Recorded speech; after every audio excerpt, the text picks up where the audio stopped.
Hello and welcome. I'm the 7-star general. My name's Caleb. Welcome to the stream. And tonight, we're going to be continuing some College Hoops 2K8 as we are getting towards the end of March Mania. March Mania, where we play every stream on the schedule as College Hoops 2K8. The last March Mania stream will be Thursday, April 2nd. And so we got tonight, Sunday, and Thursday left in March Mania. And it is by far, over the last 3 years of March Mania, been the most successful, and I thank you guys for it. And we're going to be jumping in. Hey, what's up, man? What's up, D? Yeah, we're going to be jumping right into the action. If you remember last night, the Xbox crashed, but we did save before the Xbox crashed. So we don't know who we're playing yet. We'll know shortly. But the game did get saved. So, hey, good news all around. So I hope you guys are having a great day. I saw that Iowa a little bit ago was leading. I really didn't watch the game. I took a nap so I could be fresh for this stream. So let's pop in to the gameplay. This is the NCAA tournament, as we are about to play the, let's see, Elite 8, I think. Yeah, 64, 32, 16, yeah, 8. So we are going to, I have not done Maryland yet. I have not. Hey, what's up? Iowa down by 7 currently. I saw they were up by 4 earlier, and then I was getting ready for the stream. Sad. So, Iowa down 5. Oh, man. Iowa game got delayed because the horn wouldn't turn off. Was Iowa in the lead when that happened? Or was that before the game? Is that one of those, the wrong team is leading, so we're going to stop play and let everybody reset? Like, was it the 49ers in the New Orleans Super Bowl? And, what's another one that was like that? Where it was like the reset helped the team that was favorited to win. There was a couple of them like that where it's like, oh, wrong team, somebody pull a lever.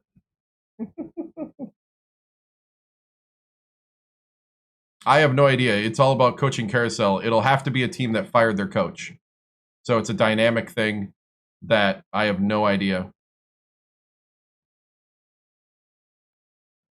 I'm going to be just as surprised as you when I see the teams that are available when I want to go. And then I might even stay if the teams aren't what I'd like.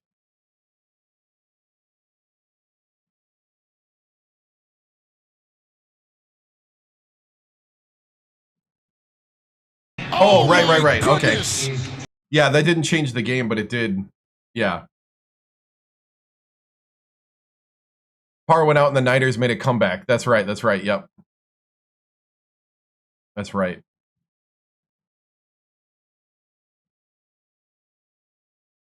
Hope I go to Kansas. Yeah. You should stay at Sacramento State and build something insane. We're almost there. Like if we win 2 or 3 championships, and we're on the verge of winning 2, if we win 2 championships back to back, or even 3 back to back, that's insane enough, I think. We're into the Elite 8, yep. So, next song, please. Okay. So, we're in the Elite 8. I don't think we got any injuries. Okay, popping in for everybody that's just here. This is year 5 at Sacramento State. We have proven the theory that West Coast teams are easier to build than East Coast because of all the recruits and less schools to compete with those recruits regionally. And less small schools, at least you could say. And so we are the reigning national champs trying to become the national champion again. Who do I have winning March Madness, the real thing? To be honest, I kind of don't care enough, but if you had me choose, I still think it'd probably be like a Duke. I think after the letdown of last year and just how they're winning, they seem battle tested. At least a little bit that I've seen. I lost to Washington State. And I played the game. And it was... Basically, we went up big. I slowed it down. And then when I tried to bring the guys back in to bring it back, nobody could make a shot because everybody lost their confidence. So that is the last time I am listening to chat telling me to slow it down. And ever since I have ignored chat's game speed advice, we are undefeated. So, because the game has momentum and confidence, and if you don't have momentum and confidence, you can't score, or it's really hard. Like you have to go back to like easy buckets.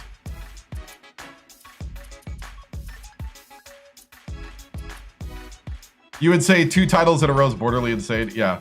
You think I should slow it down? No, you can't join another conference in this one. You can like do conference team swaps before the season, but once you get in, it is a lock. Coach, this is too fast. Slow down. Well, we've signed no one yet, and we have 2 people that we're targeting. We're targeting this 4-star point guard from Compton, who, I don't know, for some reason is not concerned about being close to home. But Washington State and Hawaii are trying to get him from us. But we're the only one that offered a scholarship, so we're in the inside track of getting him. And we're getting a Lithuanian center, Donatas Simplatis, I think. Simplavitis, I think they say that. So we'll learn how to say his name if he signs. My backup is a point guard from Senegal, Damien Nang. He's trying to get away from the streets of Compton, right? I don't know why. It's such a lovely neighborhood. So we're right now going to see who we play. We play either Pepperdine or Georgetown. Let's go ahead and simulate the game, and let's get started pretty quickly here. Relatively quickly. Georgetown beats Pepperdine. So let's set the stage of where we're at right now in the Elite Eight. Sacramento State 2 takes on Georgetown 4. Syracuse takes on number 1 Iowa as Syracuse upset West Virginia and LSU to get where they're at.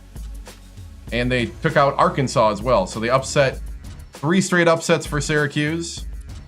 Iowa has defeated Howard, Florida, Oregon to get to Syracuse. Most likely.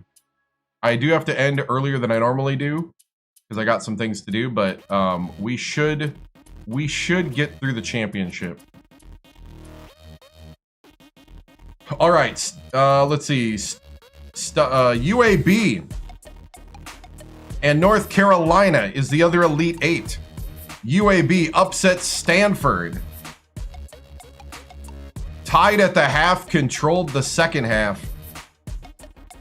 UAB has upset BYU and beat Rider to get where they're at. North Carolina upset Duke 81-71. Had control of the game from the get-go. North Carolina upset Arizona State and beat St. Mary's to get where they're at in the Elite Eight. Marquette takes on Indiana. Hey, That Truth, thank you so much for watching. 10 stream streak. I appreciate it, man. You already heard that Duke fans are complaining about the refs in that game. You know, it will be no surprise. They didn't get their normal treatment.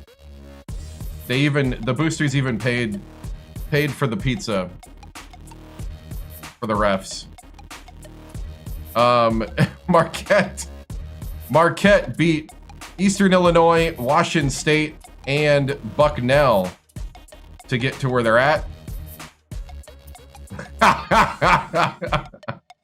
And Indiana. Hey man, Duke fans are pretty good sports for it though, because you know what's the biggest equalizer? W's. Hey, what's up? Indiana beat Michigan State. Oh, Indiana took out Michigan State. We will not have a rematch. The rematch is over. Oh, I did not see that. Oh, wow. There will be no rematch. The rematch has been canceled by Indiana. They beat Troy, Providence, and now Michigan State. Wow. Look at that. Michigan State even tried to come back. Wow.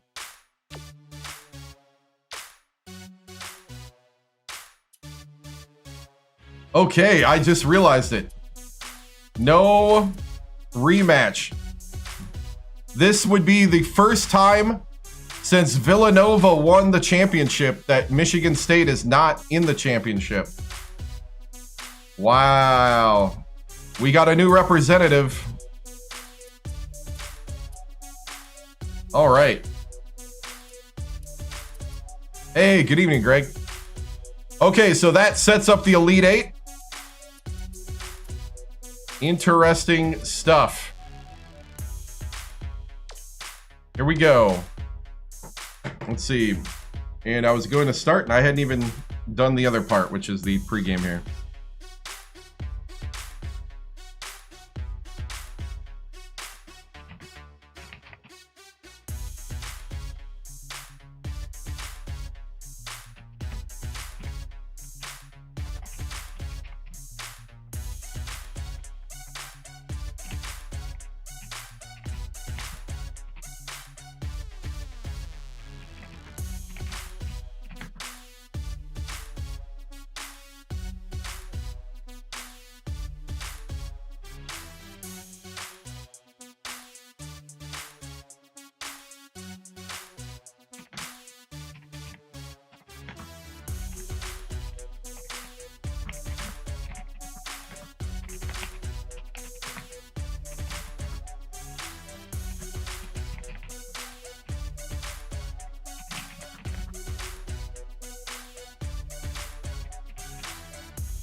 What's that?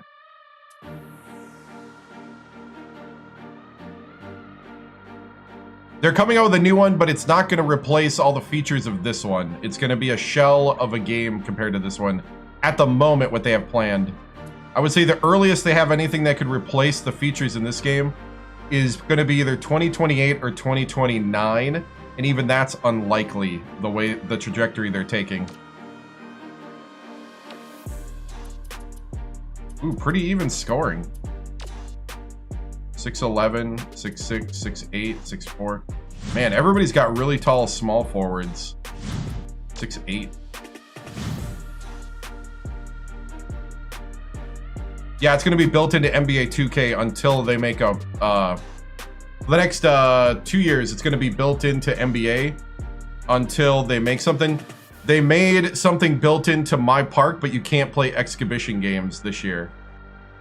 Yeah, it's going to be a watered down product for now. Yeah, exactly. Way watered down. Like flavored Canadian water versus full-on Kool-Aid. Just a hint of flavor. But yeah, you can't even play exhibition games this year on the 16 teams that they made.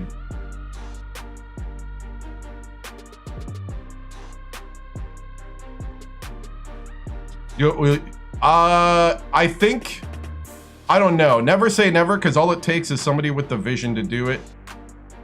That comes out of nowhere inside the company, and also maybe even the league realizing that they're losing money by not making a game that we all want to buy. But right now, college sports is kind of all fractured, so I don't see that happening either. Hey, at least you can play on a court with the team's logo at the center. That's what we need. That's what we need.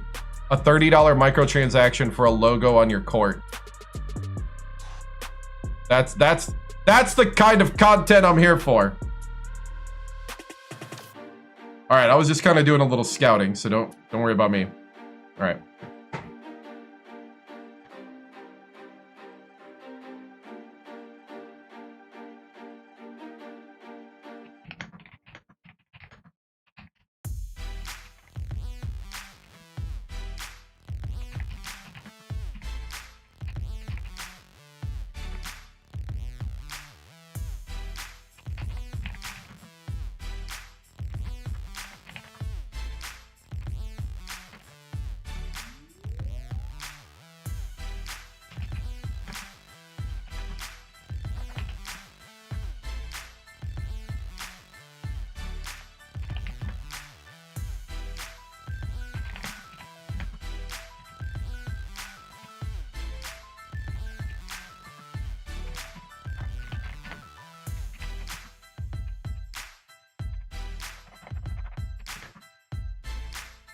Okay.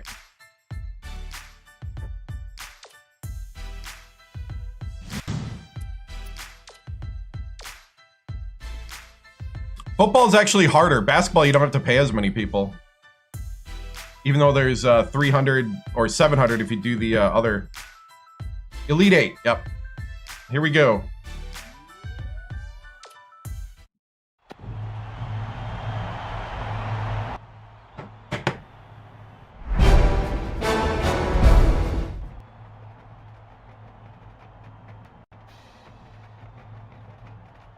Tracy Wolfson with 2K Sports. Coach Victoriano, your defending champion Hornets continue to seek a repeat but have to get through a tough 4-seeded Georgetown to advance. You have been relying on pressure defense and ruthless attacking of the basket to fuel your run. Do you think that will work tonight against the Hoyas? Yeah, I'm not too concerned. You know, we adjust to whatever they play and we do what it takes to win. But our signature are those two things, is pressure defense and attacking the basket. And, you know, we like to throw in some deep ball threes as much as we can when they're hitting. But at the end of the day, we just got to be who we are, what got us here, what got us to be the champions. And we're just going to be, you know, we're just going to be true to what we do. And I really think we'll get to another Final Four because of it. Stickers up. Thanks, Tracy.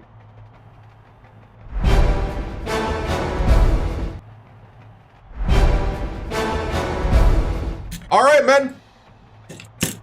Here we go. Our second straight trip to the Elite Eight. It's time to push through tonight. We need to be smarter on the offensive end. I liked how we were pressure defense last time. I like how we were doing a good job of disrupting their flow in the full court press. We got to remember to keep trapping like that. But I need better help rotations when they do start going deep. This team is a balanced scoring team. We're going to have to cover all 5 guys on the court. All right? Now, on offense, let's start bringing in a little bit of the pick and rolls.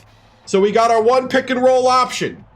Our one pick and roll option is we're going to do the center, point guard, pick and roll.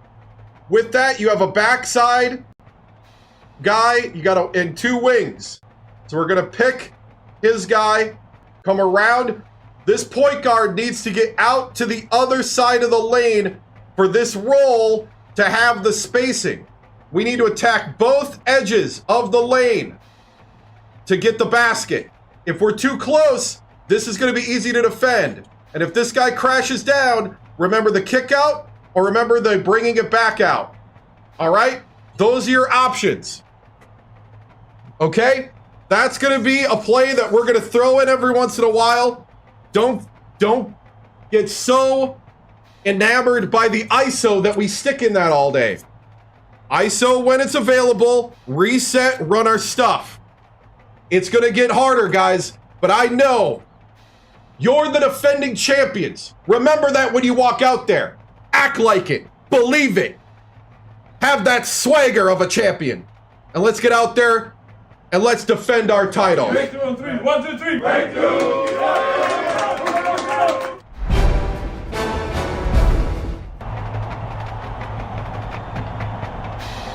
Game time! Game time, man! Let's go!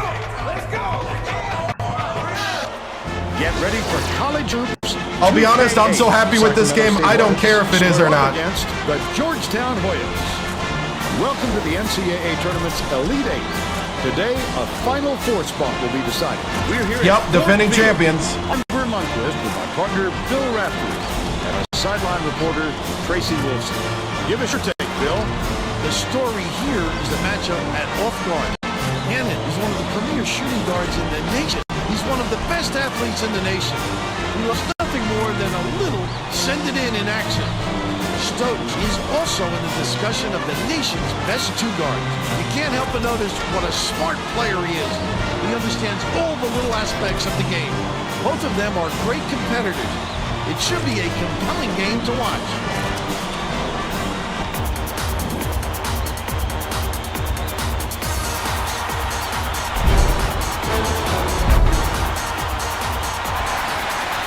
Yeah. The Hornets control the opening tip. We'll get this one started. The game has just begun and they're already in the minute.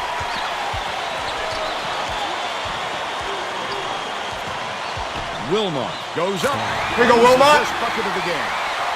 They're in front, 2-0. Trap him, trap. Yes. The D was really waiting for him there. That's how you do it. Keep the heat on. Wait for the misstep and then capitalize. Takes it up. Oh, finish. Flipped it up and out. His team really needs him to hit that. The steal by Wilmot. Let's check in with our sideline reporter, Tracy Wilson. Earlier today, I talked with Boboya's coach. Apparently, his players had to calm him down in the locker room before the game, not the other way around. He said, my kids are ready to play. You've got so much composure. They were calm and focused while they prepared, and the coaches were the nervous ones.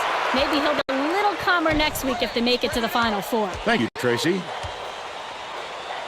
Harm backs in, beats it to the wing. Stokes puts it up. Stokes for three. Long range. They push their lead to 5. Under 11 minutes left in the half. McCree catches it outside. When he got there in time, it looked like he was leaning when the contact occurred.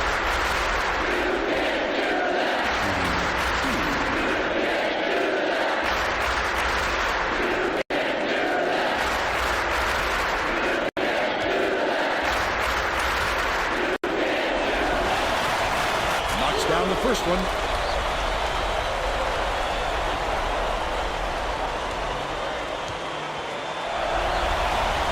And he'll come away 1 of 2. Harum ends it off. Passes right wing. Wilmot.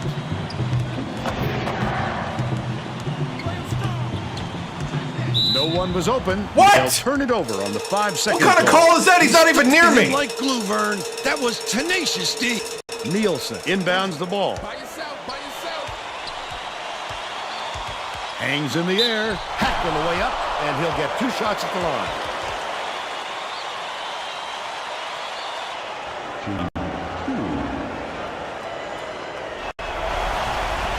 He misses the first. Elite Eight.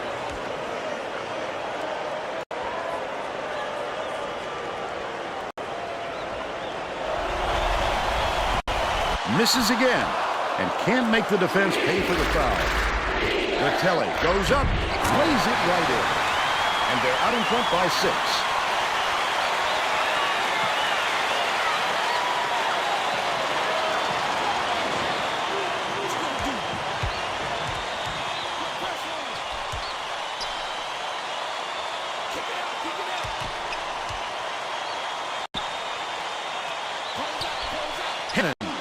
Good block, grab it!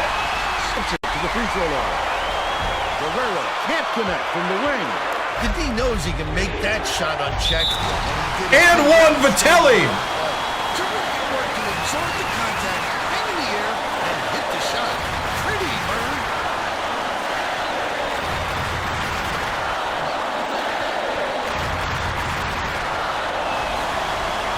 Foul shot is good for a 3-point play.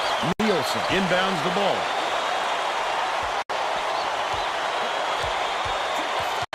Skip pass, left wing. The shot was good by Nielsen. They cut it to 6.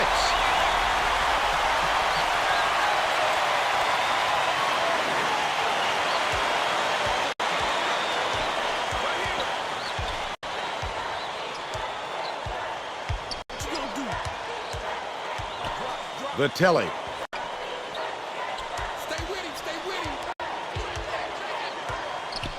Wilmot bounces it to the left wing. Unloads from 10 feet. Snatched inside by McCray. Just over 9 minutes left in the half. Dumps it inside. McCray backs in. That last 16-footer was off the mark. The Telly went after that rebound hard. Great work. Weber kicks it out to the outside. Nice little crossover. Vitelli! Oh, come on! Last shot by Vitelli. There's nothing he can do but shake his head on that one and move on. Nielsen throws it up. Misses the long one. They're still down 6.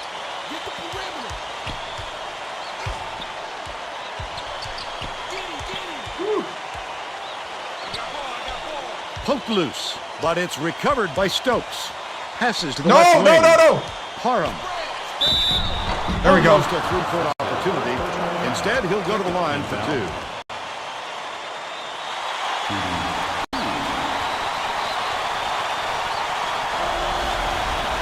He makes the first.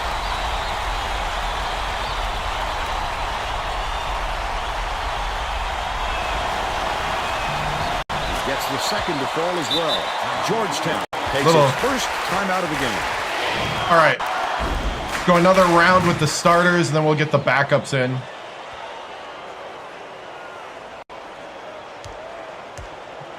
Nielsen inbounds the ball. Just over 8 minutes left in the half. Hannon takes Good block. Get it out of there, big fella. Mr. Idaho says no. They tried to sneak one through. The big guy has spoken. Stokes, the crossover from about 19 feet. Weber for 2.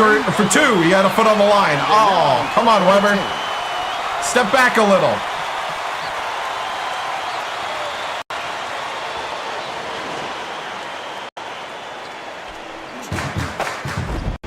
Hooked away, but it's tracked down by Hannon.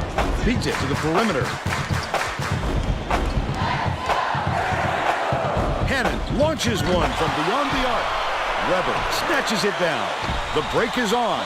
Well, you can't afford to spot the other team any more points. Nice. They're in danger of letting this game be over before the second half. They don't know how to handle our attack right now. It's kind of what I'm feeling.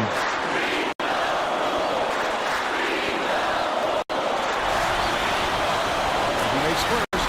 Thomas makes his first appearance. Elite 8. He gets them both. No, I do not. Nielsen inbounds the ball. About 7.5 minutes left in the half. Toss it up. The three-pointer was no good by Nielsen. Parham passes it up court. He'll make that one most of the time. Well, the D got a break on that one. Dish far side. The crossover. Wilmot pulls the trigger. Stokes from the wing. And 1, Stokes. There we go. The three-point play. Nice assist. I love it when teams share the ball and work as hard as they can to get the ball to the open man. They're certainly doing that right now. Backs on the free throw for the three-point play. The Georgetown coach doesn't look happy. He's going to try and turn things around 2. with this timeout.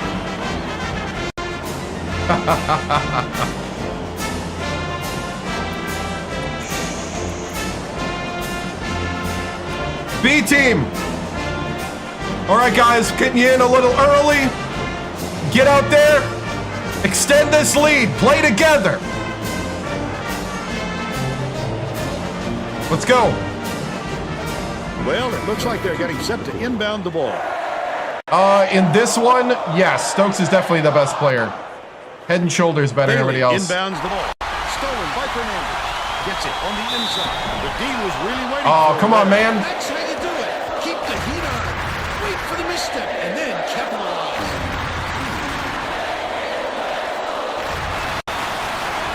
Knocks down the first one.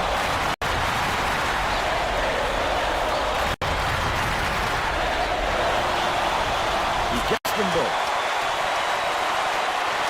The Hoyas will try to put a stop to this run. Thomas swings it to the wing. Down low. Backs down. Center line. Good block. Good block. Big fella. Way to help. You have to protect the lane, and that time they tried to sneak one through on him. The big guy has spoken.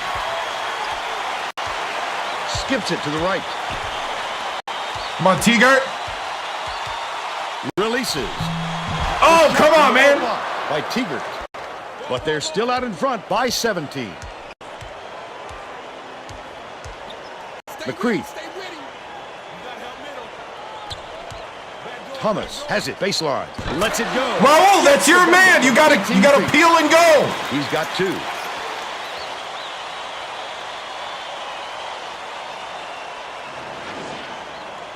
Teagert inbounds the ball. Passes, corner, pokes free, and it's out of bounds. Last touch by Georgetown.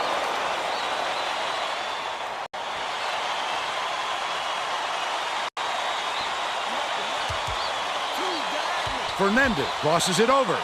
Stolen by Guerrero. Dang. Well, the game just slows down for him to the point he sees things that others don't. Bailey from 17 feet out. The bank shot won't fall. The break is on. I wouldn't bet on him missing that one again. Launches it. Man for 3. Man. They lead 24-6.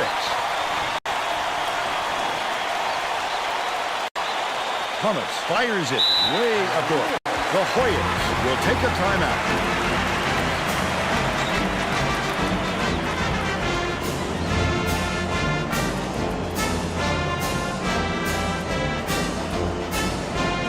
All right. Gotta do better controlling the ball.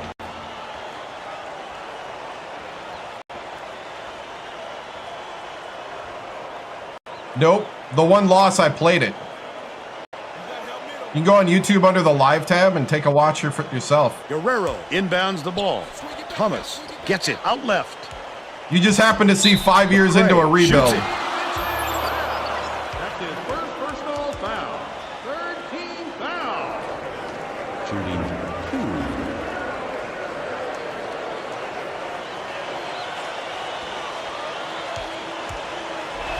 Or a build, I should say. There was nothing to rebuild from. We actually built it.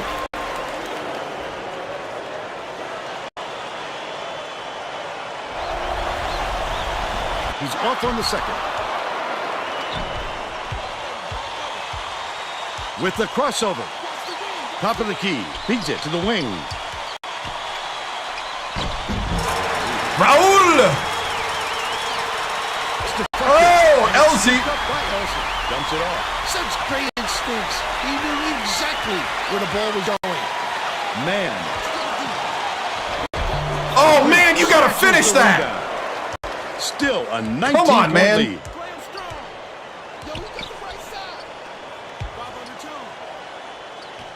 Guerrero catches Double, it double, inside. double him. Here comes the double team. Feeds right corner from about 19 feet. Grabbed by a man. Georgetown is not doing a very good job on the boards today. And Tracy has a report from their bench. No, we have not yet. Can't sign anything till off-season. Yeah, Buzz is broken at the moment. I gotta fix him, and I won't be able to fix him for a little bit. The Hoyas are making a few lineup changes. Yeah.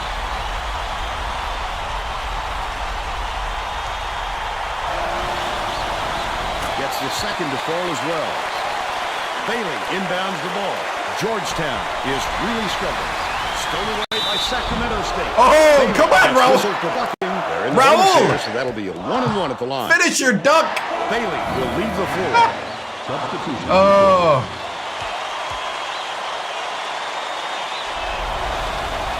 He makes the first.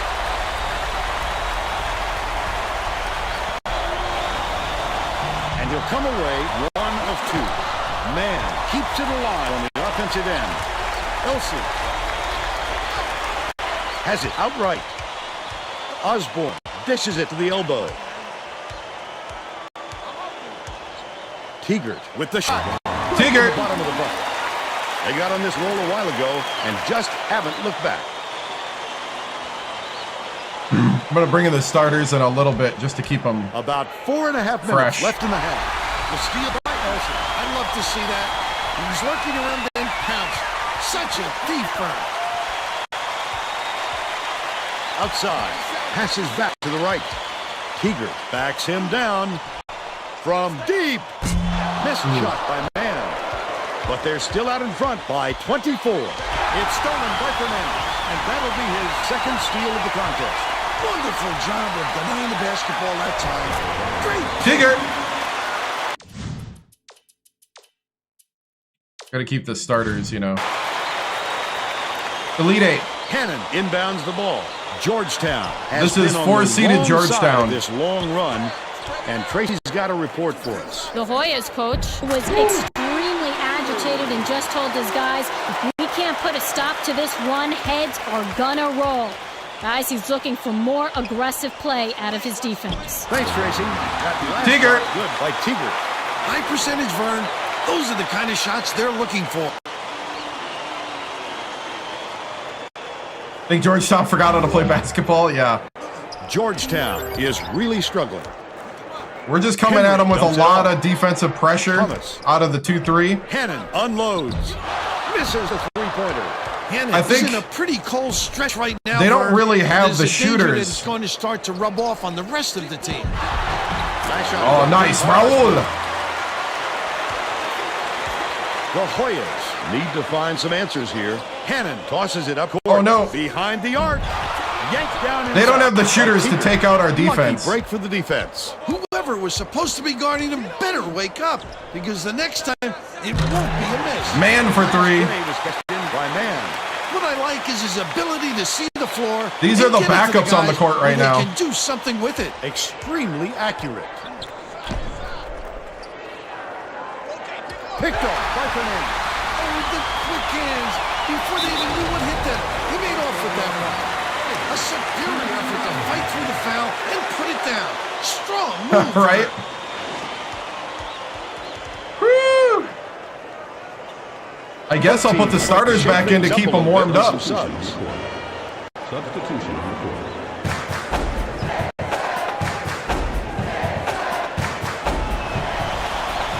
Good for the three-point play.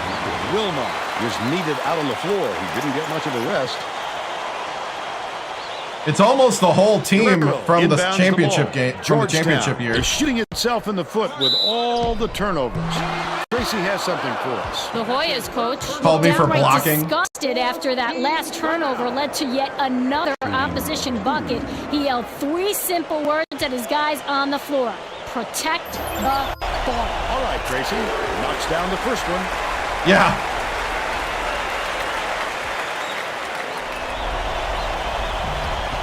He gets them both. Georgetown is a bunch of tall guys, Weber takes it up and apparently by 34. leave the bench in. I don't want it to hurt the stats of the starters, though. I got to keep them warm. Dangerous But the bench pass. will play a lot Takes more in the shot. second half. Gets it to go, and he's got a chance to add one more. I love the strength. He fought through the foul, no problem. And that'll give him the three-point chance. Tacks on the free throw for the three-point play. Parham inbounds the ball. Stokes takes a three. Gets it to go. Corey Stokes for 3. 100% from three-point range.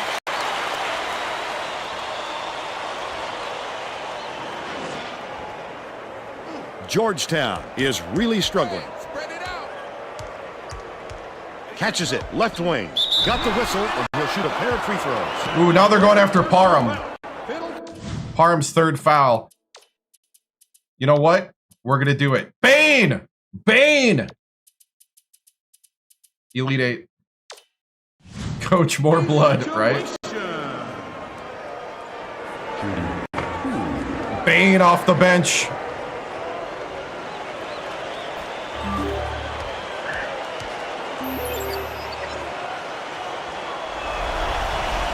He can't get the first. Bain to make his first stint off the bench. Sane Bane.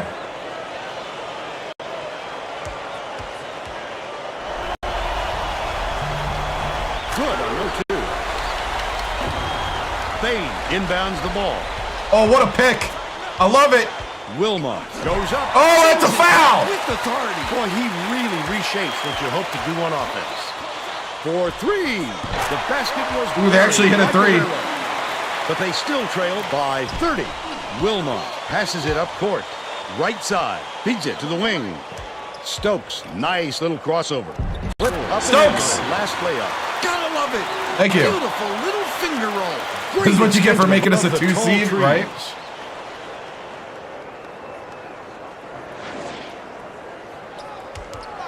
.121 left in the first half. McCray takes it up. Great finish in traffic. And they're now behind by 30. That is the first time they broke the press. Vitelli. Oh, no, no, Knocked no. loose. And it's scooped up by Guerrero. Georgetown is really struggling to close down the middle. Tracy has something for us. Tracy? The Hoyas coach could be heard shouting to his players on the floor to help each other in the paint. They've given up way too many points close to the basket, and he knows it. All right, Tracy. A dynamite bounce pass. The D never saw it coming. Saw it going, though, right into the net. Vitelli. Sit down off the nice move. And they now go up by 30. Right? Guerrero inbounds the ball. Tipped, but it's recovered by Henson. 4-second differential between the shot clock and the game clock. Puts it up. The second chance points were cashed in by McCray. He's got 6. Weber goes up, throws it down. They're ahead, 54-24.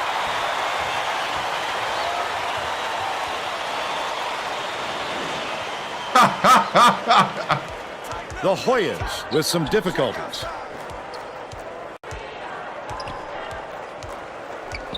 Guerrero gets it right A lane. block. Get it out of there, big fella.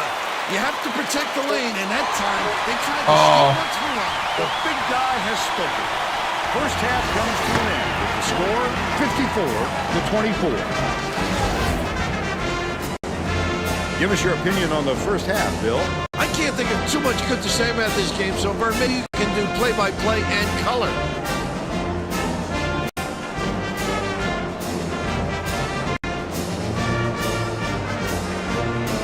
And now it's time to show you our player of the half. Bill? Stokes has been lights out from the floor, Vern. It must feel like he's throwing the ball in the ocean. Every shot he takes goes through, and he looks absolutely unstoppable.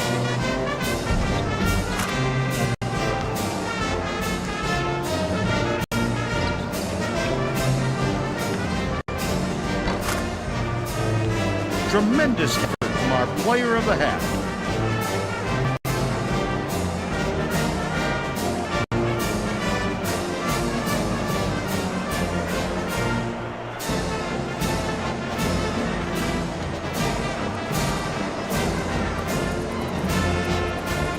Elite 8. 4-seeded Georgetown.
Southern Illinois in this game, yes. We have 339 Division I basketball teams as of 2007.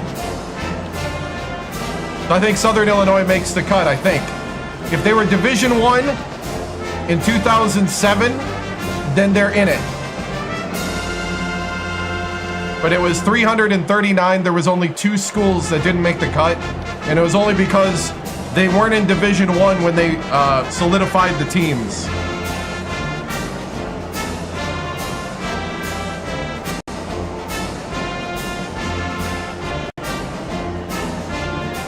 Let's see, was Southern Illinois...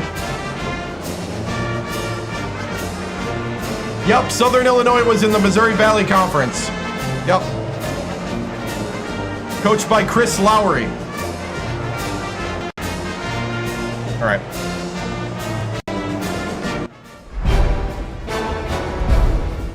All right, men. That was a heck of a half. We got to keep it rolling, though. With a team like Georgetown, you give them no opening, no hope. I want that program demoralized into the ground. Now we're going to play more of the bench players here the second. So this is your opportunity right here. Starters, we're going to rest you a little bit for the Final Four and beyond. But we got to finish out the game. 30-point lead, I know. But do not take anything for granted. Everybody in this entire league hates the fact that small Sacramento State is the defending champs and is now rolling in the Elite Eight. We are embarrassing Georgetown, and I want to see more embarrassment here in the second. So let's go, and let's lock it in. Stingers up, break it down. 3-1-3, 1-2-3.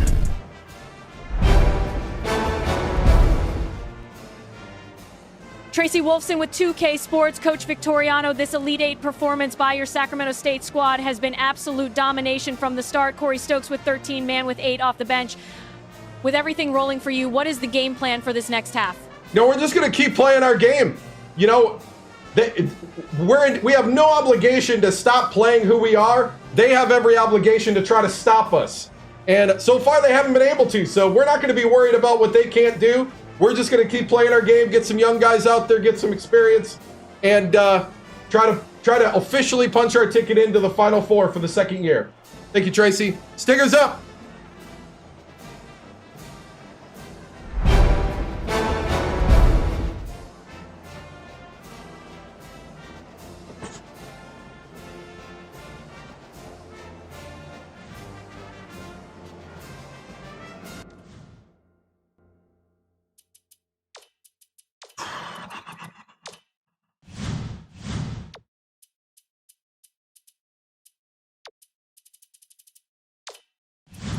We're all set to begin the second half.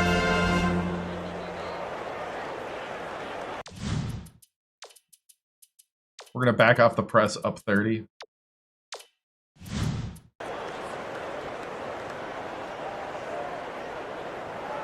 Statement of the year. Guerrero inbounds it to start the second half. Dishes, top of the key, hands it off. Guerrero.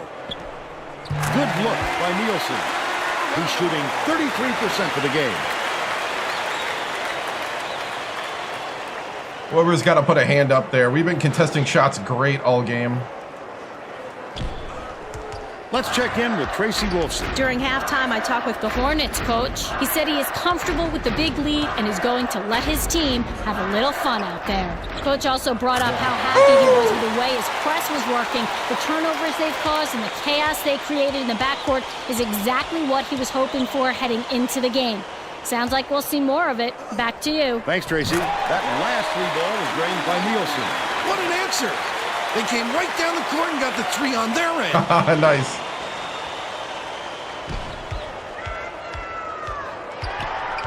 Goes up, fouled hard there. He'll get 2 free throws. Yeah, Georgetown's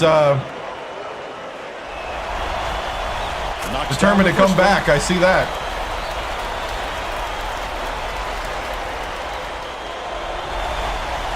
He gets the second to fall as well. McCray inbounds the ball. Nielsen from downtown. It's good. All right. We got to switch. 3-2.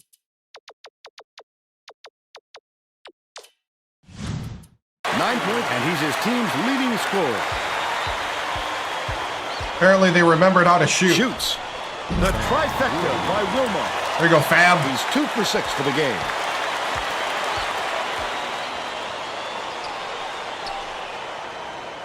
Nielsen, lead pass down low. That last inside shot buried by McCreef. Passes like that make it so easy for the shooter. They had a really good halftime.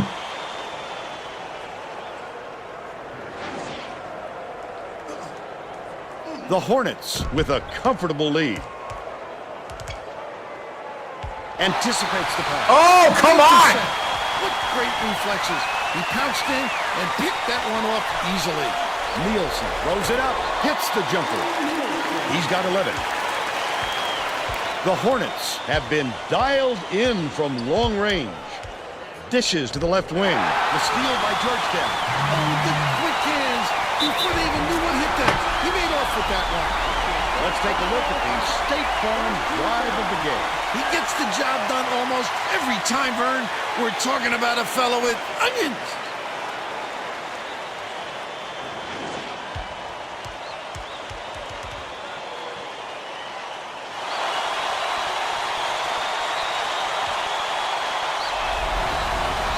No good, and they don't get the three-point play. Sacramento State may be switching things up a little bit. Tracy Wolfson has a report for us.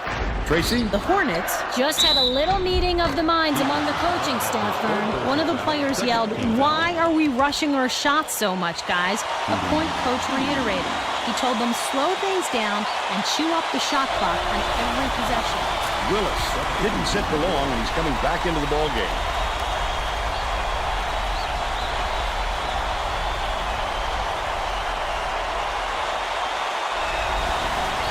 He gets them both.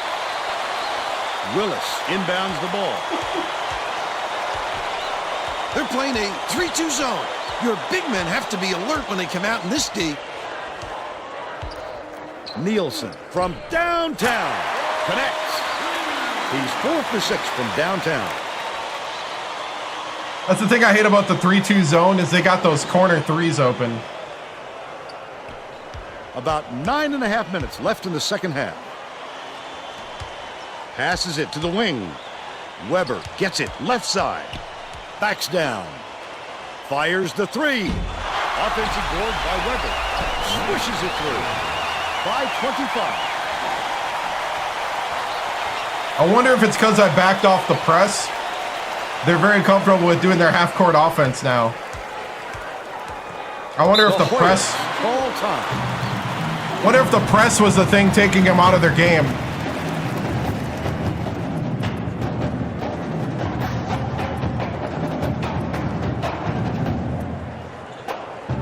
I'm going to keep what I got, though, for now. Action.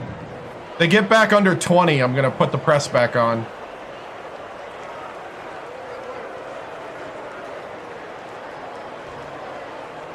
Guerrero inbounds the ball.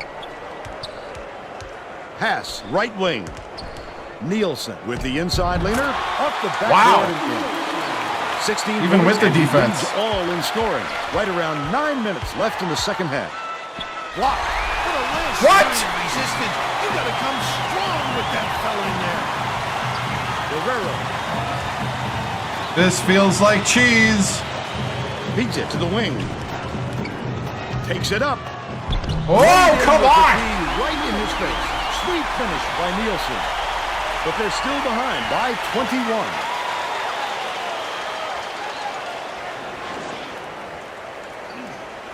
Wilmot brings it up the floor. Vitelli bounces it to the left wing. Parham gets it out left. Bounce pass, left wing. Wilmot. Weber grabs the rebound inside. Parham takes it up, jams it in off a great move. And they're now up by 23. Yeah, I know what you mean, man. It's all good. Willis inbounds the ball.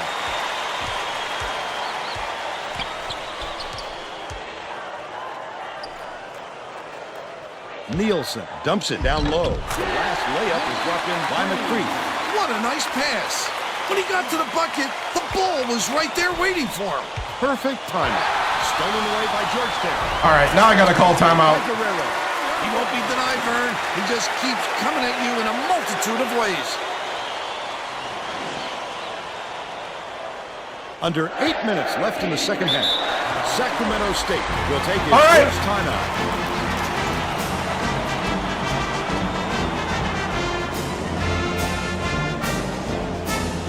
We're bringing back the press. Let's get back to pressure, pressure, pressure. We need to disrupt their flow. All right.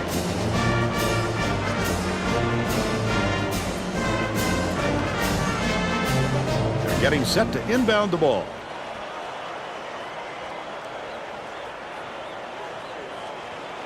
Weber inbounds the ball. Uses the crossover with the floater. How every time? His third rebound of the contest. And it's gathered up by the Kelly. I like how he gets himself into defensive position At the right place, at the right time yet again. Stolen by Georgetown. Leads in with the pass. Cannon, the finisher. Hits the layup. They've now It's like I'm playing a whole nother team suddenly.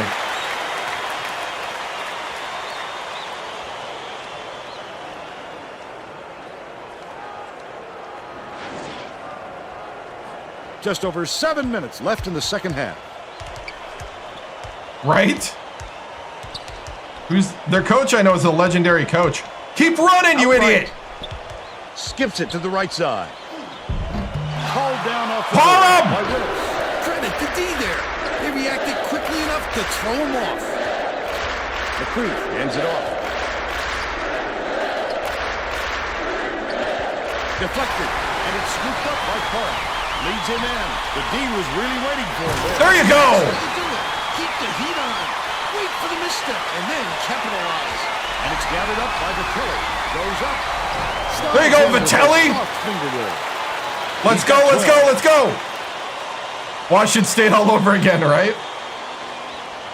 It's the press. That was the difference. Nielsen inbounds the They don't ball. know how to handle the Cannon pressure. Forces it up court. McCreath. Where's my guy? He gets hammered, and he'll head to the strike. That's his second personal foul. Second team foul.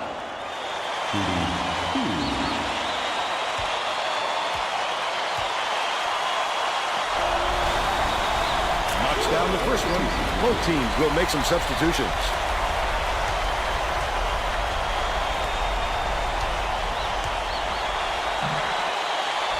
He gets the Elite second Eight. to fall as well.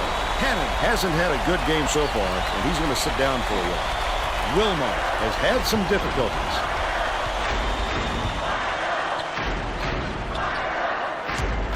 Stokes has it right wing. Goes to the crossover. Skip pass. Left side. Baseline jumper. Weber and one. He'll go to the line for a chance at a three-point play. He's either got to foul hard or don't foul at all. You can't just give up easy three-point plays.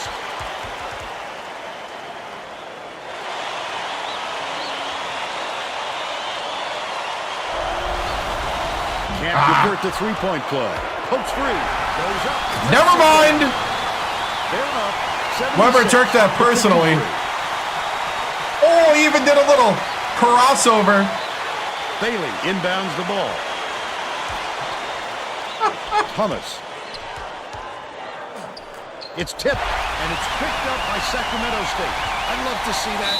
He was lurking around, then pounced. Such a deep burn.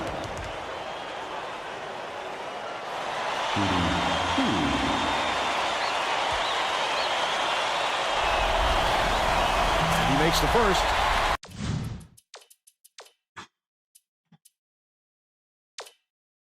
B team. Elite Eight.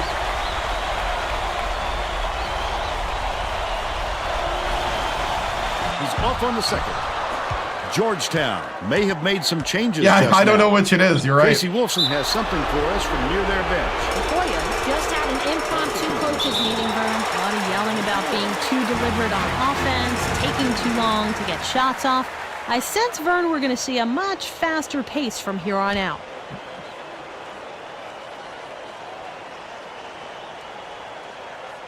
knocks it loose, but it's recovered by Georgetown. Catches it, right wing. McCreef, it drops. They now trail by 21. They're actually making their threes this half too, because we're not getting out there as fast. We were contesting every shot last time. 5.5 minutes left in the second half. Raul! In by Osborne. He's shooting 75% for the game. Knocked loose, but it's retrieved by Thomas. Tries the spin move. Flip up and in on that last layup. Showtime! He didn't have to make it that difficult. No, 3-2 zone is not working.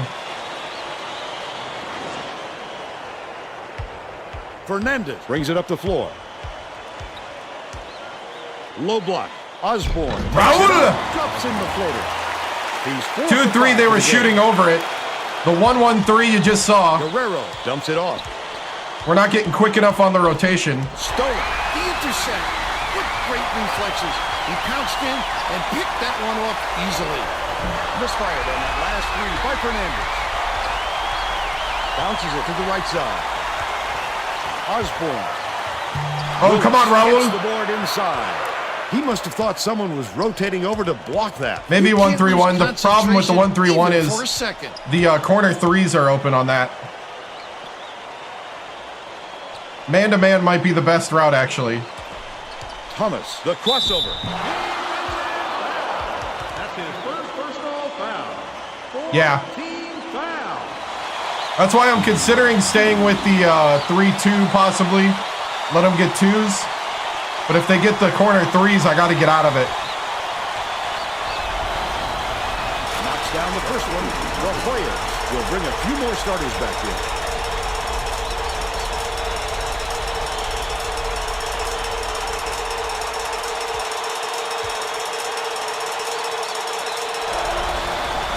And he splits the free throws. The Hornets have got a nice lead. Ilse gets it right wing. Passes right side. Man hands it off. Ilse has it right wing.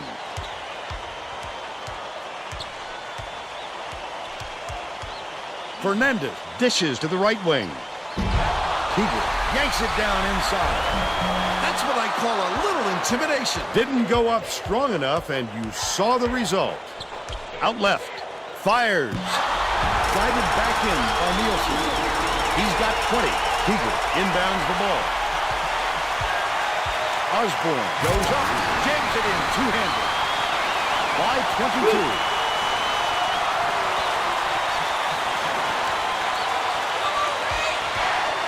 Tipped away, but it's recovered by Guerrero.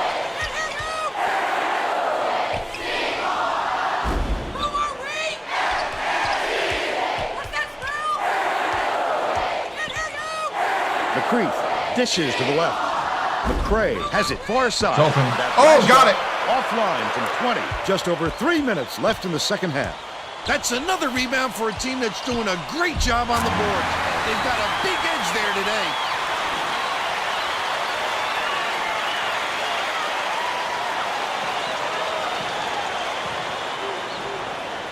Woo!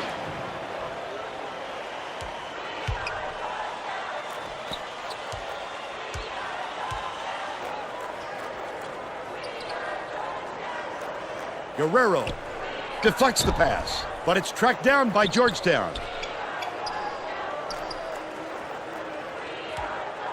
Gets it out left. McCray backs him down from deep. Oh, are you kidding me? A chance for the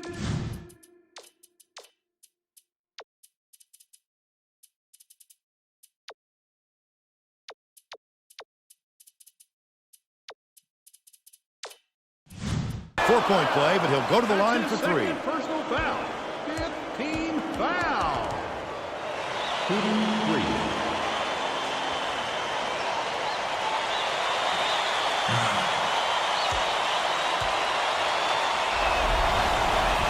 Can't sink the first.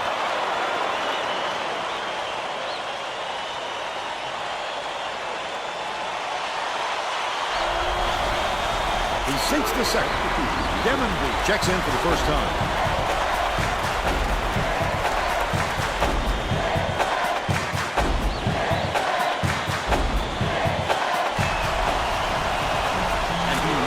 third. Cannon is back in the game after a short rest. Keeger inbounds the ball. The Hornets with a comfortable lead. Poked loose. Out of bounds. Touch last by Sacramento State.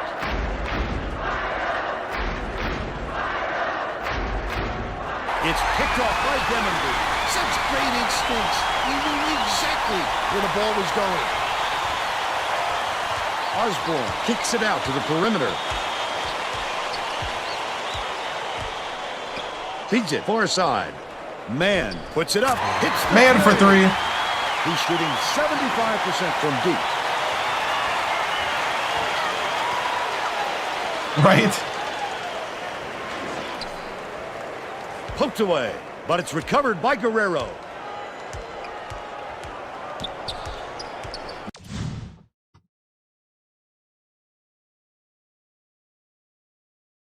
Nielsen leads him with the pass. Raises up. Collected inside by McCreef. A little too aggressive right there. I like that he's not afraid to be physical, but that was too much.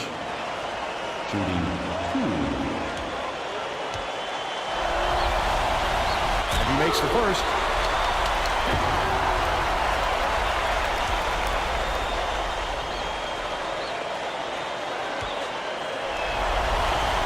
He gets them both. Keeger inbounds the ball. The Hornets should slow it down and use some thought. Leads him in. Nielsen gets the reach-in call, and that is his third foul so far. Lead pass inside. He should concentrate on just getting good position instead of flailing away at the ball like that. With the crossover. I thought he had out it. of his rhythm. That's why you have to collect yourself before going up. McCray catches it, top of the key, feeds, right wing. Nielsen, count it. But they're still down by 21.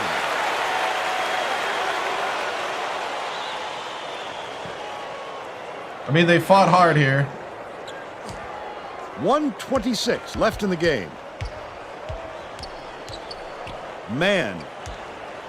Fernandez crosses it over. That's a third personal foul penalty situation. Dang.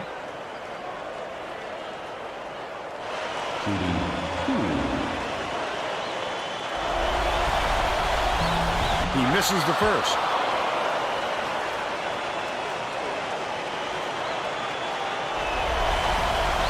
And he's going to come away empty from the line. McCreef releases. Hand up, anybody? They No? got on this roll a while ago and just haven't looked back. Two guys staring at the man. Keeger inbounds the ball. Fernandez brings it up. Demonby passes it up court. Osborne passes it to the right. Cross court to put an end to the run. Reeled in by Man. Keeger tries again. Bouncing Someone. high, but falls through. They should hold on to the lead, Vern. If they play smart, they can walk away with the win. Right.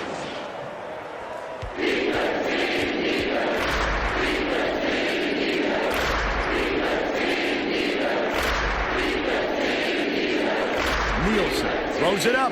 Knocks it down from three-point line. Had this story come at a different point of the game, it might have changed the outcome. Vern, there wasn't any chemistry. They needed a better start and a flow to their game. Uses the crossover. Corralled by Guerrero. Credit to D there. They reacted quickly enough to throw him off. Hey, where's my 5-second closely guarded? McCray gets it in the paint. The last shot laid gently in. Wonderful feed, just like you draw it up.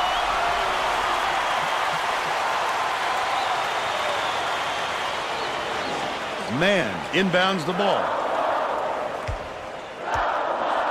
Shoots from 13 feet. Swished through by Keeger. Now's the time typically when the coach empties his bench. Well, it's no time to wear your starters out at this point or risk injury. Errant last shot by Fernandez. Raul!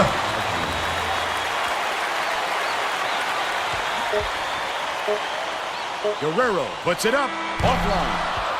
And that's all for this one. NCAA Tournament Elite 8. Knock off Defending champion Sacramento State. 94-75. They're going to the Final Four. Now we'll bring you our player of the game. Yeah, I emptied the bench a while ago, yeah.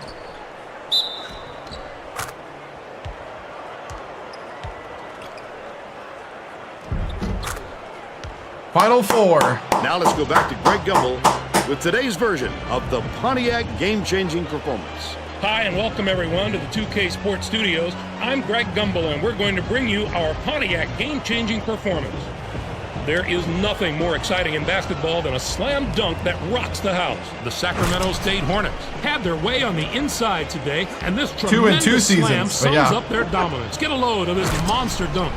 With intimidating moves to the hoop like this one, it's no wonder the score was so one-sided.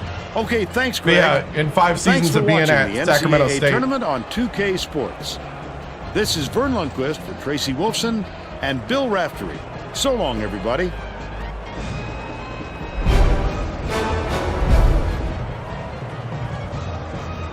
Woo.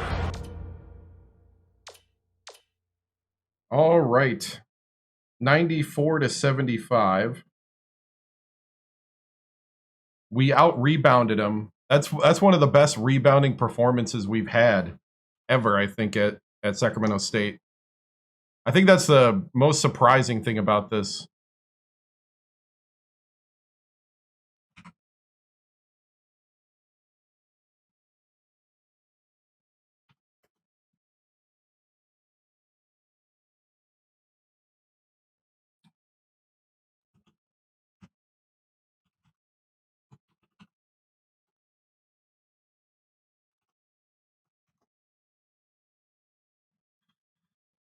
Right. Wouldn't lose the conference in 35 years. Oh, man. Let's see what we got here. We got...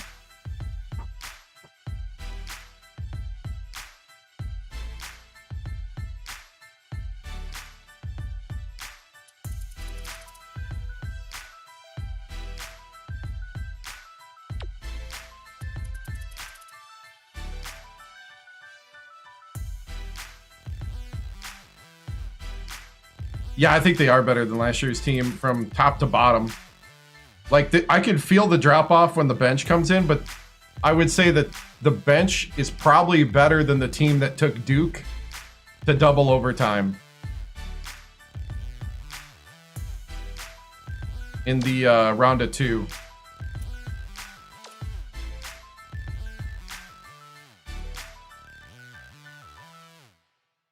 Like, I really think, like, when the bench 5 get in there, they're better than the team that almost beat Duke.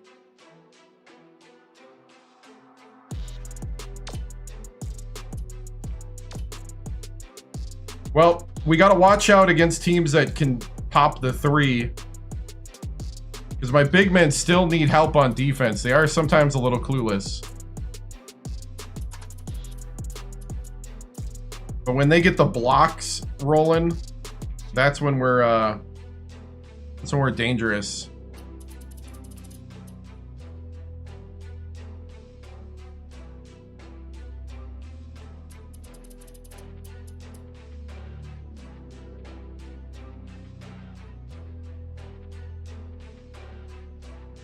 Yeah.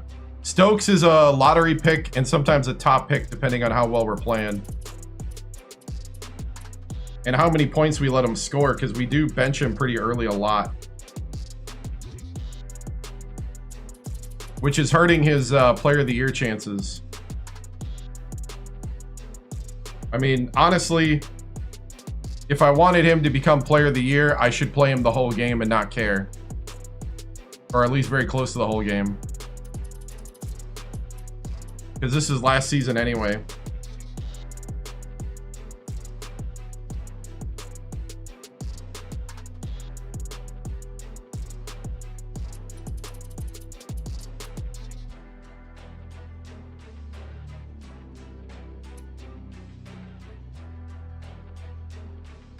All right.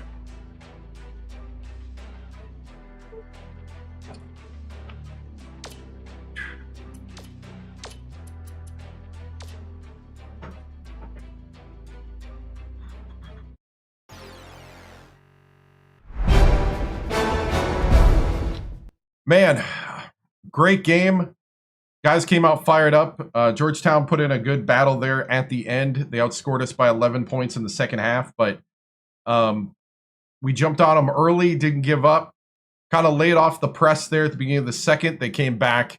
We put the press back on, and that seemed to disrupt them enough to not let them come all the way back from the halftime deficit. I thought the guys played well across the board. Parham got into a little bit of foul trouble there at the end of the first half, but other than that, it's great when you get everybody some playing time, and we're just looking forward to defending our title here in the Final Four. We're no strangers here, of course. We were here last year, and this entire starting lineup was in the Final Four. I think the new guys here would be Osborne and Bain, and everybody else, has been here. So it's good to have a seasoned team this time around. So, Coach, what adjustments, if any, will you make before the Final Four? I think we're going to keep with the press a little longer. I think in those situations, I think we start the half with the press, kind of set the tone, then come off of it maybe.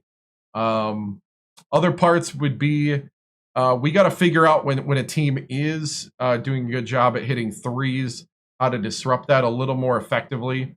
We might have to go to more of a man-to-man. We tend not to like to do that because the zone, we can generate more turnovers out of zone, but man-to-man means we have to just kind of mano-y-mano and play more disciplined basketball and not be looking for the steal. And do some pretty good help defense, and I think we can. It's just we prefer to be exciting and pickpocket. Coach, will you and your team, Coach, how will you and your team go into the next game? Kind of like we've done every game. We're going to be who we are. Right now, we only have one loss since a year ago. We're just going to be who we are. We're going to play our game. We got guys that have gelled chemistry here, guys that have played together for a while.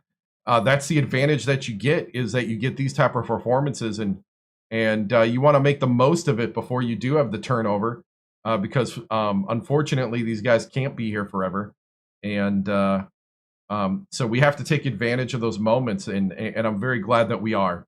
And you have to do that every single game. How many seniors do I have? I have Corey Stokes is a senior. Byron Parham, Mr. Idaho, is a senior. And so it's just Corey Stokes and Idaho. Very important parts of our team, but those are the only two seniors we have on the team. And so Corey Stokes is right now looking like the top pick in the NBA draft. And Parham, at the moment, looks like he won't be moving on to a professional career in America. But we'll see. That might change if some things happen. So, but yeah, we're looking at we're here to defend the title. Coach, heading into the Final Four, are you concerned with any freshmen having big game jitters? Because each game just means more and more. Thankfully, I think we got a bunch of guys that help out those freshmen. So I don't really foresee any of that kind of stuff going on. The only we have a redshirt freshman, Raul Osborne, and a true freshman, Isane Bain. And I think Isane has been pretty cool about all this. And Raul was redshirted when we went through the first time. So I think we're pretty good. This is a weather-tested, hardened, tournament-hardened bunch. Coach, do you see yourself back as head coach at Sacramento State? Right now, I'm concentrating on repeating. I know a lot of people have a lot of intrigue and opinions and insights that apparently more insight than I do. But at the moment, we're concentrating 100% on bringing back a second back-to-back trophy to Sacramento State. So, what has been the hardest game so far this season? We had an overtime scare in the Big Sky against Montana at home. That was a big one. We ended up winning by 8, but whenever the Big Sky brings you to overtime, that's kind of crazy. Of course, Washington State was a hard game because we lost. In that one we were up 20, and then they came back and beat us by 20. So that's a 40. That was a 30 to 40 point swing. That you just can't have collapses like that. And I think that's what really woke us up, is when we had a collapse like that. It's not guaranteed. Just because you got a huge lead at the half doesn't mean the game is over. You have to play to the final zeros. And I think that's been the mantra of this season. And I think that's what's brought us to where we're at right now, is that attitude, is that you have to play through to the final buzzer, and do not slow down, do not let up. You see your team taking this tournament seeding personal and why they're dominating. I mean, whatever you can do for billboard material is great, but I think the big thing is just their inner excellence that they want to have. At the end of the day, winning is the only thing when it's the only thing to you. And that is the thing, is that we are bound and determined to be winners. And I think this team has proven that to this point. All right, guys, moving on. Wait, how do you think the March tournament will go? I think we'll win this. We're going to repeat. Thank you. I'm guessing you mean real life, but I thought I would. It's probably going to be Duke. We all know it. All right. Here we go.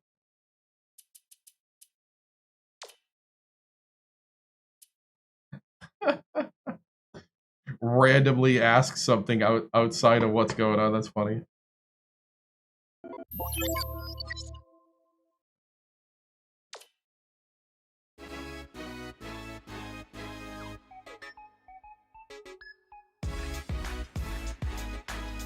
Hi, everyone. I'm Greg Gumbel, joined at the anchor desk by my partner, Clark Kellogg. Next up on the NCAA Tournament Edition of College Hoops Tonight, brought to you by State Farm, the #1 auto insurer. We'll take a look at the matchups in this year's Final Four, as well as show you the action from the Sweet 16 and Elite 8 that had college hoops fans across the nation buzzing. But we begin with the player who gave a virtuoso performance in the second week of the tournament. Dawson looks to be on a mission, Greg. He put his team on his shoulders and carried them through some very tough opponents into the third week of play.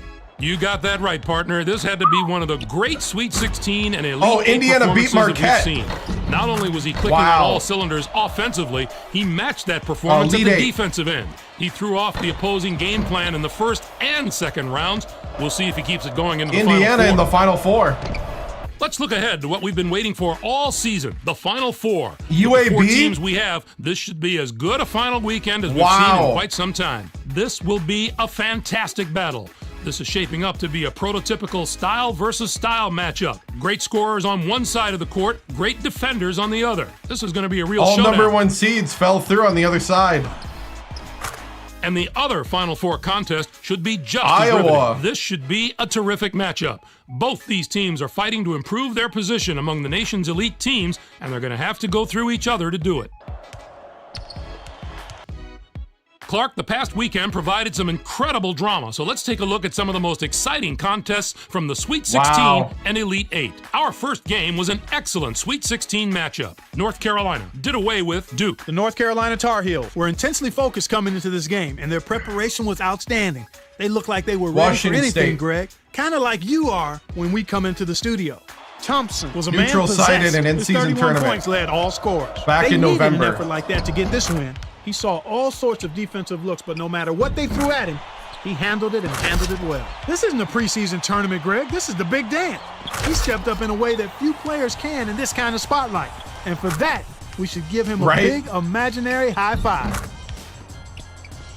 They just lost to UAB, though, I think. Next up was another exceptional tournament contest. Iowa was victorious over Syracuse. Well, Greg, this game wasn't decided until that final buzzer sounded. A couple of different bounces one way or the other, and this could have been a totally different outcome. Iowa did a tremendous job in the rebounding department. It was truly a dominant performance on the glass. They showed great hustle and determination every time. Yeah, it's because we're in the Big Sky. End. That's always an area that can really be an indicator of a team's performance, and the rebounding numbers told the tale in this one. That'll do it for us here in the studio. For my partner, Clark Kellogg, I'm Greg Gumbel. Thanks for watching College Hoops Tonight, brought to you by State Farm, the #1 auto insurer. Enjoy the Final Four. All right, Final Four. UAB over North Carolina by 2. Came down to the wire. After a 12-point lead, they held off the Tar Heels comeback.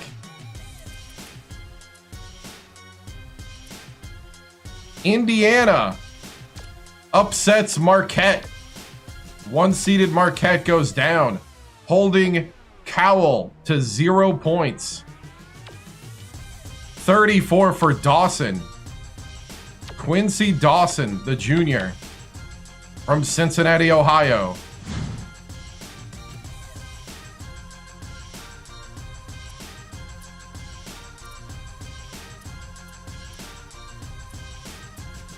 Yeah, St. Joe's went down early to Pepperdine.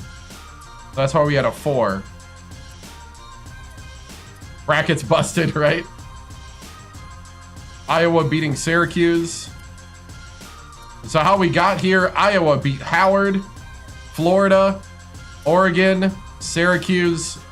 Now they take on us. So, dude, these guys, Iowa, man, they took on 3 actually big programs to get here. We took on Georgetown, Alabama, Minnesota, and High Point.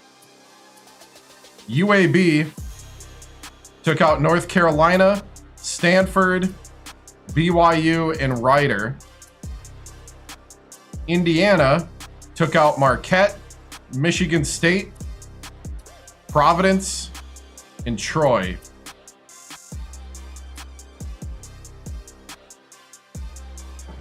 But they haven't went against the Sac State to impress, right?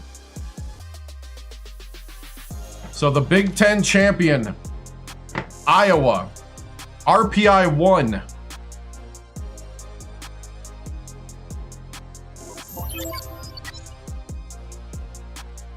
Coach Licklider. Washington State, back in November during a O'Reilly Auto Parts tournament. Pretty devastating loss, actually. The only loss for Sacramento State in the last year.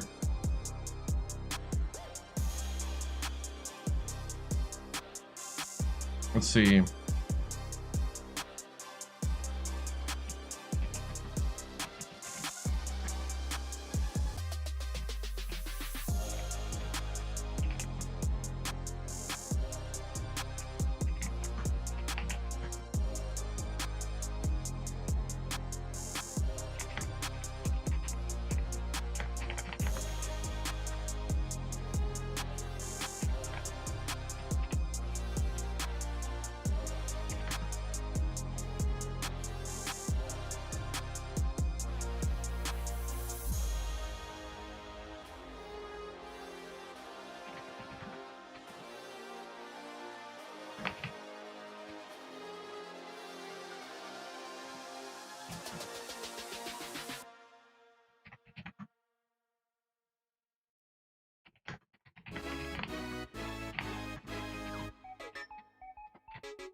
Prestigious.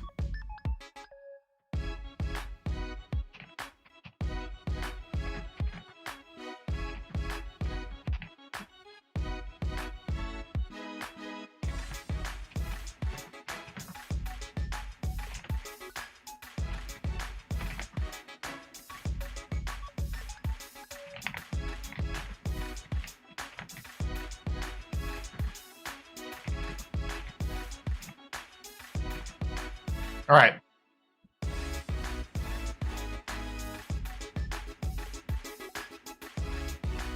The Final four.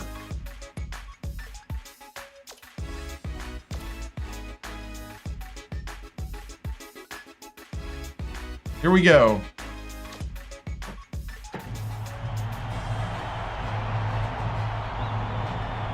We actually are rated higher. Wow. Everybody's healthy too, so here we go.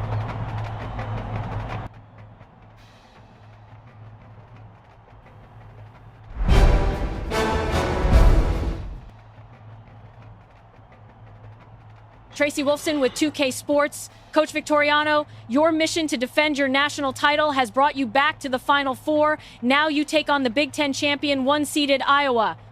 The Hawkeyes have had to take on some big, prestigious programs to get to here. What will be the approach to a big game against a Power 5 champion? Same thing we've done to be a champion, same thing we've done to get here. We're just going to be ourselves. We're going to play our game, and we're going to just be smart about how we play basketball. Come down, have that workmanlike attitude every trip down the court.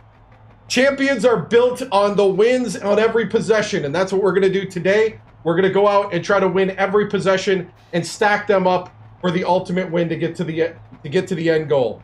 Thank you, Tracy. Stingers up.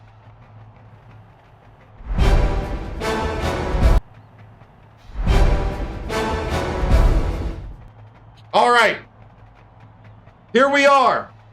Back in the Final Four. We are two wins away from going back to back.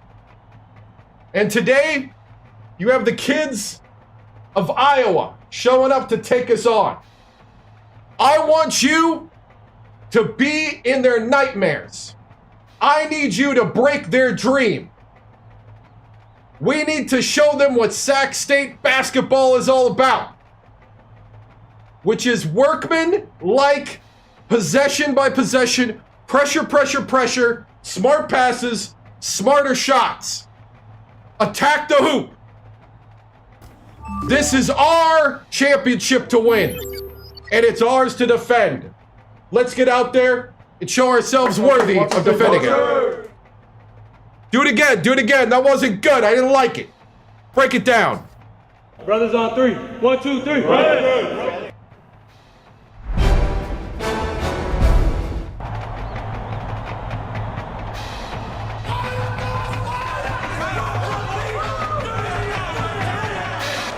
It's College Hoops 2K8. The Sacramento State Hornets go up against the Iowa Hawkeyes. Welcome, college basketball fans, to the Final Four. We're here at the Hubert H. Humphrey Metrodome. This is Vern Lundquist with Bill Raftery and Tracy Wilson. What's your take on this, Bill? The story here is the matchup at off guard. Ruff is one of the premier shooting guards in the nation. His basketball IQ is unreal. If you wait for this fella to make a mistake, you'll be waiting a long time. Stokes is also in the discussion of the nation's best two guards. He's an outstanding defender in the low post, and he has wonderful fundamental skills down there. Both looking to lead their teams to a win. We'll see who succeeds.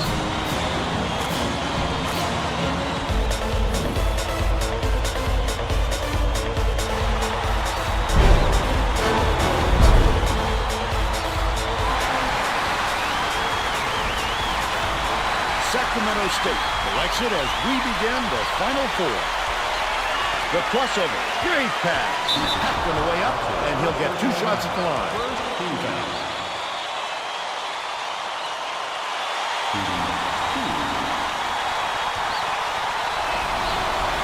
He misses the first. Hey, what's up? He's off on the second. Takes it up, got the bucket and the foul. He'll go to the line for a chance at a three-point play. He's either got to foul hard or don't foul at all. You can't just give up easy three-point plays. Foul shot is good for a three-point play. Hine inbounds the ball.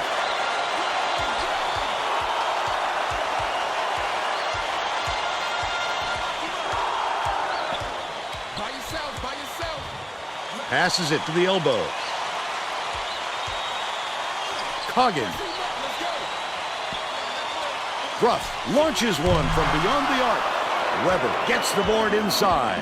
Now let's check in with the third member of our team, Tracy Wolfson. Tracy? Vern, earlier today I talked with Coach Licklider. He said that his team has handled the build-up to the Final Four extremely well. He told me he wasn't sure how they would react to the week-long media circus. It was surprising how cool and composed they were throughout the whole thing. He said the players handled it a lot better than the coaching staff. I'll tell you that. Thanks, Tracy. Weber catches it down low. Feeds down low. Harlan. Stop! Get it out of there, big fella. You have to protect the lane, and that time they tried to sneak one through on him. The big guy has spoken.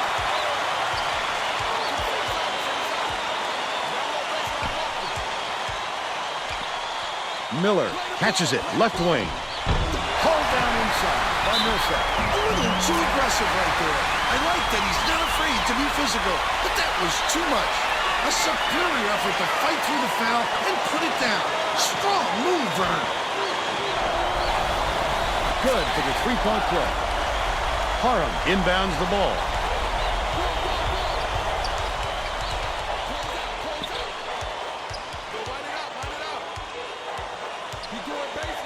Wilmot. Where are you going? Parham! I'd love to see that.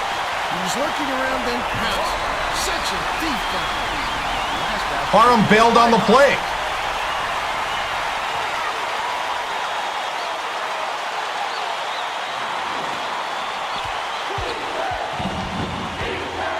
Wilmot uses the crossover. Right wing. Passes to the wing. Vitelli hands it off. No, I did not. Leads him with the pass. Harlan, almost a three-point opportunity. Instead, he'll go to the line for three.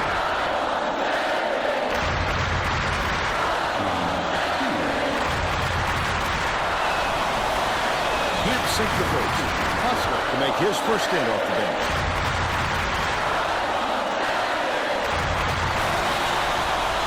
He's going to come away empty from the line. They rule this one goaltender. Out the shot. Final Four, yep. Washington State, back in November. Hines inbounds the ball. Under 10 minutes left in the half. It's deflected, and it's scooped up by Vitelli. The D was really waiting for him there. That's how you do it. Keep the heat on. Wait for the misstep, and then capitalize. Stolen by Wilmot. Stokes puts it up. Weber corrals the miss. Dishes to the left. Great offensive rebound. He worked so hard to establish position. That last free ball is drained by Wilmot.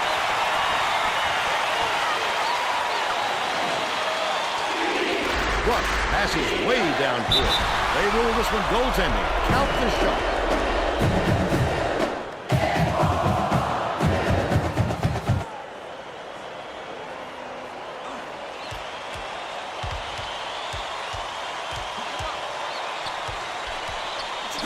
Stokes gets it cross court, raises up, misses the three-pointer. But they're still out in front by 3.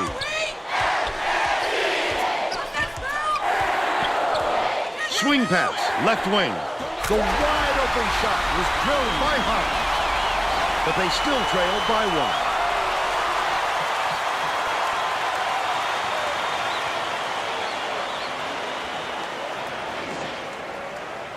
Nobody reads the screen, though. They're just going to keep asking. Crosses it over. Definitely a block. Just got a little too physical, trying to draw the charge. Somebody just asked earlier what the score is, and I got it on the screen. In 2 different places. For the three-point play. 3 different places. Under 9 minutes left in the half. Stolen away by Sacramento State. The D was really waiting for him there. That's how you do it. Keep the heat on. Wait for the misstep and then capitalize. Ruff brings it up the floor. The Hawkeyes take their first time out of the game.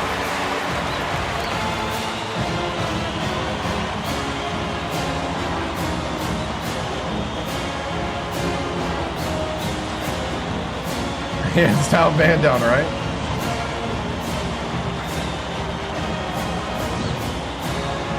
and set to inbound the ball. What gets frustrating to me when it's the same people asking the same question, and I got to tell them the same answer. Like they got a mind like a goldfish. Hustler It's sad when a inbounds dog the has a ball. better memory than you. Goes up. Tough D by Stokes. This guy can usually finish in traffic, but the D was too good, even for him on that one. Wilmot puts it up. Gets the three-pointer to go. He's shooting 100% from deep. It is like that, yeah. Iowa has been on the wrong side of this long run. Right? And Tracy's got a report for us. Coach Licklider is not at all happy with the drought they're going through and told his assistants to find a way, any way, to turn this one around. Thanks, Tracy. I mean, Iowa's playing pretty tough here. By Hines. He just rose up and nailed it. Now that Silky smooth I release can kind of doesn't forgive a roll little from bit that distance. for new people, but like I said, when it's the same username every single stream, Vitelli gets it to go. He's got 5. Hines inbounds the ball. Under 8 minutes left in the half. Hustler dumps it off. Coggin swings it to the wing. Holland pulls it in. Well, you can't afford to spot the other team any more points, Fern. They're in danger of letting this game be over before the second half. Left wing, behind the arc. The offensive rebound by Weber. That last shot was dunked down. A lot of points in this first period. Incredible. that's the reality of being a live streamer, is that people come in, people are rotating in and out, and they didn't hear what you said literally 2 seconds ago. Stolen by Sacramento State. You can't really get mad about that. Before they even knew what hit them, he made off with that one. The Hornets will get this one back. The Hawkeyes are making a few lineup changes.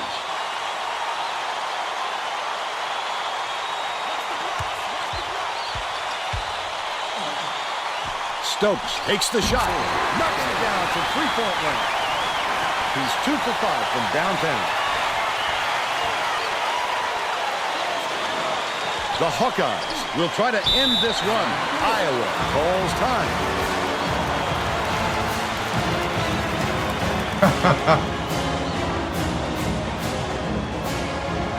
Where's the guy that asked you if... Yeah. Exactly.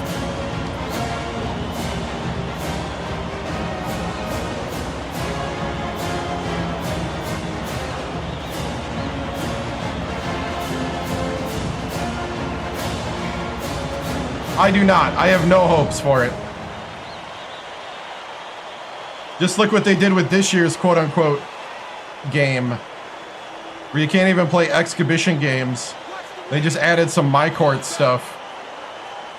Cooley inbounds the ball. Couldn't even let you play the teams that they put in the game. Unloads. Haran snatches it down inside. Bruff has missed quite a few shots in a row now, and it's unavoidable that it's going to start affecting his confidence. Terrific work to absorb the contact, hang in the air, and hit the shot. Pretty, Vern. It is one of the better teams. I wouldn't say the best. We had some pretty good. We had a pretty good Wisconsin team. No good. And they both get the three-point goal. A couple years ago, and a Purdue and West Virginia team. No problem. That'll give him the three-point chance. It was. Backs on the free throw for the three-point play. Ruff inbounds the ball. About 6.5 minutes left in the half. Stolen away by Stokes. The intercept. What great reflexes. He pounced in and picked that one off easily.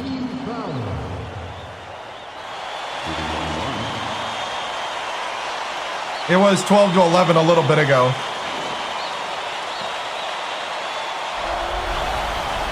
Knocks down the first one. Final 4. He gets them both. The Hawkeyes will try to put a stop to this run. Hits the quick shot. They're now behind by 21.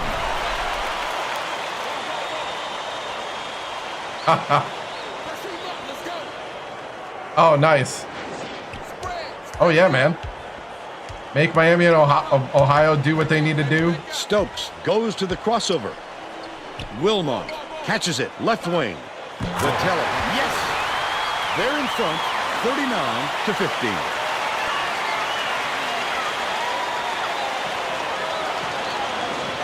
Iowa is really struggling. Cole ends it I just off. feel like I'm in a rhythm right now. The quick shot.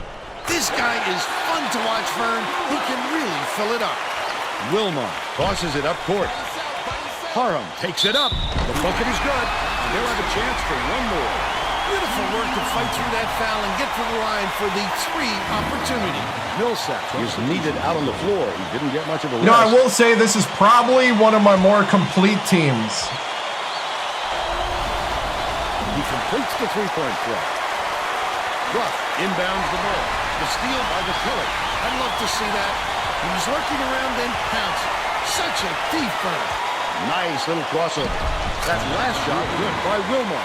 Rest the Irrepressible, starters. Vern. We're These always guys resting the just keep starters. I gotta coming let them after have a you. little We've fun. seen no let-up, that's for sure.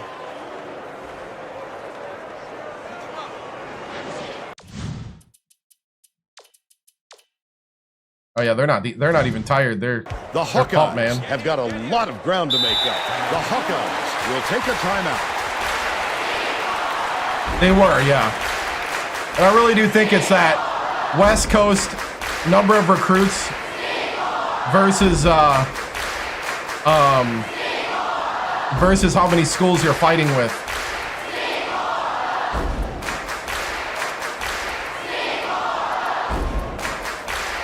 Well, let's get back I'm to not the worried. action.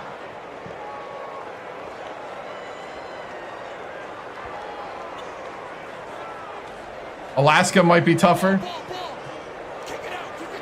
Yeah, I gotta have an Hustle under 70 inbounds the team that's ball. Alaska. Left wing.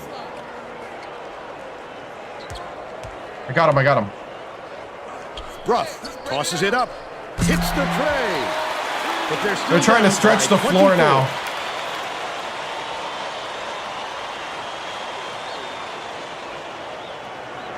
Unless I create a team that's like nothing.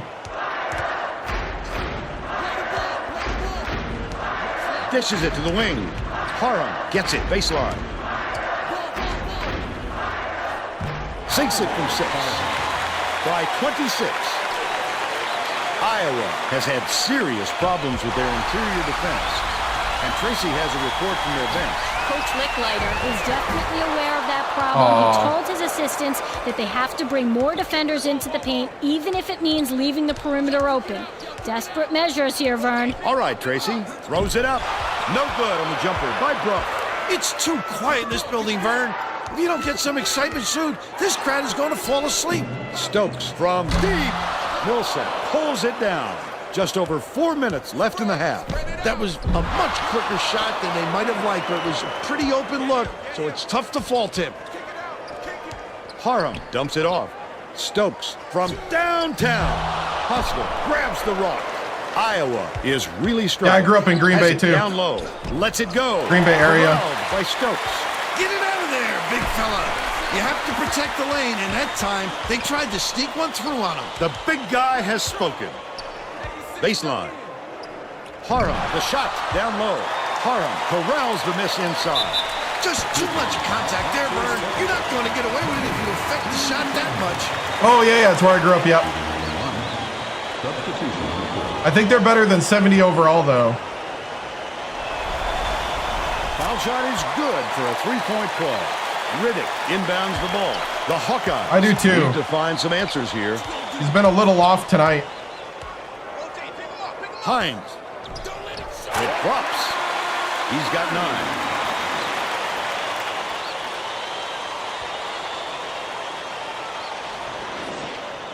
Oh yeah. Goes up. Collected inside by Lambert. Just over 3 minutes left in the half. I'm not sure why he decided to get fancy there. Very poor decision. Skips it to the perimeter. Dishes left wing. Cole catches it right wing. Riddick and misses. What was that all about? Poor decision there. And the defense knew it. They literally backed off the shooter. Bench to half. Once the ball was released. You can only do it before the legacy, and you can only swap teams. Dishes to the right wing. Hines, the reverse. Puts it in for two. I felt that coming. 27.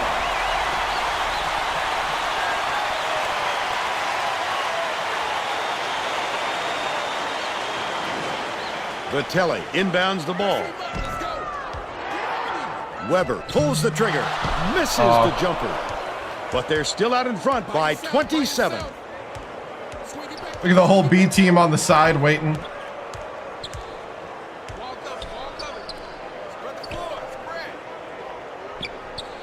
Passes it to the left block. Cole catches it left wing. With the shot. 19-footer was off the mark by Lambert. That's another rebound for a team that's doing a great job on the board. They've got a big edge there today.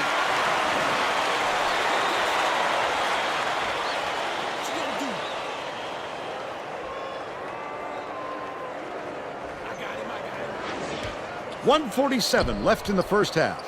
Cole has it left wing. Spread it out.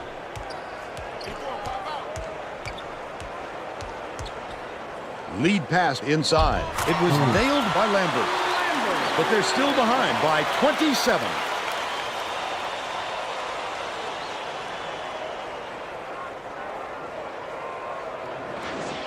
Sacramento State takes its first timeout of the game. Well, it looks like they're getting set to inbound the ball. Substitution on the court. B team to half. Man inbounds the ball. Fernandez passes it up court. Tiger goes up. Gently Tiger drops it in. And they're now out in front by 29. Hey, what's up? Starters will play a lot of the second half. The Hawkeyes with some difficulties. Right? Dude, Buzz. I wish I had them fixed. Good from downtown. But I don't have time to do that anytime soon. 66% from beyond the arc. Takes it up. Raul! Down with one hand by Osborne. They lead 58-30. 57 seconds left in the first half. Stolen by Sacramento State. Such great instincts. He knew exactly where the ball was going. Feeds it far side. Elsie takes a three. Hustler hauls it in. That's his third rebound of the contest. Coggin. Oh, Tiger took it away. Covered up by Tiger. Elsie gets it far side. That last trade, no good. Tiger puts it back. By Tiger. By 30. Iowa is shooting itself in the foot with all the turnovers. Tracy has something for us. Coach Licklider looked downright disgusted after that last turnover led to yet another opposition bucket. He yelled 3 simple words at his guys on the floor. Protect the ball. Thanks, Tracy. Last basket was made by Coggin. Sacramento State calls timeout. They're getting set to inbound the ball.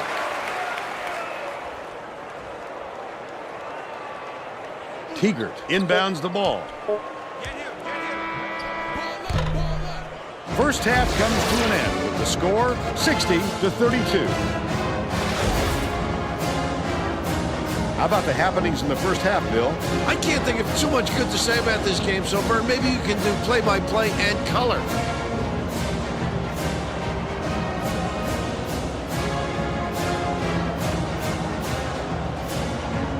And now it's time to show you our player of the half. Bill? Vitelli would not be denied. He was going to do everything and anything to get his points. Whether he had to go over, under, or around defenders to get to the tin, he did it. He is a man possessed right now, Vern.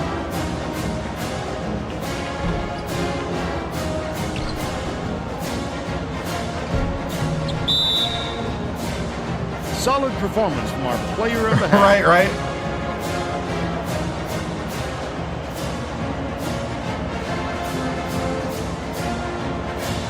Stephen A would be complaining about Sacramento State daily. Yeah, ESPN would be hating us right now. Could you imagine ESPN talking about Sacramento State going after a back-to-back championship and how mad they'd be? About how schools like Sacramento State shouldn't even be allowed to be breaking up their big market sports stuff.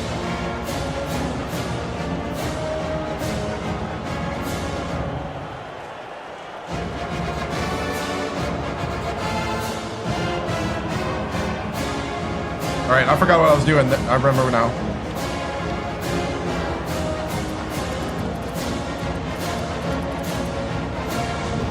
In real life, yeah, Bibby's the coach. Yep. Victoriano here.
All right. Stokes with a quiet 10, right? That's because he's missed open threes. Open threes.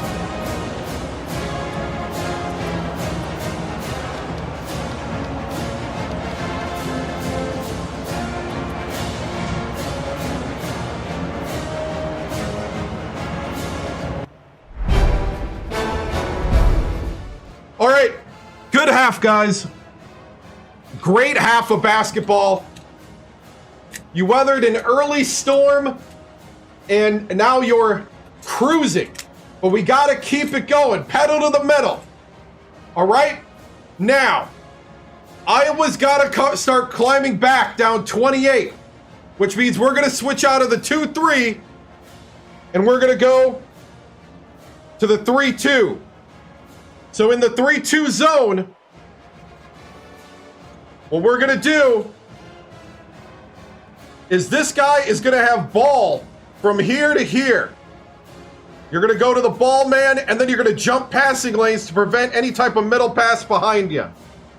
Now, one thing that teams have been doing is they've been putting a guy here and here and flooding the zone, making our wingman go to this guy and then passing out here to an open three. So this man needs to be alert and fill and fill.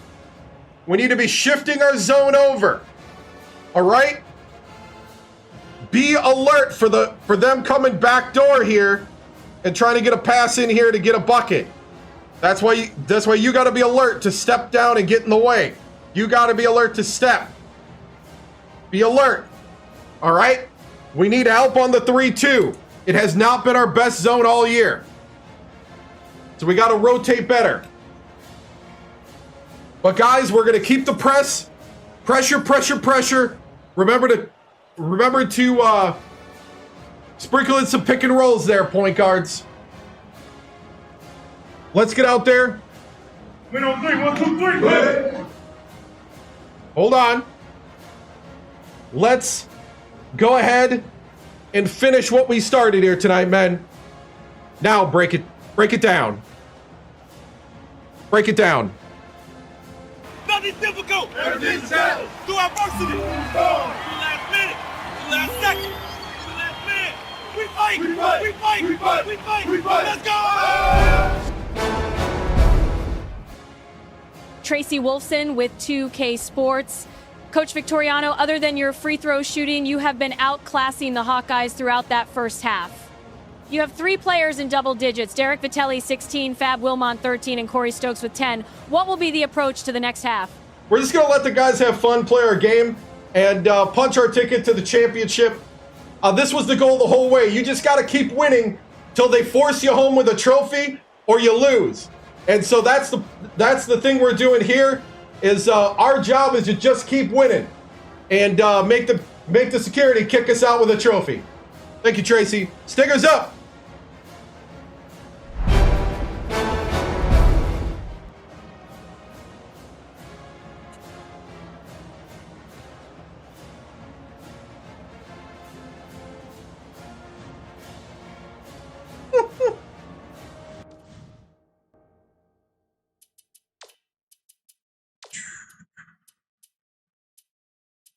Okay, starters to start. We're all set to begin the second half.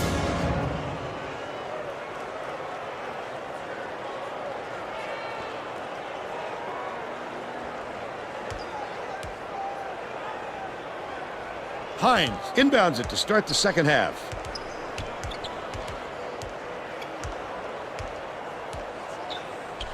Fires. Grabbed by Weber. Tracy Wolfson has some extra info for us. Thanks, Vern. During halftime, I spoke with the Hornets coach. He told me that his game plan was going as planned and felt no need to change things up. Coach also brought up how happy he was with the way his press was working. The turnovers they've caused and the chaos they created in the backcourt is exactly what he was hoping for heading into the game. Sounds like we'll see more of it. Back to you, Vern. Great job, Tracy. Thanks for the update. I don't think he'll miss many more of those looks. Parham hands it off. Weber.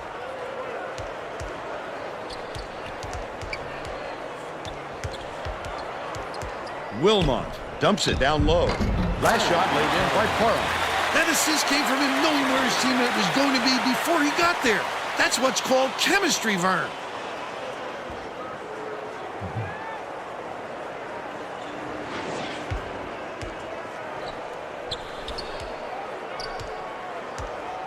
Skips it inside. Poked away, but it's recovered by Miller. Bruff swings it to the wing. The steal by Sacramento State. Oh, the quick hands. Before they even knew what hit them, he made off with that one. Skip pass, high post. Weber. That's his first personal foul. First team foul. Shooting 2. Knocks down the first one.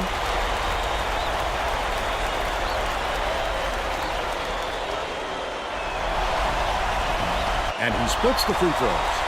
Parham connects. He's shooting 55% for the game.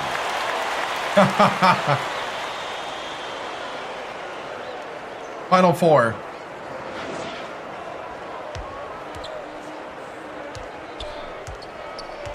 Coggins dishes it to the left wing. Reeled in by Weber. That's his 8th rebound of the contest. The D knows he can make that shot unchecked, and he did a good job staying with him on the play. Stokes just missed it. No three-point opportunity, but he'll go to the line for 2. Shooting 2. And he makes the first. He gets the second to fall as well. Hines inbounds the ball.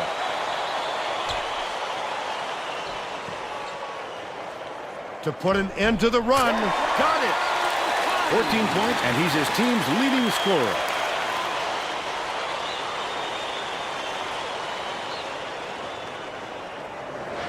The Hornets with a comfortable lead. Weber goes up. Foul. Oh, hey! Hey! That doesn't belong in basketball.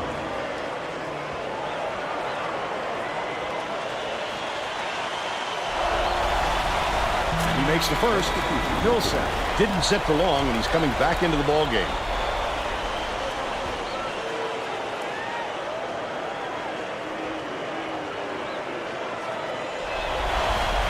He gets the second to fall as well. Ruff fires it way up court. The Hawkeyes were the last ones to touch it, and they'll turn it over. That's just a loss of concentration. You got to pick your spot and hit the target. You just can't Final fling four. the ball. Under 10 minutes left in the second half.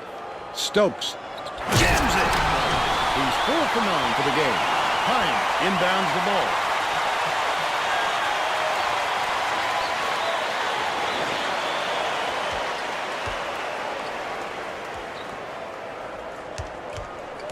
Passes back, top of the key. What a pass.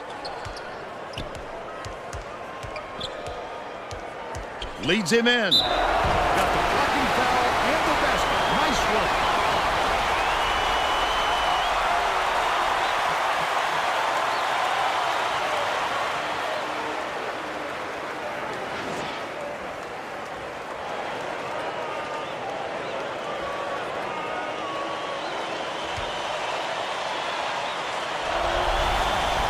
Good for the three-point play.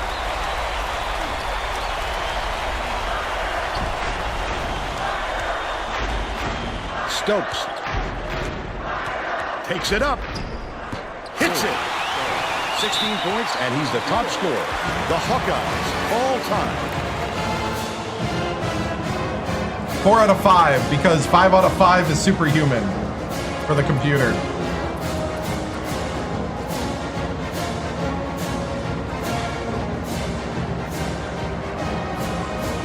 Cue everybody coming in saying I play on rookie. Cue it up right now.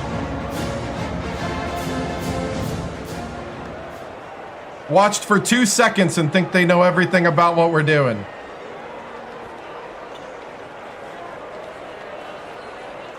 Hines inbounds the ball.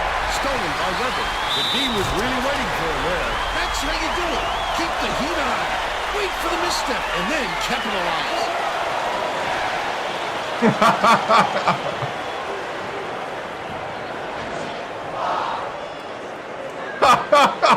Yep. The difficulty I play on is Fisher Price Preschool. Officially licensed. He completes the three-point play. The next level down is Duplos.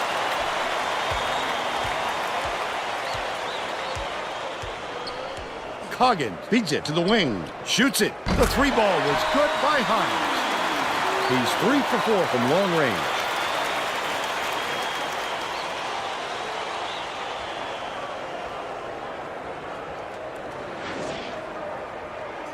The Hornets have got a nice lead.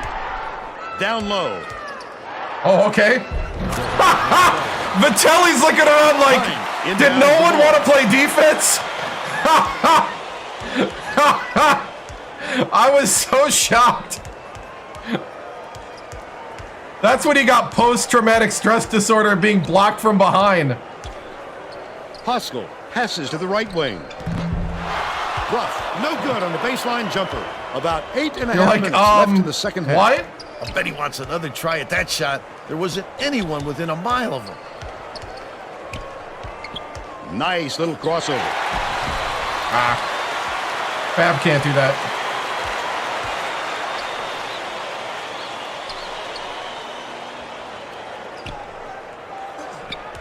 Pass to the elbow. Ruff looking to heat up a bit. Right in the bottom of the bucket. He's got 12. Right?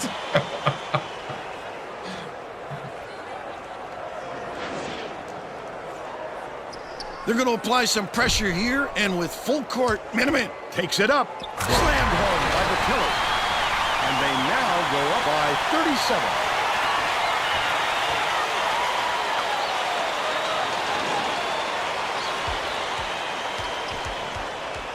Ruff goes up. And here's the State Farm drive of the game.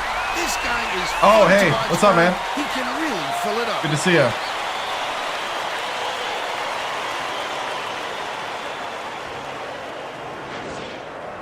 Parham inbounds the ball. It's like a library here, Vern. We need some excitement. Ruff. Costa dumps it off. Coggin dishes it to the right. Releases. The shot from the wing was good by Hines. And they're now behind by 33. Weber goes up, slams it home with one hand. They're leading 82-47. And it's picked up by Sacramento State. Oh.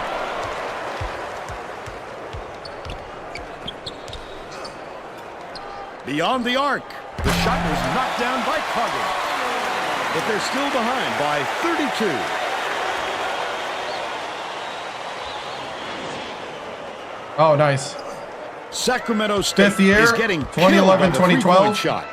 And Tracy has a report on that. The Hornets coach is clearly frustrated with all the three-pointers they're allowing. He told his bench if they're going to play perimeter defense like this, they better not miss a shot at the other end. All right, Tracy. Feeds it to the top of the key. Coggin pulls the trigger. No good from three-point land. He'll make that one most of the time. Well, the D got a break on that one. Wilmot goes to the crossover and lays it right in by 36. Right? We had one conference game in simulation that went overtime with Montana at the Nest. They're bringing the double team.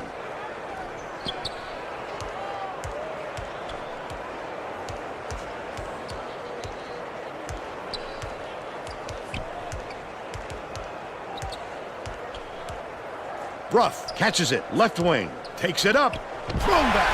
Oh, Mr. Idaho! You have to protect the lane, and that time, they tried to sneak one through on it. The big guy has spoken. Dumps it down low. Stokes. With the crossover, dumps it off. He's doubled up.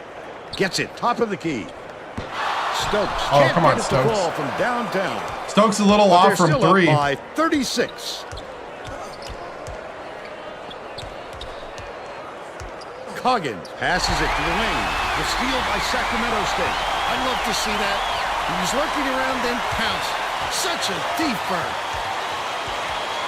It's stolen by Hines. The intercept. What great reflexes. He pounced in and picked that one off easily.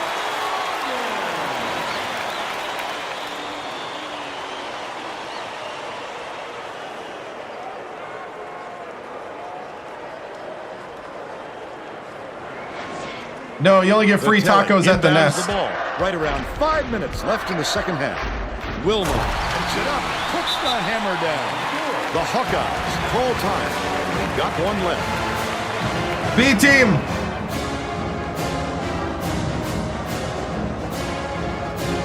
Actually, don't know. I don't know what the average margin of victory is. I know it's pretty big because of the Big Sky. You know, we had some close games in the Big Sky on the road. Well, let's get back to the action. Both teams are going to shake things up a little bit with some subs. Xbox 360 or PS3 to play this version of it. Goes up. The layup is banked in by Miller. He's got two.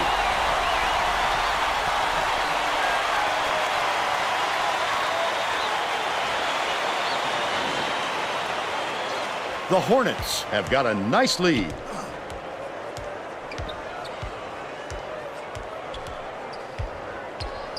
Fernandez uses the crossover. Cole gets called for blocking, and that's foul number 2 for. You've got to establish position early if you're defending Mern, and he just didn't beat him to Final the spot. 4. It's number 1 Iowa. The ball. Right wing. Ilse shoots it. Misses the three-pointer. But they still lead by 34. Fernandez is tagged with the reach, and that's his first foul. The Hawkeyes will bring out some reserves. You're never going to get away bumping the ball handler on a steal attempt. Too aggressive. Millsap backs in, bounces it to the left wing. Canned by Miller. He's 2 for 2 for the game.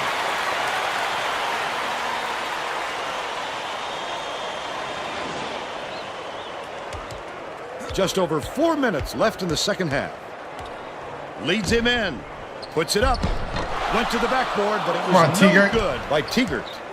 but they're still out in front by 31. George. Miller yanks it down inside. Teager tosses it up court.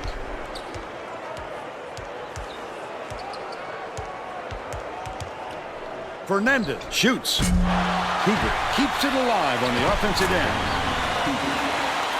Hines inbounds the ball. Yeah, Iowa Fab Wilmot's a lot five-star of All-American. second chance baskets, and Tracy's near their bench. Coach Licklider said to his players on the bench, if you're not willing to fight for those boards, I'll find somebody who is. Guys, he looks like he's at his wit's end when it comes to their rebounding problem. All right, Tracy.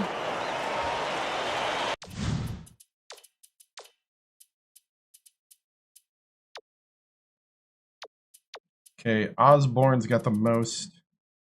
I'm going to put Bain in and Demonby. I'm going to try to boost the confidence of Mann, Bain, Teager, and Demonby. Takes it up. Knocks down the first one. Both teams are making a few lineup changes.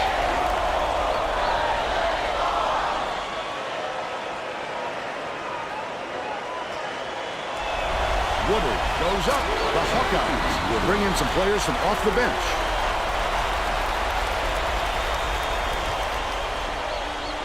Iowa just brought in the bench with crew. A comfortable lead. Demonby has it outright. Can't get it to fall. Oh, come on, Demonby. But they're still up by 31. Dishes, left wing. Throws it up. Nice job on the assist by Cole. They're now down by 29. Just over 3 minutes left. They got it under 30. Fernandez didn't watch his feet and steps on the line. We're going the other way. The Hawkeyes are putting the rest of their starting lineup back on the floor. Seemed kind of sus there. Didn't let me control my Miller guy on inbounds the ball. transition Huggins. there. Happened to step out.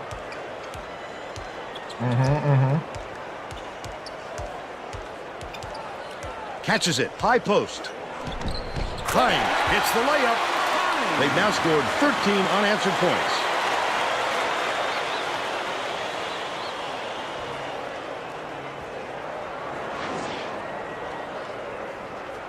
.246 left in the game. It's for the Hornets. Stolen away. Here is the break. Terrific pass. It was hit by Coggins. But they're still down by 25. Ah! The Hornets will try to put a stop to this run. Millsap gets whistled for blocking, and that is his third foul so far. Well, they got to watch their hands, Vern. The next foul puts them over the limit. Man goes right into it. I know, I bought it. The crossover. Fernandez, it's blocked. Phenomenal hops help him get a lot of shots. He also has great instincts, a nose for the ball, and a feel for meeting the shooter's release point. Coggins skips it to the left wing. Dishes it to the right wing. Lets it go. The three-point attempt missed by Hunt. Bain with the block. 2 minutes remaining. 2 minutes. Leads him with the pass. And they call goaltending. Bain with the points. Cut the lead down to 30, right? Bain.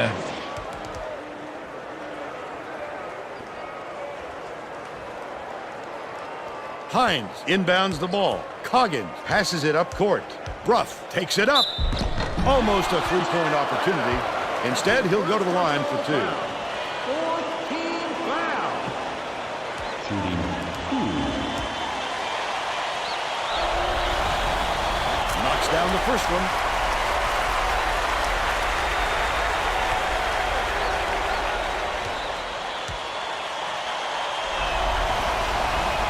You want the floating head? The Hornets should look to use some clock here.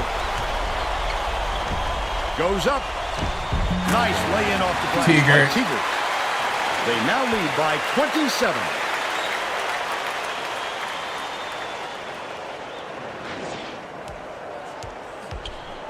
Miller releases. Can't connect from long range. Lucky break for the defense. Whoever was supposed to be guarding him better wake up, because the next time, it won't be a miss. Fernandez crosses it over. Bain puts it up. Collected inside by Bain. Whip up and in. Bain. Vern, I think it's safe to say they're going to be chalking this one up in the win column. Bold pass. Oh, Bain got owned at the post. Keeger inbounds the ball. 1 minute left in the game. Nice little crossover. Every basket is another dagger. The game is all but over, Vern. Oh, yeah. Definitely.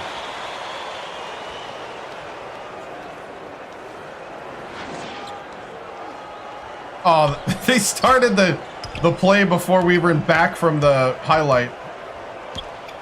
Trying to break the press. From downtown. Keeger gets the rebound. He got the look he wanted to there, Bill. I wouldn't let him have too many more of those. He can light you up in a hurry. Keeger gets it right side from inside. Get it out of there. Oh, what?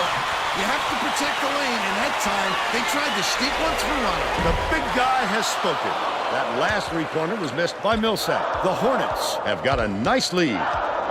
Bounce pass to the inside. Millsap gets the reach-in call. They're in the bonus here, so that'll be a 1-and-1 at the line. Well, they're trying to get something going, but committing silly fouls isn't the way to do it. Comes up empty. Oh, come on. Hines. Can't hit from beyond the arc. With the shot. The Yes! by Demonby. Demonby for three. Hines inbounds the ball.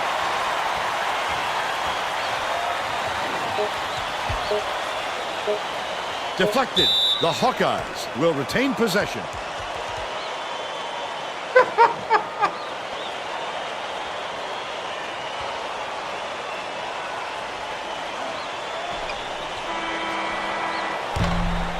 That's the end of the game. The Hornets knock off Iowa 101-69. They're on their way to the national championship game. Let's see who we have as our player of the game.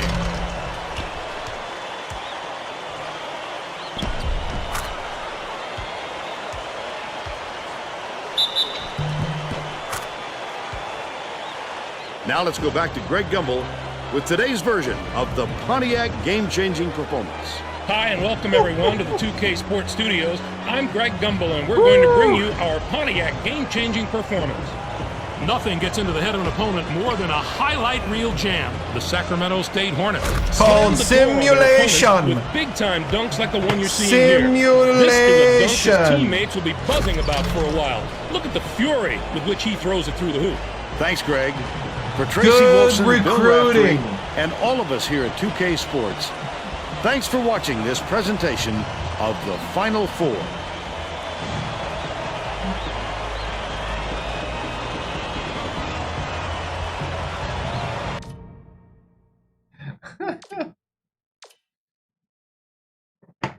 Oh, man. No, Michigan State got knocked out by Indiana. And it's 6-seeded Indiana against 7. I think it's like. Wait, no. Did Indiana lose? UAB is there. Yeah, it was Indiana 6. UAB is what, a 7? Iowa was a 1. They were the Big Ten champions.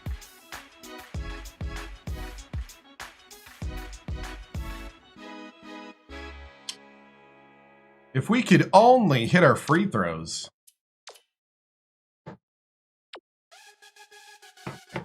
Double-double for Mr. Idaho.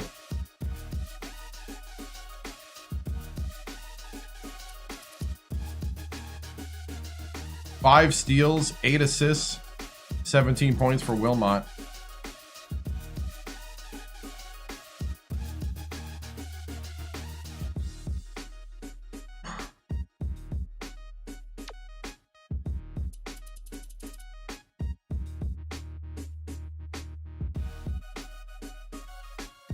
Right. Get that championship parade scheduled now.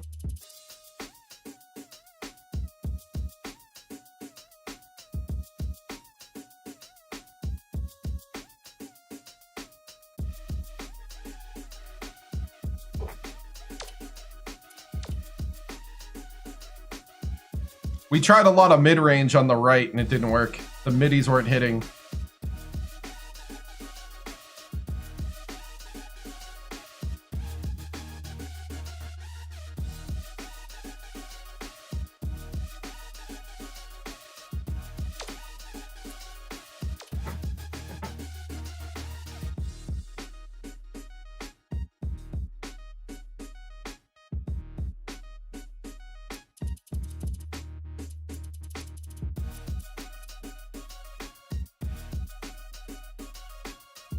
So this will be Stokes and Mr. Idaho's last game with Sacramento State.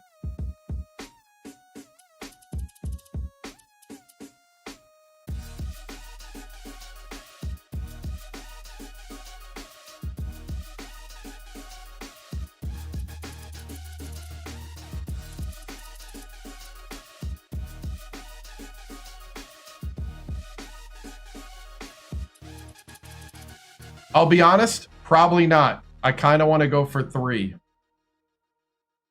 But we'll see. But I pretty much want to go for 3.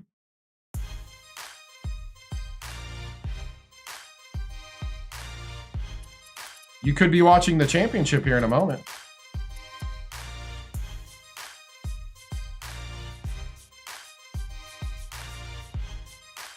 But I'm glad I can be your second screen.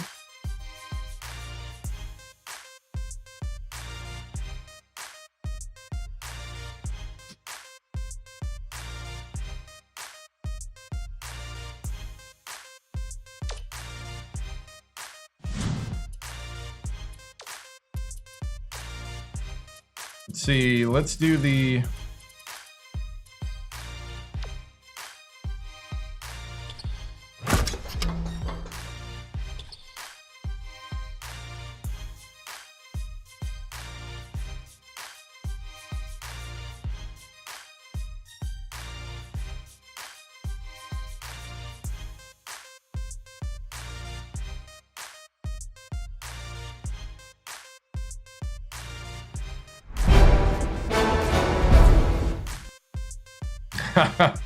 Yep.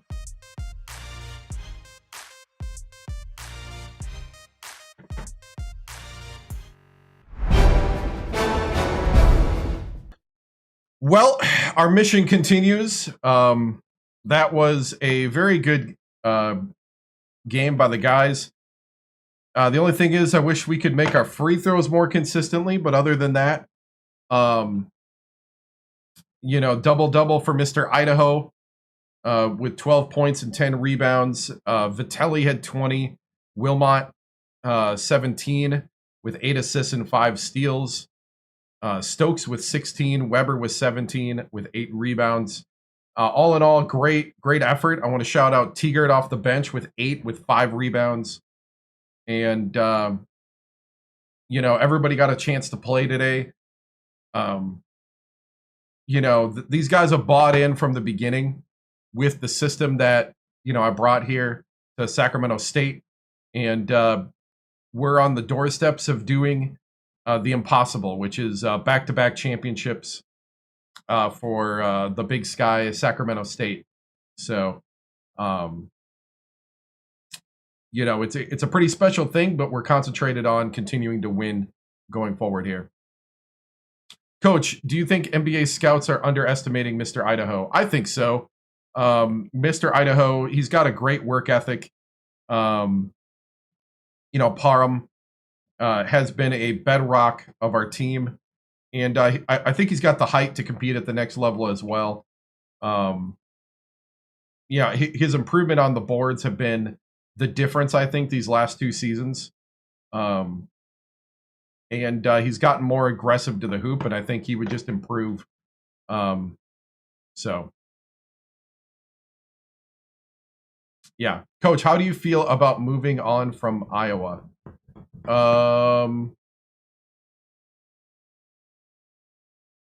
I mean, I feel good. Like, I kind of don't get the question. Coach, as you and the team get ready to head off to the national championship for the 2nd straight year, what will your message be to the team next week? You know, the big message is to just keep being them, play their game, play smart. You know, I think the big thing that got us here is what I would call humble basketball IQ. Those moments where, you know, you're not so prideful that you have to play a certain way, that you're just going to do what it takes to win, whether that's passing the ball to a teammate to get a basket, or to you know, to take the shot when it's called upon. When your number's called, you step up to the moment. When it's time to help out a teammate, you help out a teammate. And I think it's that kind of team camaraderie and that time of team thing that really, you know, really brings it together. Coach, are we going to stay at Sacramento State?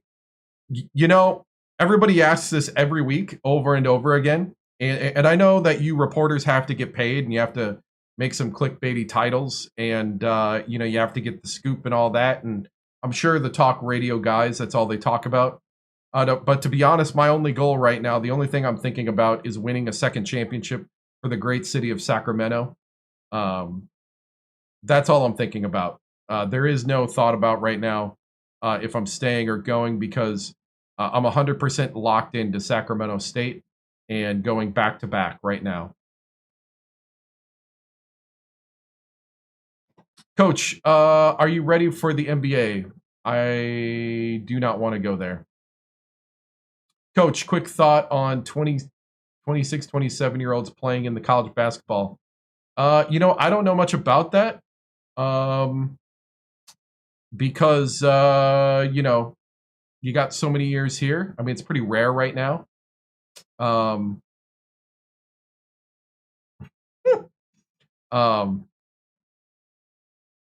You know, let's see. They're not really playing 26 and 27-year-olds, but I guess if you got eligibility and you haven't been paid yet, you know, because that's the rule right now, right? Yeah. In 2011, 2012 season, that's the rule. Yeah. That's what I thought. I don't even know why we're talking about this. Coach, you built a program up. If you win 2 in a row, then what by you want to be strong next year? Coach, you built what? Coach, how comfortable are you going into this game? I'm very comfortable. The thing is that we gotta we got to sorry, it's just a really bad question.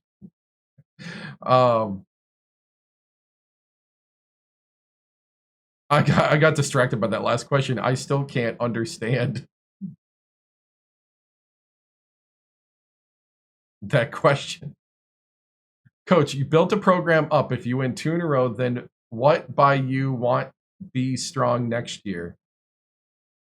I'm so confused.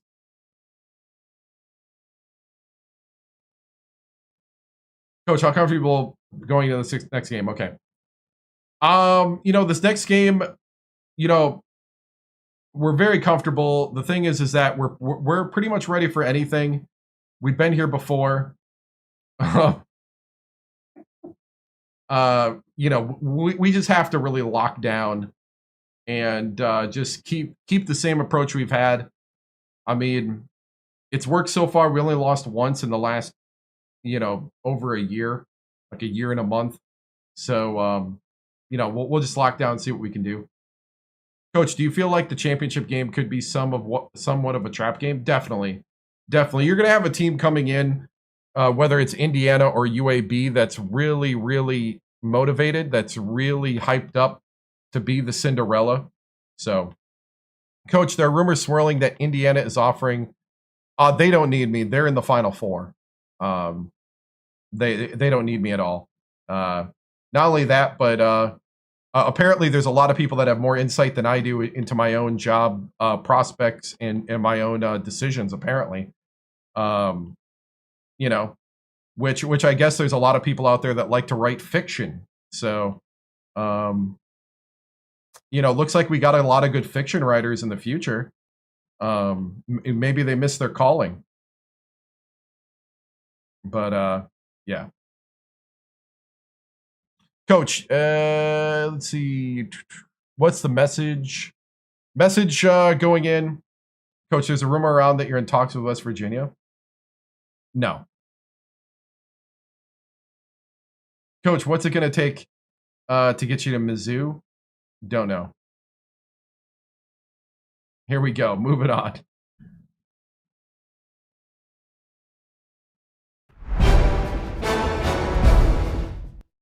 Man, it's a good thing none of you are sports reporters. Those are terrible questions. Terrible questions. Not even talking about the game. Not even talking about the Final Four. We're going to lose 2 this year and 6 next year. Coach, is it true that you're once a quarterback? At least that's funny. Yes. Not necessarily you got to be serious. It's just, holy cow, same type of things here. Having to give the same answer over and over again. Trying to find new funny ways to say the same thing because apparently it's funny to make me do that. Either that or it's like gaslighting. Maybe it's soft gaslighting, what you guys are trying to do. You're trying to tell me you want me to leave and go to the team that you like. So you figure if you ask me over and over again, like a little kid, that you'll break me down and I'll go to your school.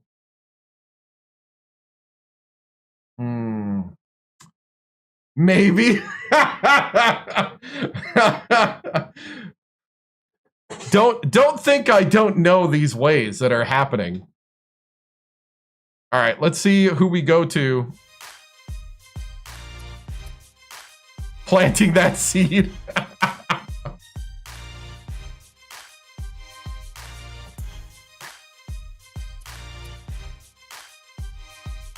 I actually can't. My own rule says I can't go to Ohio State.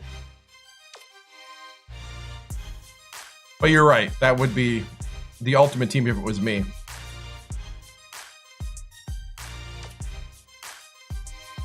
Indiana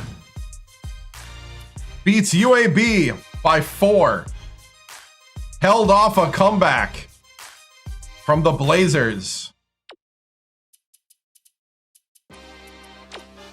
Their 7'1" senior power forward playing center. Brendan Mason, 6'3", 4-star point guard, who's fighting for Corey Stokes for the top pick. And Ty Silla, 6'8". Didn't we play these guys earlier in the year? We did not. Not this year. We played them last year.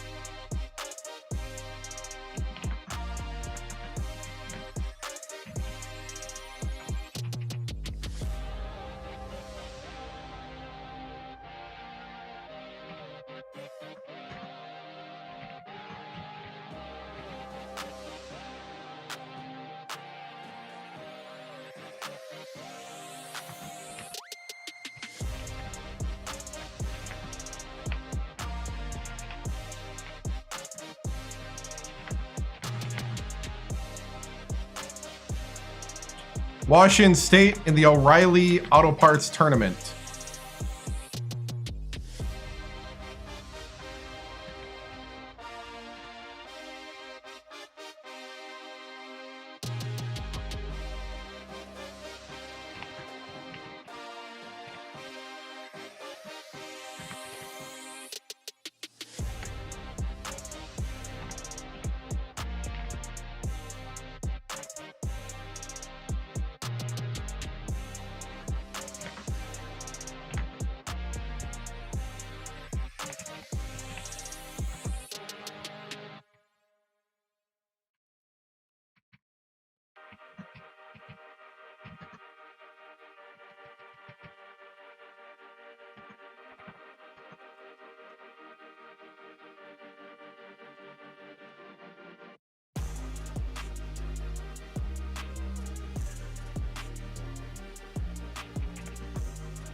All right.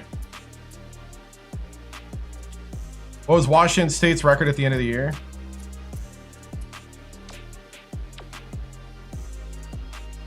No, they went to the second round, lost to Marquette, 8th seed.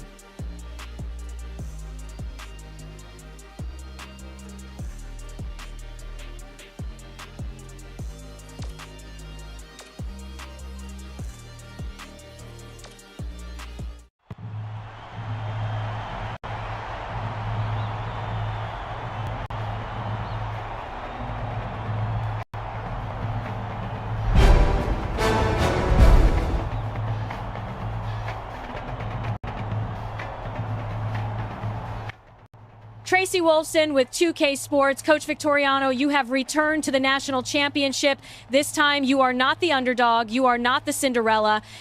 You are the reigning champion taking on the contender, 6th seed Indiana. How special has these last 2 seasons been for your program, Sacramento State?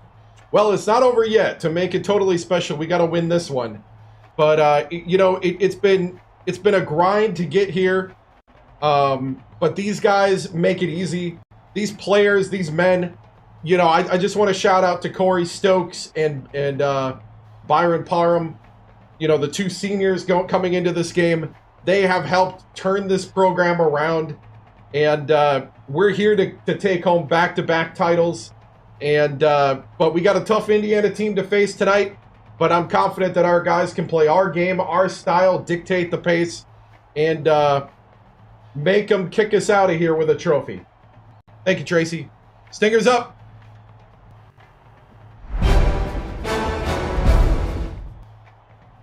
All right. Here we go. Back to back. That was the goal when we talked to each other at the beginning of the season. When you were running those gassers, when you were doing all the drills, the late nights, the long practices, you are back, and you are here to prove that you are not a fluke. Get out there and defend your title. You're taking on one of the most storied programs to do it. No one could write a better script than this. It's time to seize destiny, men. Play your game, Stingers up, break it down. Coach on 3, 1, 2, 3. Coach, good work, good work.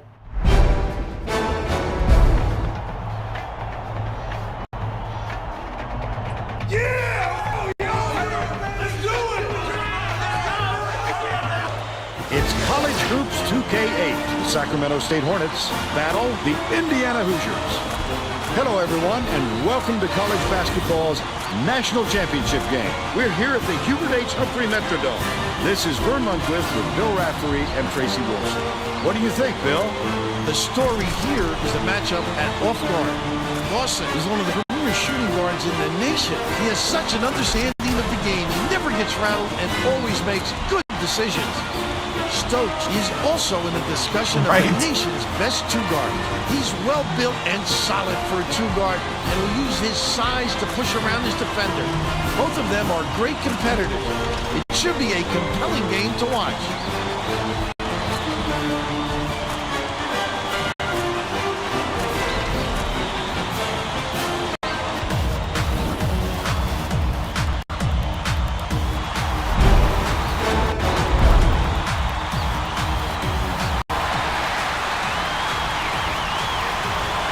Sacramento State has it, and we're underway in the national championship game. Uses the crossover. Vitelli throws it up. Parham yanks it down inside. There you go, Mr. Idaho. Silla inbounds the ball. Lock it, lock it, lock it! Change it up in midair. Flashy play. Lead pass to the paint. Silla up the backboard and in. And it's all knotted up. Now let's check in with the 3rd member of our team, Tracy Wilson. Tracy? Just before the game, I talked with Coach Sampson. He told me that his team got on a roll in the first game of the tournament, and it simply hasn't stopped since. Set it up, set it up. It's supposed to be for a lower seed, such as themselves, to make it to the national championship game. He said it hasn't seemed that difficult at all. That's how well they've been playing, and he doesn't expect anything less in this title game. We'll see if he's Indiana's not budging. I like how he gets gets himself into defensive position at the right place, right time yet again.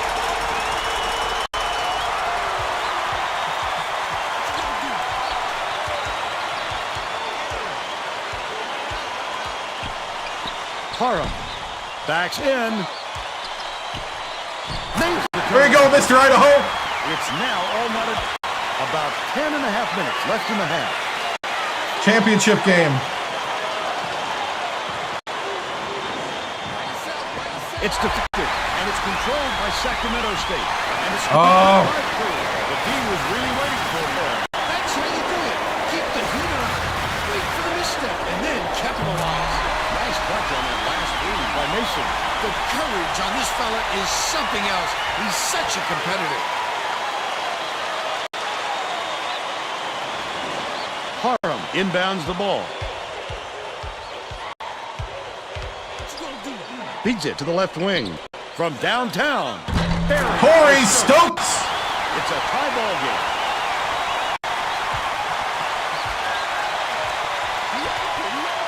Dawson catches it. Left wing. Passes back. Left wing. Pulls the trigger. Answers right back with his own.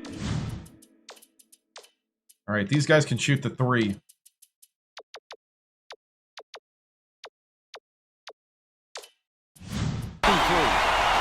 He's got three.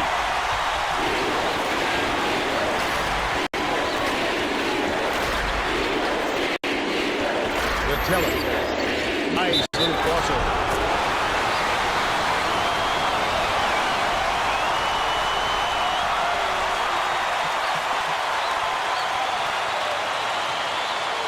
We're not running man because the big men still need a little help to dominate. Plus, we want to get some turnovers with the zone. On the free throw for the three-point play. Knocks it loose. And it's gathered up by Wilmot. I'd love to see that. He's lurking around and pounce. Such a defense. He's either got to foul hard or don't foul at all. He can't just give up easy three-point plays.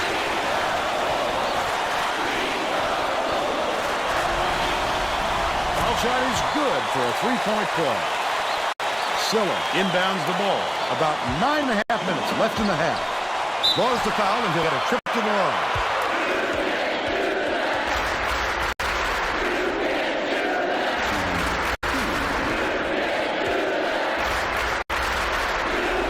Dawson goes up. He misses the first.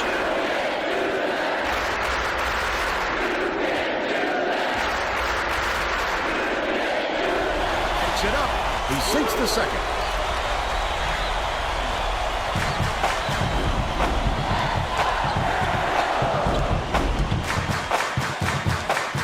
Wilmot, the crossover, lets it go.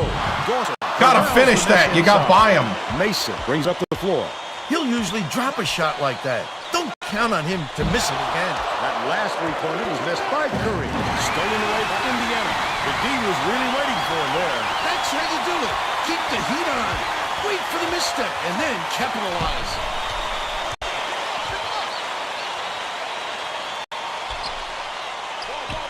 Dawson passes it down low. The close-range shot missed by Curry. Oh, the big fella with a tough rebound. Oh, yes! Him on that one. Silla inbounds the ball.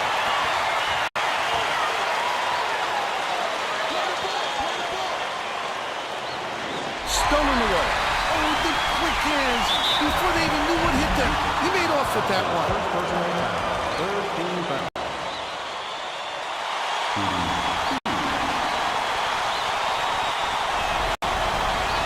Knocks down the first one.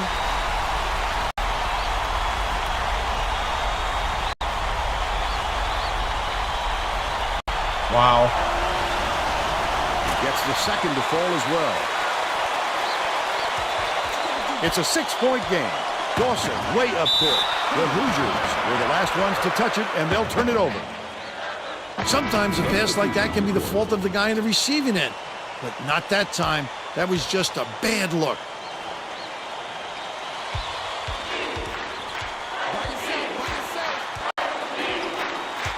Out left.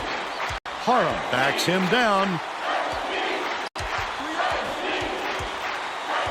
Wilmot hangs, hammered. And he will go to the line. Going good, man.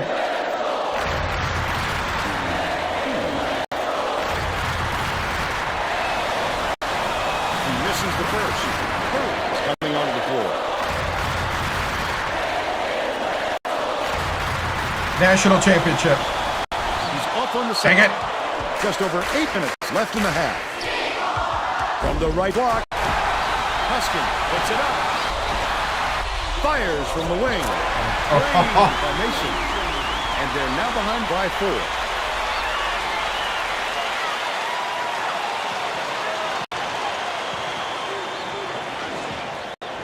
Harum inbounds the ball. There's no question what kind of defense they're in, Vern. Minimum.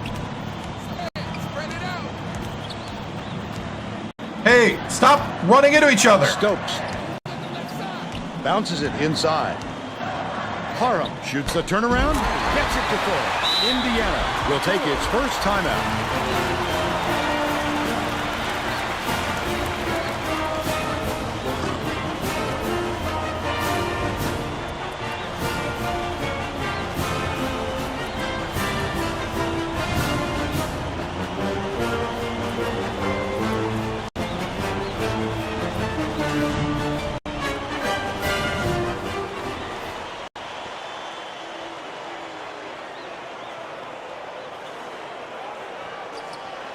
And it's a 6-point game.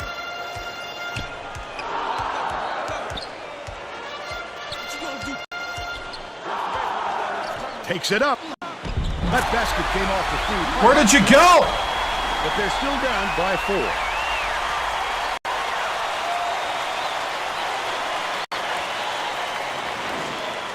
Harum inbounds the ball.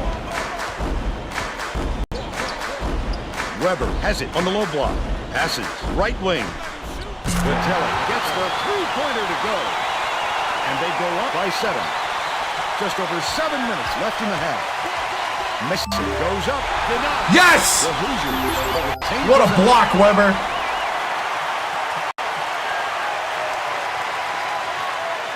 Boom!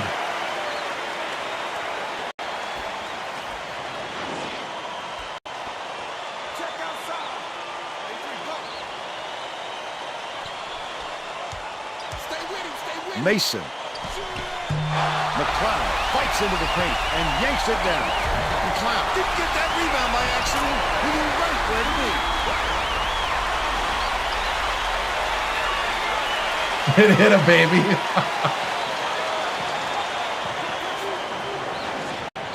Wilmot tosses it up court.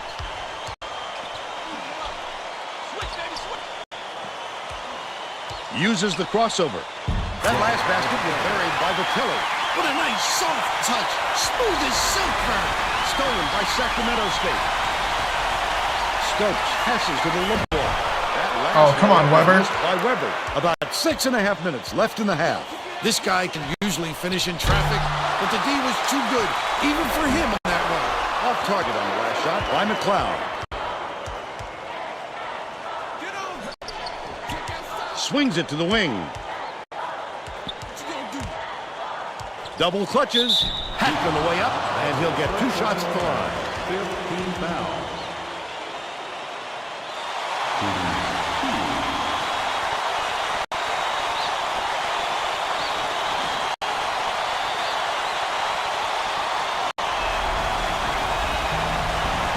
And he makes the first. The Hoosiers are making a few lineup changes.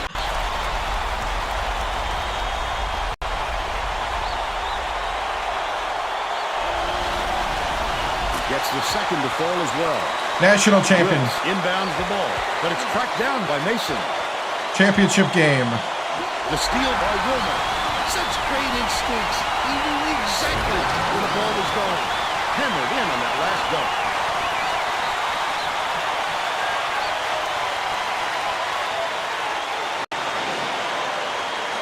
Indiana has had serious problems with their interior defense. And Tracy has a report from their bench. Coach Sampson is definitely aware of that problem. He told his assistants that they have to bring more defenders into the paint, even if it means leaving the perimeter open. Desperate measures here, Vern. All right, Tracy. Just 2. B team.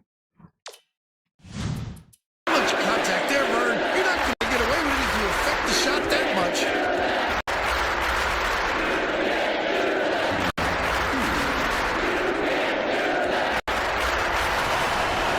He makes the first. Sacramento State is subbing a whole different group here.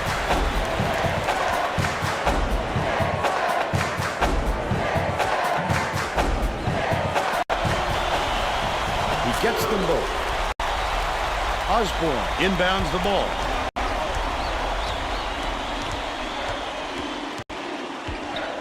Fernandez, the crossover.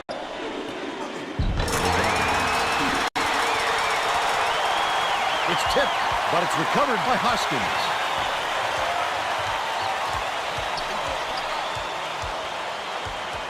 Silla. Mason gets it right wing. Last shot missed from three-point range. Mason has missed quite a few shots in a row now, and it's unavoidable that it's going to start affecting his confidence. Teagle shoots it, connects inside the Yeah, lead. national championship. They lead 32-22.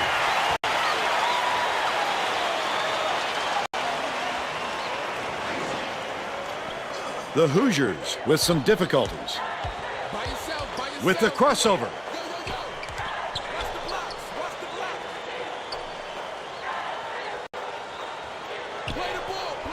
Archie backs down.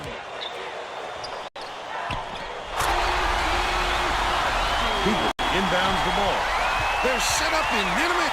Leads him with the pass. Raul. About 4.5 minutes left in the half. Indiana calls time.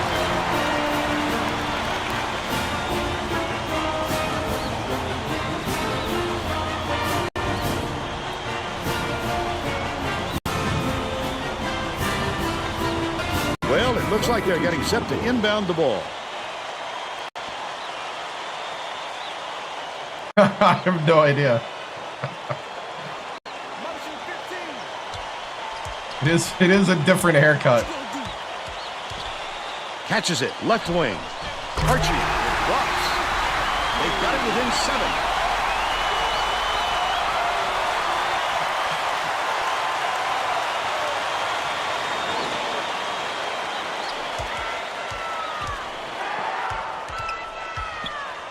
Fernandez dumps it off.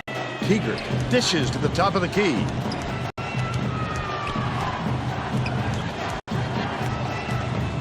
Left wing. Skips it to the left. The layup was banked in by Osborne. Woo! They push the lead to 9. Under 4 minutes left in the half. Raul.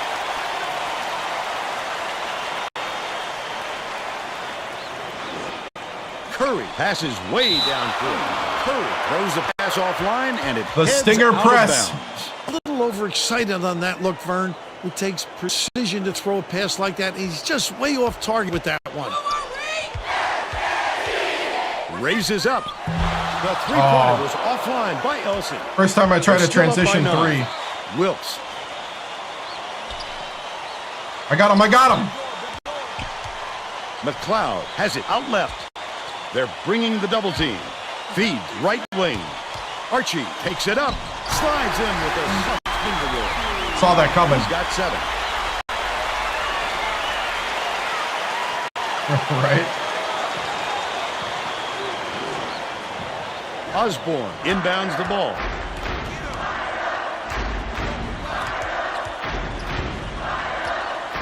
Fernandez hands it off.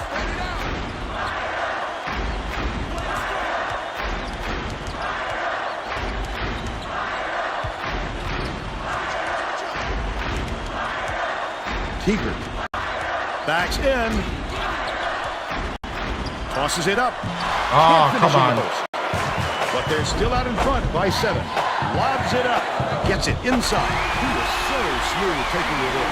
When a guy goes that hard to the hole, somebody's got to step in and stop him.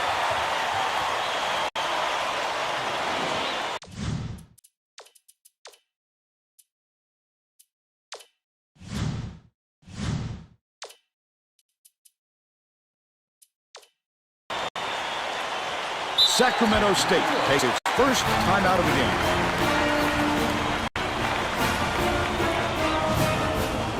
Well, let's get back to the action. Both teams are going to shake things up a little bit. With They're playing me tough, too. Got to bring the starters back in. Wilmot dumps it to the inside. Wilkes did a good job to grab that rebound. Perfect position that time. Hook loose, and it's picked up by Sacramento State. Listen to the crowd burn. This kind of excitement is why I love college basketball.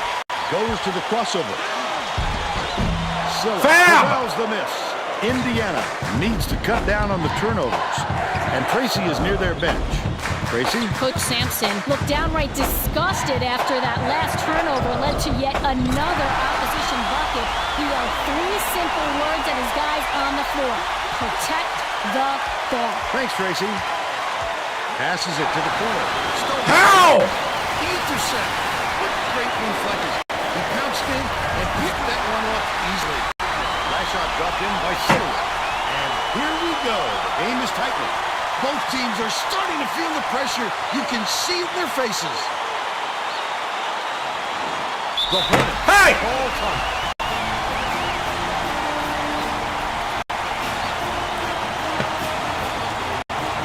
Lock in!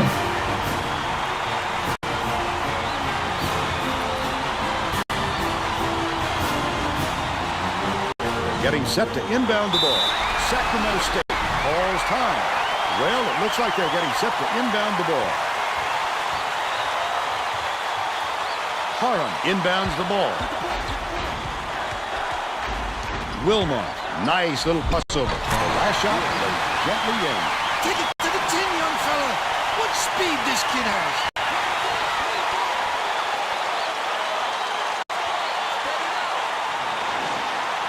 Mason passes it up court. Wilkes backs him down. Here comes the double team. Bounces across court. Corralled by Weber. That was a much quicker shot than they might have liked, but it was a pretty open look, so it's tough to fault him. Crosses it over. Harum catches it outright. Right in the bottom of the bucket. And they now go up by 5. Yeah, Kevin Sampson, yep.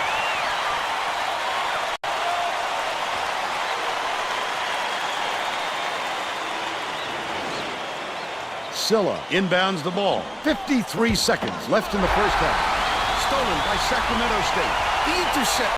What great reflexes. Thank you, Corey! And picked that one up easily. The Hoosiers can go 2 for 1. Another steal. The team was really waiting for him there. That's how you do it. Keep the heat on. Oh! Dish to the inside. No!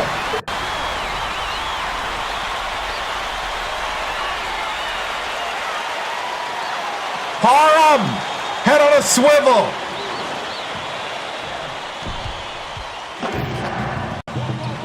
Deflected, but it's recovered by Sacramento State. Unloads. The three-pointer was no good by Weber. Still a 6-point lead. McLeod knocked loose, but it's recovered by McLeod. Has it left wing. Weber grabs the rock. First half comes to an end with the score 43-37. Give us your opinion on the first half, Bill. I can't think of too much good to say about this game so far. Maybe you can do play-by-play and color.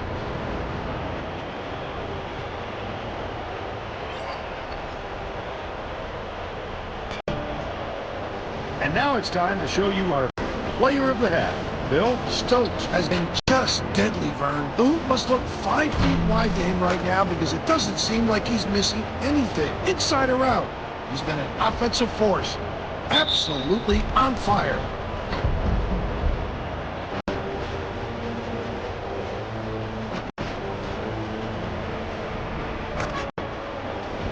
Tremendous effort from our player of the half.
All right.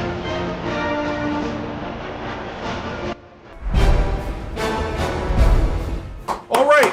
Hey, I know this isn't the blowout that we've been having in games, but you are still up 6 at the half against a storied program here in the national championship. We knew this wouldn't be easy. We knew it would be a fight. And we need every single bit of effort, every single bit of heart, every single bit of grit, teamwork, smarts, and unselfish play right now. You are about to do what most Power Fives dream of doing. Back-to-back championships. And you're gonna do it right now on the biggest stage. You are just half a game away. You just have to want it, believe it, and execute. That's what we got to do here. Now, they are totally backing off, not letting us drive past. They are trying to shut down our ISO game. So, they're shutting down the ISO game. So what we got to do is we got to start running some sets. We're going to run two of them I can think of right now that would be great to run right now. One of them is center low. So what we're going to do is we're going to come up, pick this guy. Fab, if this is open, shoot it. If not, knock it down to Parham. Parham, post up. If they collapse down on you to try to defend you, you're going to kick to Vitelli, and Vitelli's going to shoot the 3. So that's our one play. Our other play is the pick and roll. It worked pretty well, but we always seem to get away from it.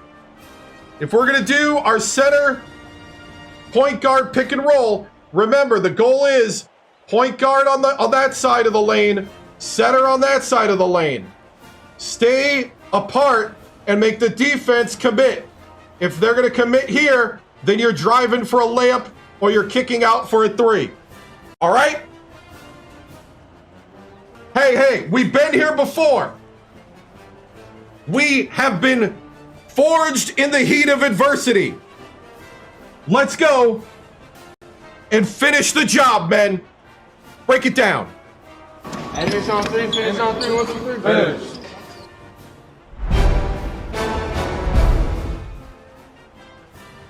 Tracy Wolfson with 2K Sports. Coach Victoriano, Indiana, is determined to not let your Sacramento State Hornets just coast through to a repeat championship. Yeah.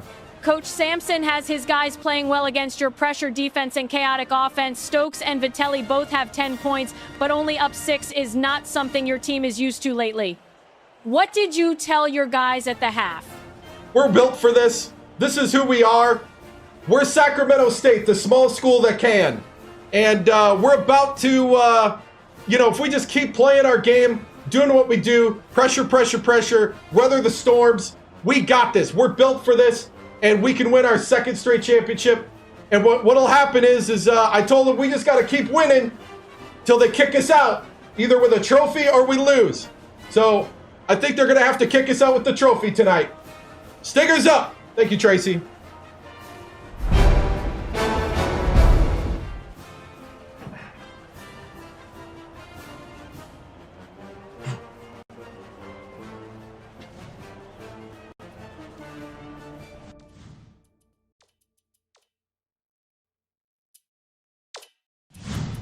We're all set to begin the second half.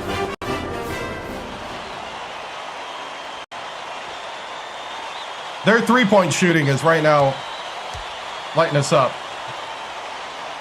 Tracy Wolfson has more on what went on at halftime. Tracy? Well, at halftime, I talked with the Hornets coach. He told me that he thinks it is going to take a different approach this half for them to hold on to this lead. He continued by saying that his players responded best when they played out of their comfort zone. By mixing things up, he hopes to shake up the opponents. There you go, Stokes. Back to you. Thank you, Tracy. Not much to say on that one, but look up below. Bottom line, this guy's got a game. Dawson dishes it to the right side. Banked in by McCloud. Hey, be smart on defense. Weber inbounds the ball. Top of the key. Passes it back to the top of the key. Harlem snatches the rebound. With the rejection. I love the game. Get it out of here. Dawson.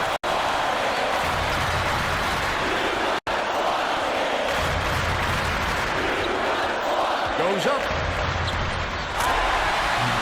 Here's the State Farm drive of the game. This guy is fun to watch, Vern. He can really fill it up.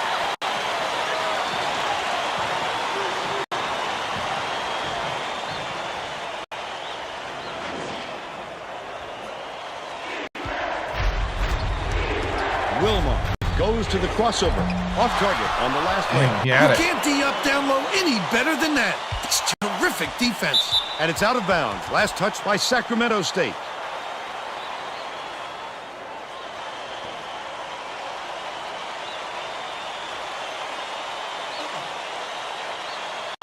Curry inbounds the ball. The steal by Wilma. Such great instincts. He knew exactly where the ball was going. Dumps it down low. Parham catches it outright. Vitelli behind the arc. Silla pulls it down inside. Silla fought for that rebound. That's some toughness for you. Errant last shot by Mason. The crossover. Double clutches. Can't convert. But he'll go to the line for two. Team foul. Going good.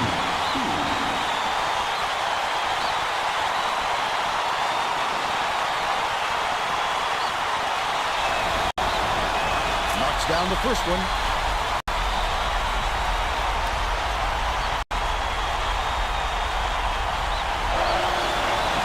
He gets them both.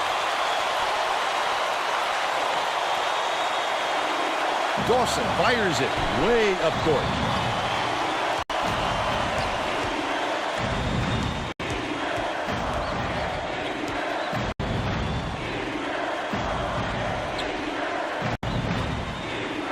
Corner. They missed an Skips it opportunity. right. Stolen by Sacramento State. I love to see that. He was looking around then. Oh, I should have kicked it out. That last 12-footer was off the mark by Weber. Over and back. Dang it.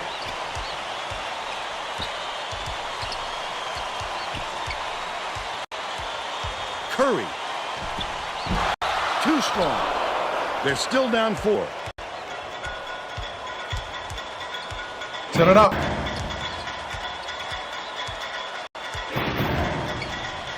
Kicks it up to the wing. Vitelli dumps it off.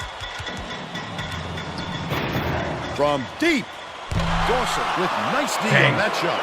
Time and time again, he comes up with the big board. You need to be able to ride the big guys because without solid rebounding, everything else can fall apart. Oh, net on the shot by Sillier. He's shooting 57% for the game.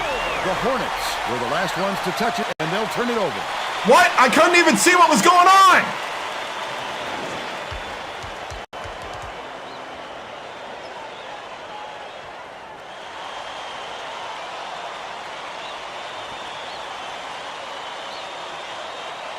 The Hoosiers can take their first lead in a long time with a basket here. McLeod has it down low. That was a wonderful feed to set up the bucket. We've seen a lot of that out of him tonight. Under 9 minutes left in the second half. Wilma goes up, count it, and he'll have a chance for the three-point ball. I love the strength. He fought through foul, no problem. And that'll give him the three-point chance.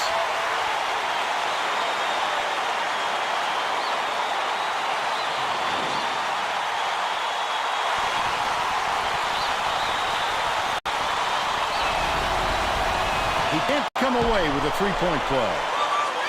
Silla tosses it up court.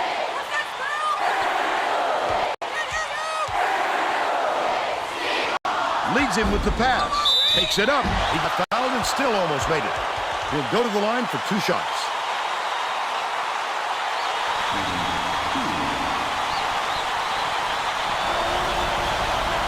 He makes the first.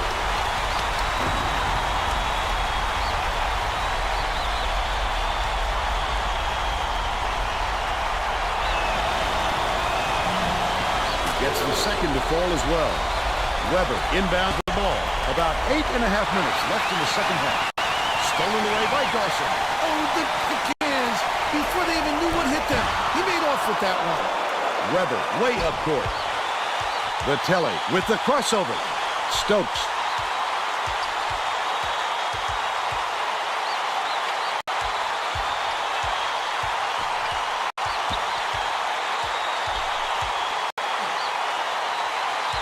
Stokes lobs it to the right. Left wing. Vitelli with the shot. Can't hit the three-pointer. This crowd is going insane. I love the energy of this building. Listen to them. These fans are loving it. We get a packed house in here, and they're going ballistic. They're up by 3. They're going to apply some pressure here, and with full court. It's stolen by McCloud. Leads him in. Lead pass inside. No good by Mason. That's how to play this game. Establish position. Grab the offensive board and finish the play. Nicely done.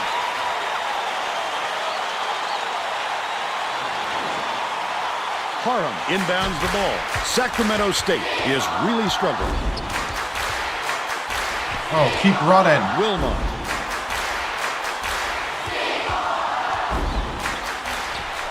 Connects. And they're now down by 2.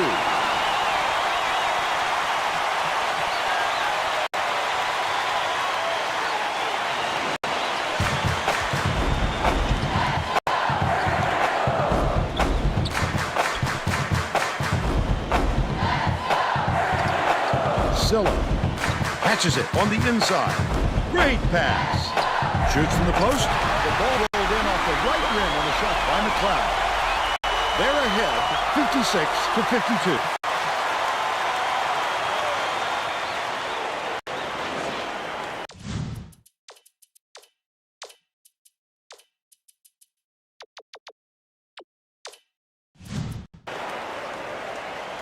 Sacramento State may have made some changes just now. Tracy Wolfson has something for us from near their bench. The Hornets just had an impromptu coaches meeting, Vern. They feel like they haven't been getting their shots off quick enough, so look for them to really pick up the pace on these next few times up the court.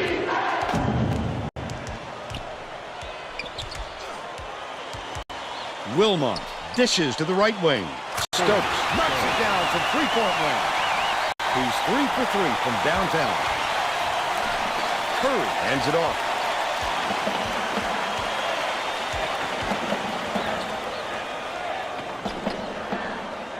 Bounces it to the top of the key.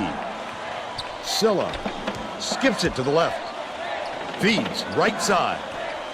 Mason catches it out left. McCloud dumps it to the inside. Layup is dropped in by Curry. Both teams are absolutely on fire. How can you not love this kind of action?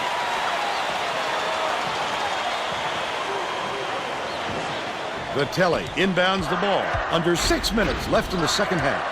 Nice little crossover. Outside. Weber to tie the game. Got it. And we're now all tied up 58. Knocked loose. The Hoosiers will get this one back. The Hoosiers will bring out the reserves.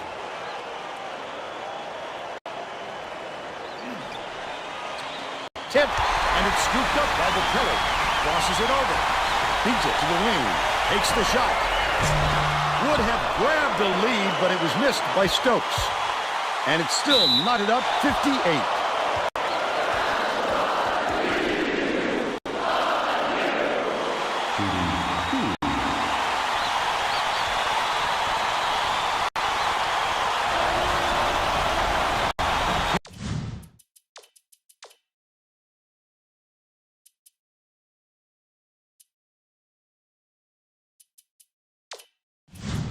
Sink the first.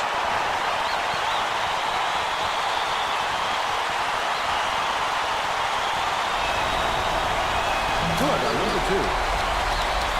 Parham inbounds the ball. The Hornets will try to retake the lead. Weber goes up, throws it down. Nice look by Wilmot. 3 assists, and he leads his team in that category. Huskin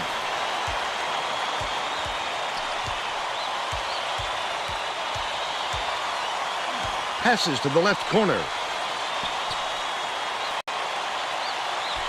Archie has it left side. Dishes to the paint. Silla releases. He rips down the rebound. Sacramento State showing us a little bit of a different look, it would seem. And Tracy Wilson has a report on just that. Tracy? The Hornets huddled together on their bench just now, Vern. Yelling about being Come on! too deliberate on offense, taking too long to get shots off. I sense, Vern, we're going to see a much faster pace from here on out. Silla. Dawson from long range. On the money. He's shooting 100% from downtown. Weber inbounds the ball. Just over 4 minutes left in the second half. Wilmot, lead pass to the middle. Jammed in by Weber. You have to keep your head up and eyes open at all times playing with this guy. That's right, and you never know when or where he'll find you. Indiana calls timeout.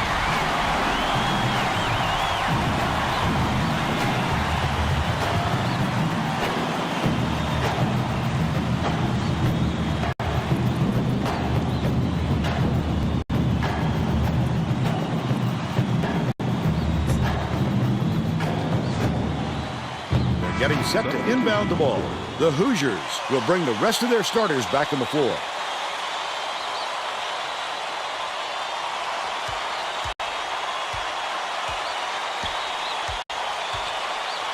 Silla lets loose for three.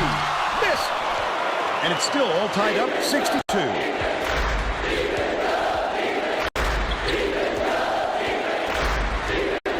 The crossover. Wilmot releases. Drops it. They take a 2-point lead.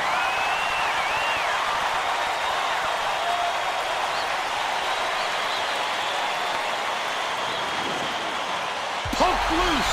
And it's picked up by Sacramento State. Stokes, I'd love to see Stokes! that. He was lurking Just around go to the in hole! pass. Such a thief, Vern.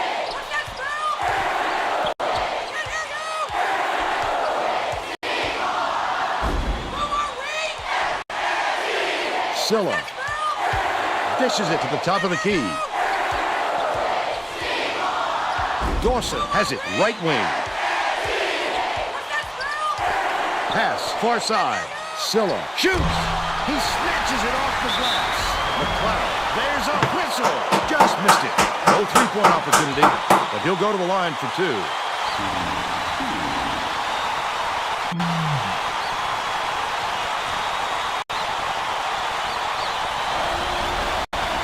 Knocks it down.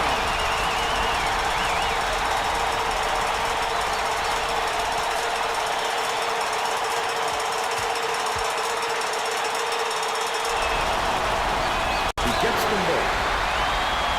Hara inbounds the ball. 2:55 left in the game. Wilmot, the three ball. Connects. The Hoosiers will take a timeout. They're down by 3. 2:47 left in the game.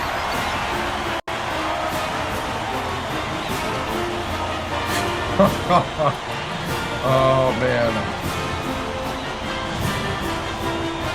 Well, let's get back to the action.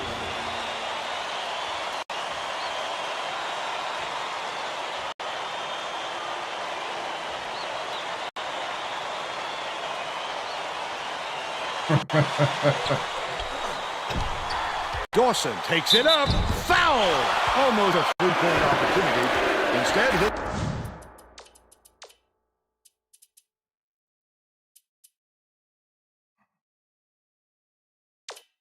I mean, we got to ride. Go to the line for two.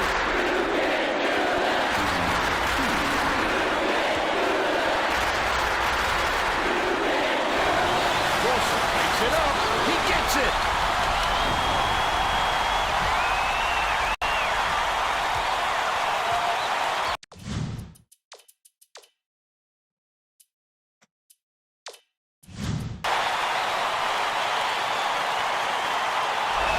Dawson goes up. The Hornets are setting a whole different blueprint.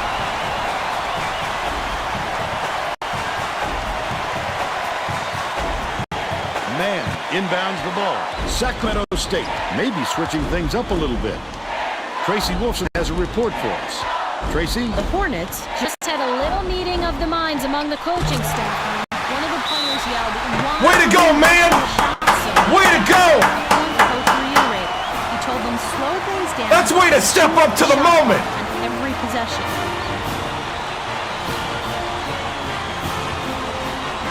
Well, let's get back to the action.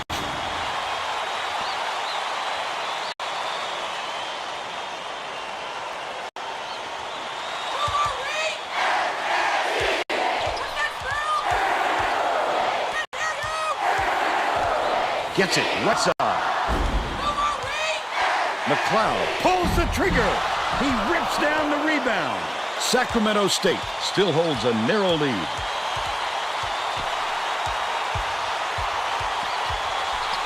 The crossover, what a pass. Man jacks up a three. Can't capitalize. But they're still up by 4.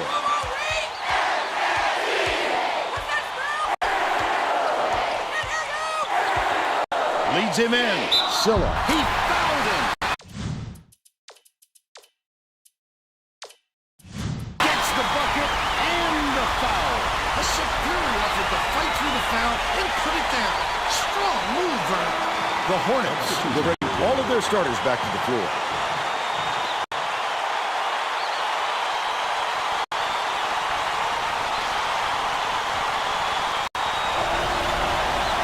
This is the time of game when you can't let any opportunity slip away.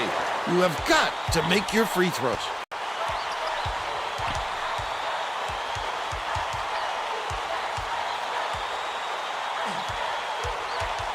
To the elbow. Lobs it to the left side. Vitelli. Vitelli for 3! Now lead by 5. Silla inbounds the ball.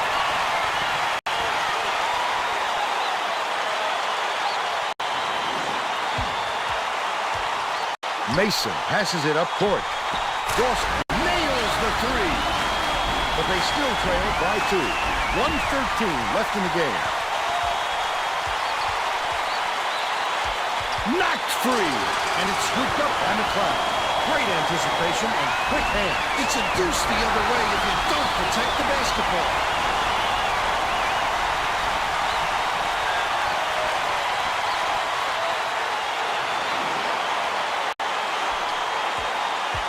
This is a crucial possession. Feed it to the right wing. The crossover. Wilmot gets it, top of the key. Skip pass, right wing. Parham backs down. Catches it, left wing. Vitelli cans the shot. The disparity of threes is tremendous. They're just shooting the lights out. And their opponents simply cannot keep up. Grab it! Yes! Yes! Foul stops the clock, which is just what the doctor ordered. And that's why they did it. Time is not on their side. Very smart play. Vitelli inbounds the ball. 27 seconds left in the game. Dawson just picked up his 3rd foul of the game. Well, no choice but to foul. They've got to stop the clock and get the ball back right away. Dawson now has 4 fouls. Good foul there. They need the ball back as soon as possible.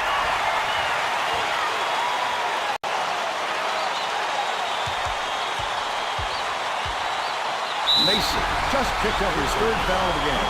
Well, no choice but to foul. They've got to stop the clock and get the ball back right away.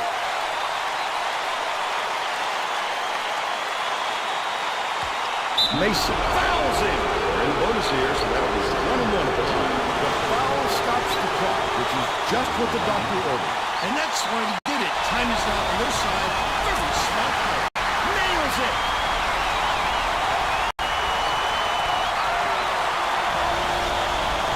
Look how calmly he sank those. Great job to make it a 2-possession ball game. From deep. Collected inside by Weber. Purple commits the foul. There are the penalties for 1-1. I can appreciate their willingness to keep battling, Vern, but I think it's too late to save the game. Fouling isn't going to do them any good anymore. Sinks the first one. And that increases their lead to 6. Oh, that might have been the nail in the coffin. He could have knocked that one down. I think it's a little. But I didn't. I didn't lose. By fouling because this So you can take that if away. No good on the first. Curry puts it up. No good from downtown. McLeod gets the foul. They're in the double bonus, and they'll go to the line for 2.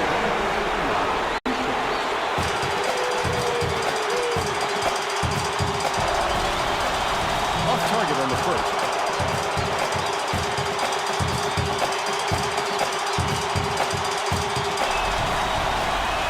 It's the wrong time to start missing your free throws, Vern. They sure would like to pad their lead. My, oh my, what a game. College basketball has a new national champion. That's one for the ages. What a sensational season for this coach and this team. These players rose to the challenge in the Final Four, just as they did throughout the year. They played with such heart in this tournament.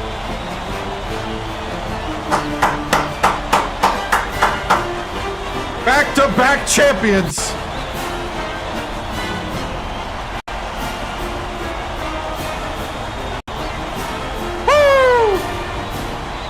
Stokes, 3-time champion.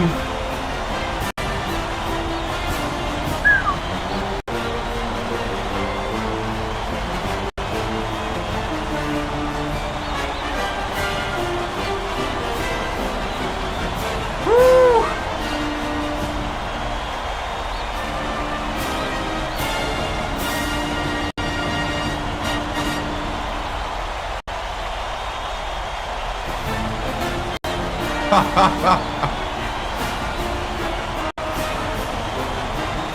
Right?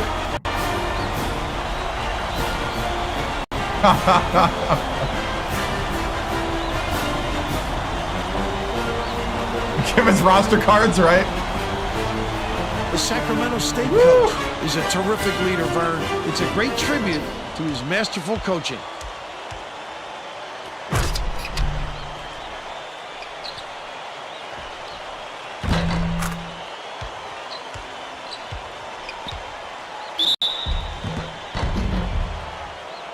Now let's send it over to Greg Gumbel.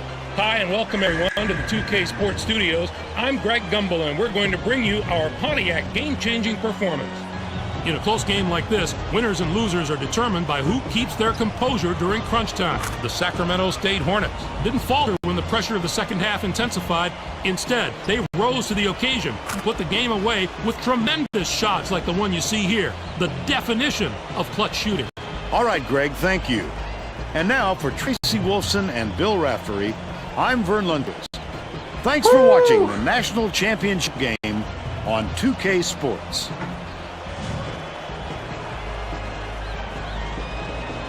Oh, too long.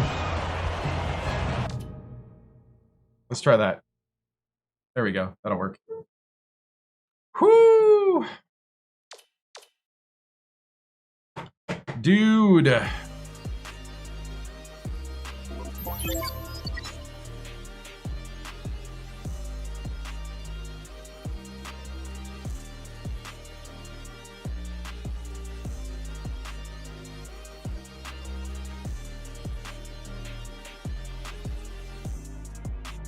Tied at points in the paint.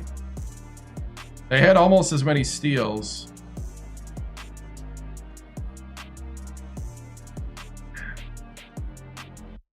Out-rebounded me by 4. They had more fast break points, yeah.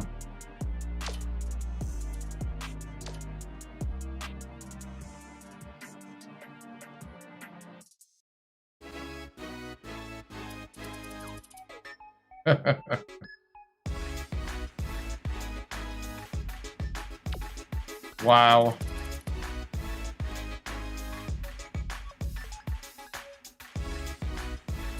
$19 for Stokes in his last game. Parham with 8. Parham and Stokes move on.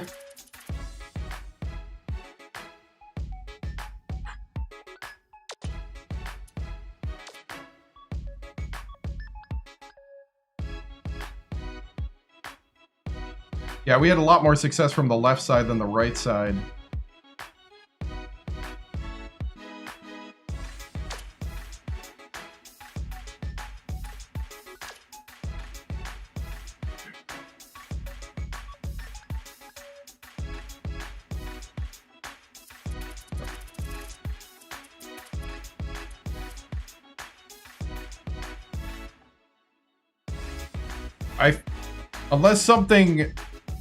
Unless there's something unexpected, I'm pretty sure I'm going to stay for a third.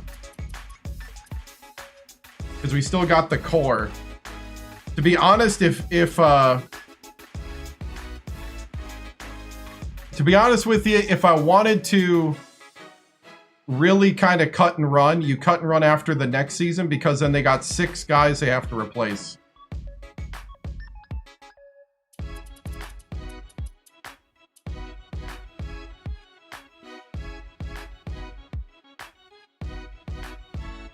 I know, we want to have Stokes. The difference between the seasons we won and the ones that we didn't was Corey Stokes when he transferred from Villanova.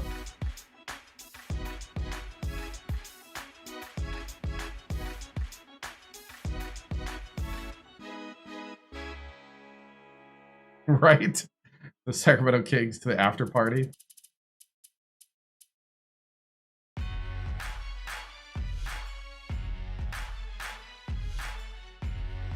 You cannot get invited to other conferences in this game. You can swap teams before you start the legacy, but that's it.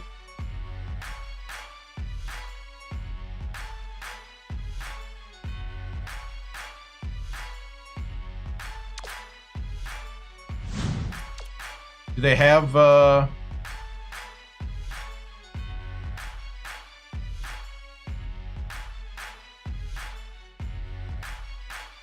there he is.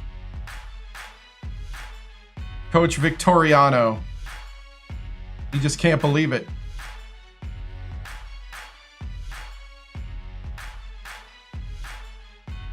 He's stunned. He just went back to sit down.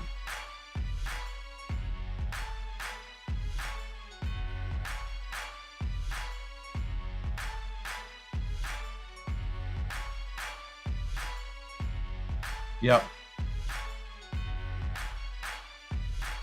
He's soaking it all in. Let's see, who do we got?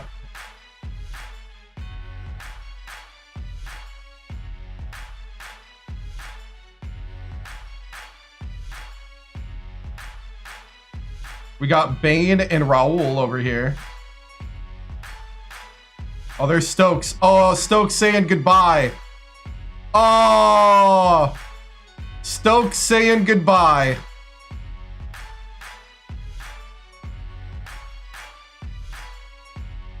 Oh, man.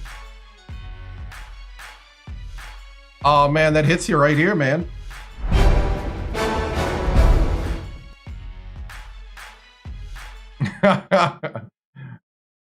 Oh, man. Corey Stokes transferred from Villanova to bring championships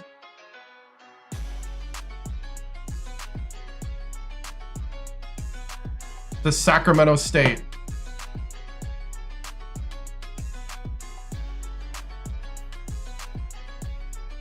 All-American.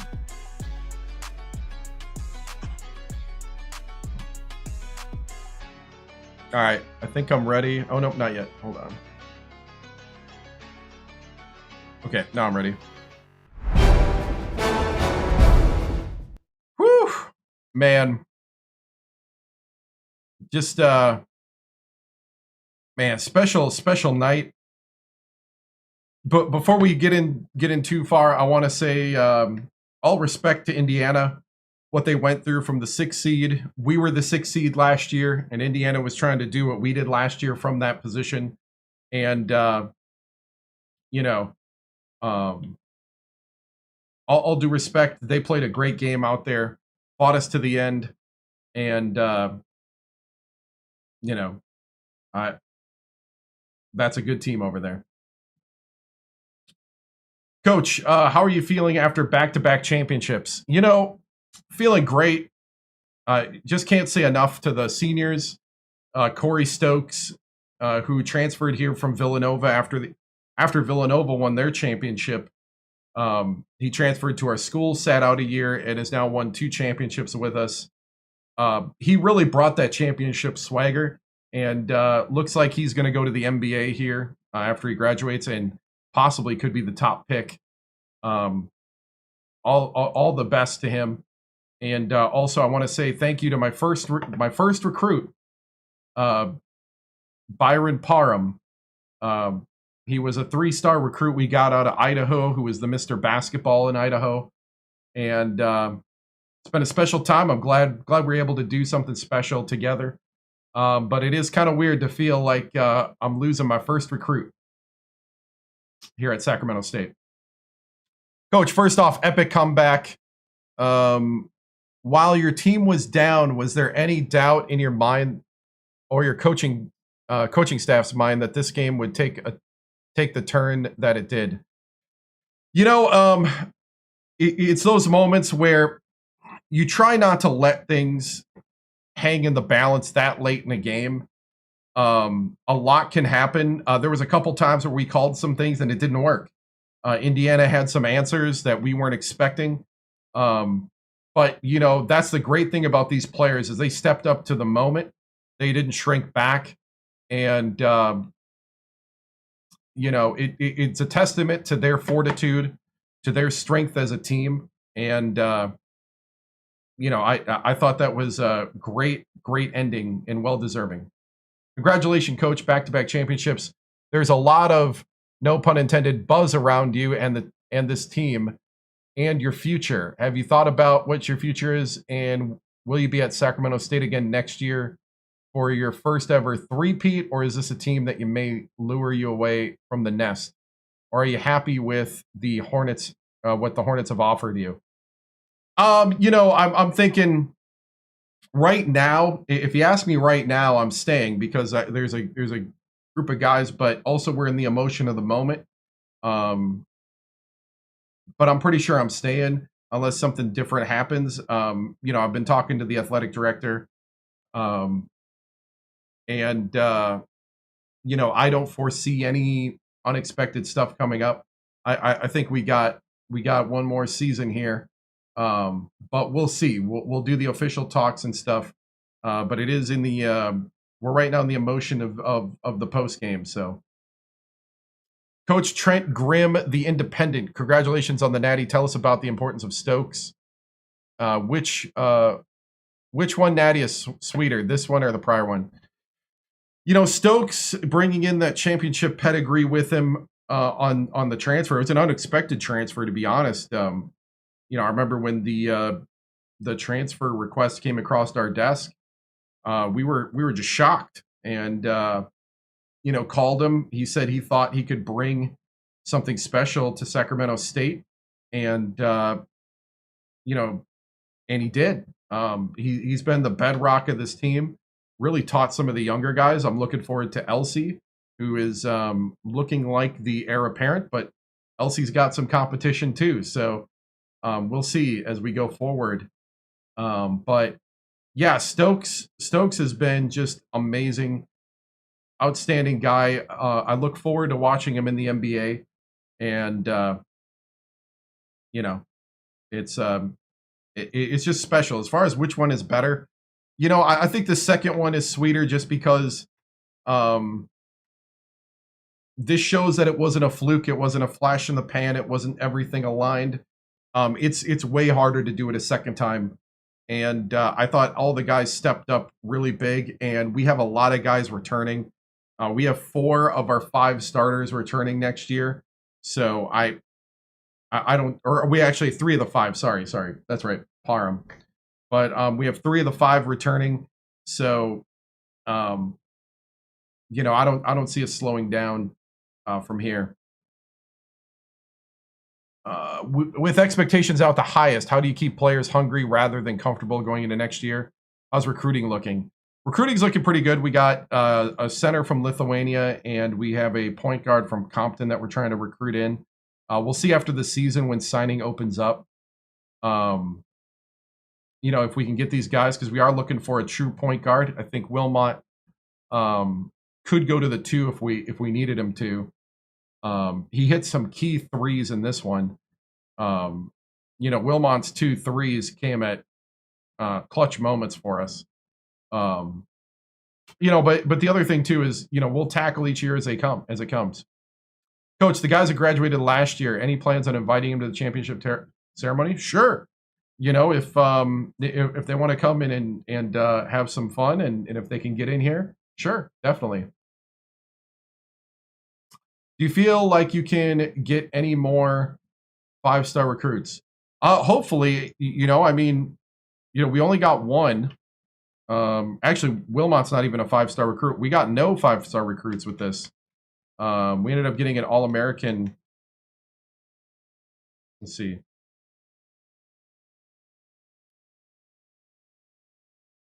Yeah, we didn't get any 5-star recruits with this team. This was all 4s and 3s. So, other than, of course, Stokes, who came from Villanova. So, yeah, I mean, we'll see. But hopefully. Coach, how many total championships do you have under your belt? I have 2. 2 championships back-to-back right here. We won it all, yep. A lot of people say you're their hero, but who's my hero? You know, right now, I don't know. Not in the headspace for that kind of thing. Coach, what message do you have to incoming freshman recruits that have an interest in Sac State? You know, if you want to come here and do something special, I mean, this program is now built. We got a great development program.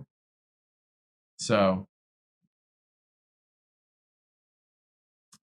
do you belong in the Hall of Fame? That's not for me to decide. That's for somebody else. Right now, I'm just trying to keep winning and keep excelling. Coach, safe to say going for back-to-back-to-back? I think so. I think that's pretty safe. First team to win back-to-back since Florida did it in 07-08. How do you think this team compares? You know, I think we've been through a lot more adversity because of being a small school. Definitely at times, I think people have underestimated us, especially on the first run. I think the second run, we're fine. Do I look up to legend Reggie Timms? He's not a legend yet, and he's not even in this universe. But no, that's funny. I like the reference. You have to fight every year now, Coach. Now that you have to get 6 guys on top of what you have now. Not this year, but next year we would. We'll see. We'll reevaluate what's going on. But yeah, this year we only have 2 scholarships, but next year we have 6 scholarships that become available. Next year we're going to lose 6 guys. So, yeah. Who do you see as your next Stokes?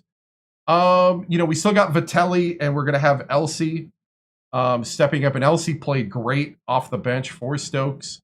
Fab Wilmot is still an amazing player who's still developing. You know, so it's just one of those things where we got to really kind of just see who's stepping up, who wants it. You know, every job is open until next year. You know, I'm not going to sit here and tell you we have the starting lineup for next year yet, when we haven't even been kicked out of the building with our second trophy yet. So, Coach, what do you say to all the people who doubted you in life? I mean, scoreboard. Coach, who's the best player you've ever coached in your whole career? I would say it's Corey Stokes. Corey Stokes right now. You know, he's a special player. Like I said, he really changed the course of this program by transferring to us from Villanova after Villanova won the 08-09 championship.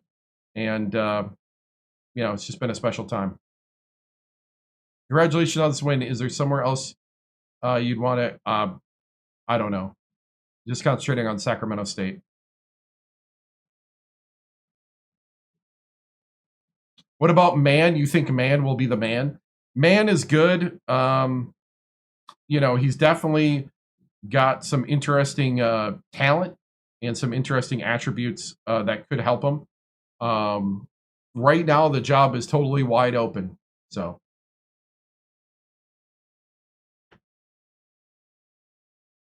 I don't care about that kind of stuff. We just keep him focused on winning.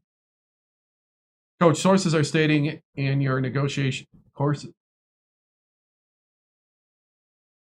Coach, sources are stating you're in negotiations with Syracuse. No, not at all. Syracuse is not looking to fire their coach.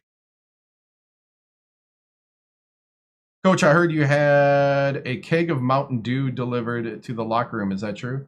I mean, zero sugar, maybe. Maybe zero sugar.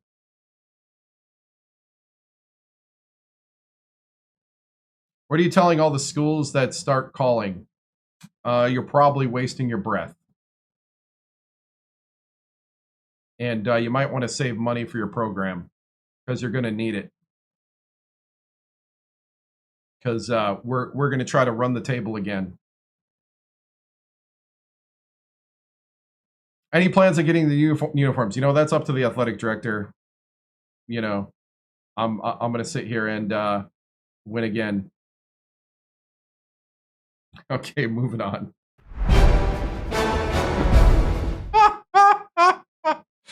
Oh, man. Wow. I will lose next game. Well, good thing that's not for a while. Yeah, I'll have to get a new banner.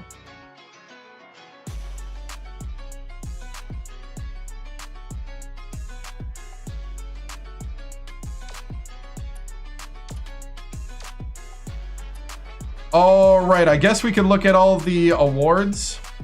Haters can't even hate right. I know. Came in for 2 seconds. Congratulations, accomplished a goal. Got a player in the pro draft. NCAA champions.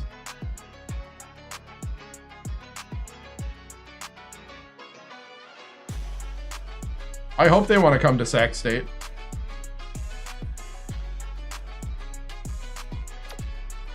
Player of the year. Pavore Kruger? What?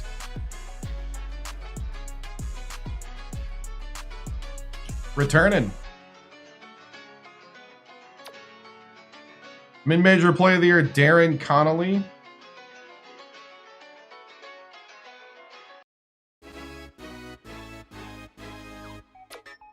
Coach of the year, Todd Licklider. What? How did he get coach of the year?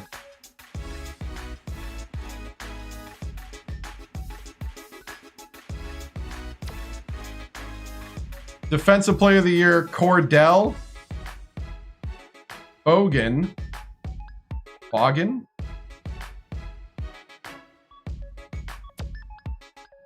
Big man of the year is Kruger from Stanford.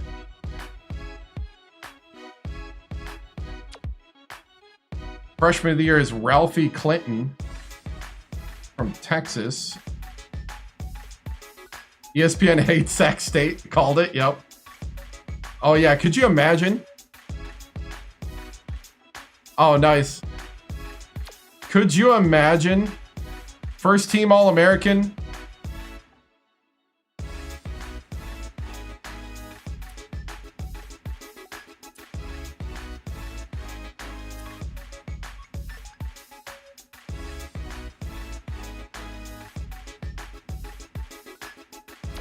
Second team All-American.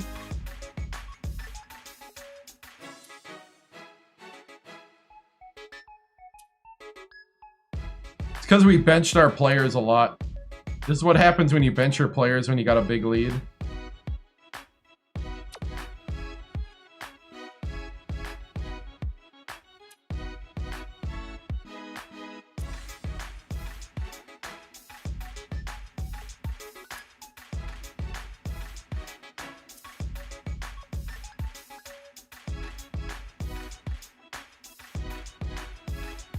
Yeah, Stokes was snubbed for Player of the Year. You're right.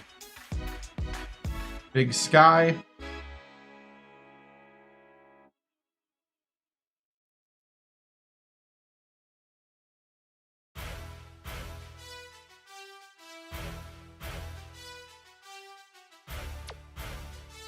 Conference Coach of the Year. Conference Player of the Year was Jamal Coleman from Portland State. Conference Freshman of the Year was Philip Neville from Northern Arizona.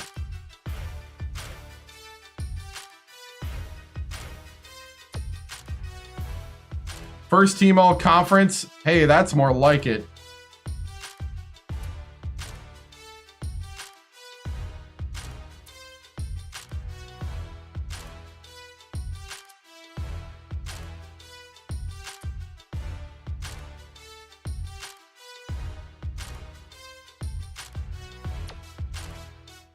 Second team all conference.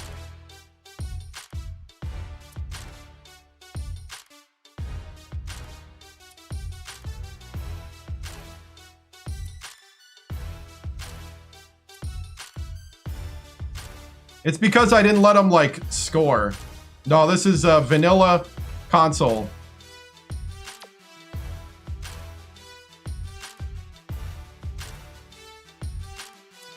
My only two freshmen both became freshmen all conference. Redshirt freshman Raul Osborne. And true freshman Isane Bain.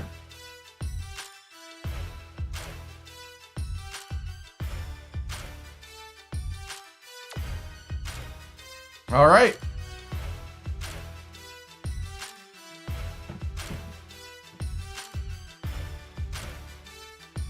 A lot of talent coming back.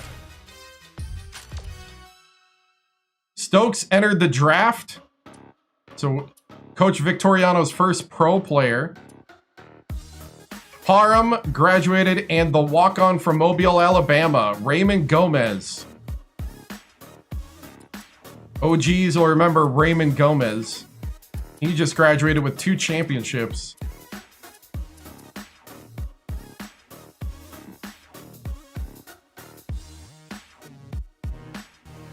Whew. The walk-on from Mobile.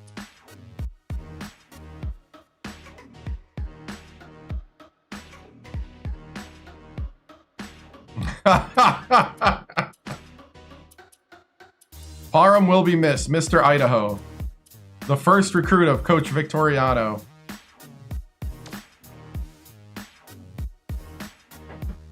Oh, I forgot to take a picture of that. Oh well, I'll have to take it off the stream.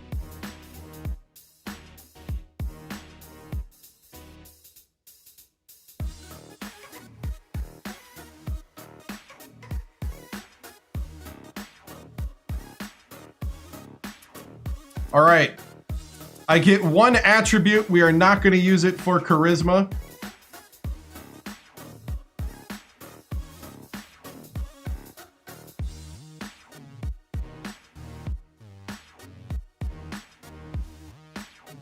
Let me know. We're starting the poll.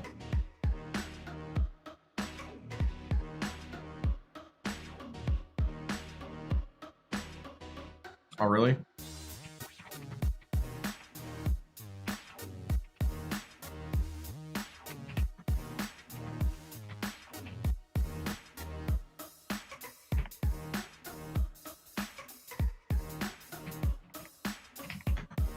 Almost got you, Twitch. I'm typing it in right now.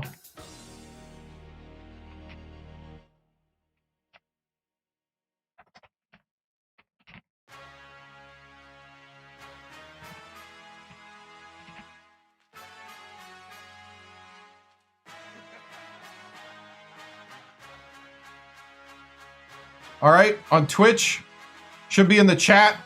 On TikTok, should be in the upper left or upper right.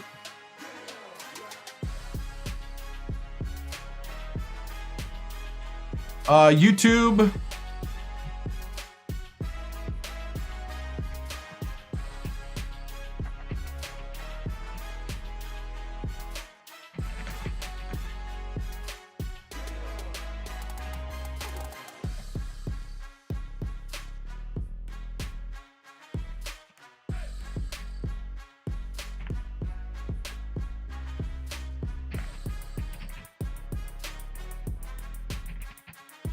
I think I can only do 4 options over here, but...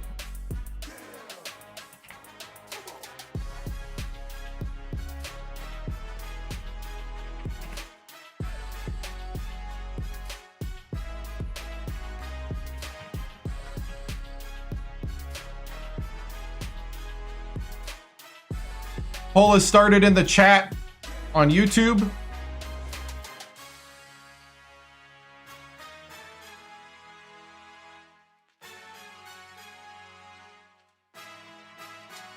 Yeah.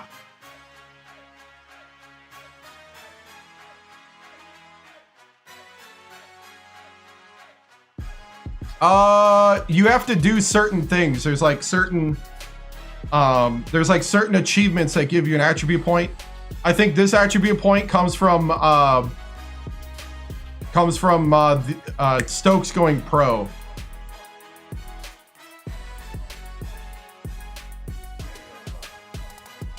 Yeah. So Stokes going pro is probably where this attribute point came from.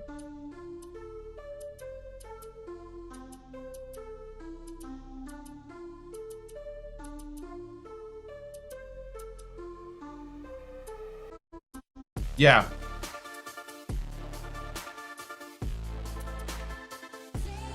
Oh, thank you.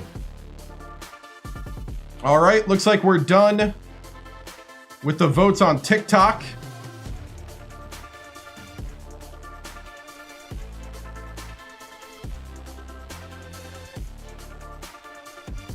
Thank you for all your participation over on Twitch.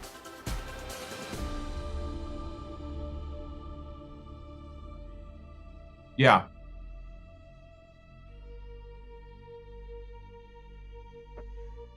Charisma, winning matters, program size, and location matters. It depends on what the player wants. Your coaching overall matters, because if they want to get like coaching from a good coach, your overall rating matters. And your scouting matters if you use you to scout.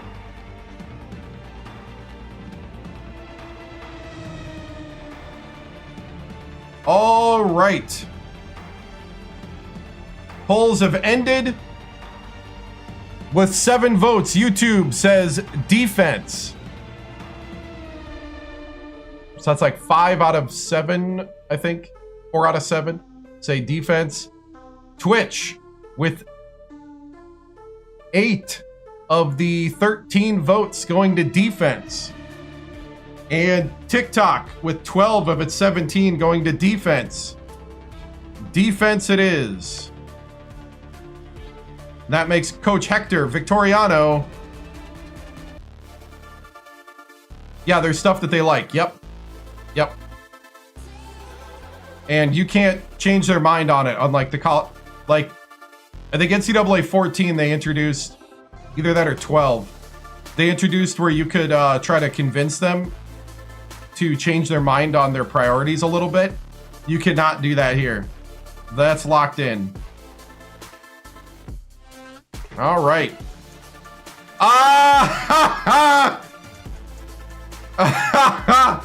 It's too early. It's too early.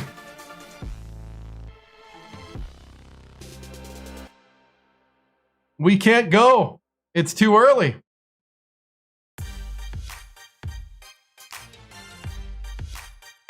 It's too early. Remember the rules. 8 years or 3 championships until the dream job opens.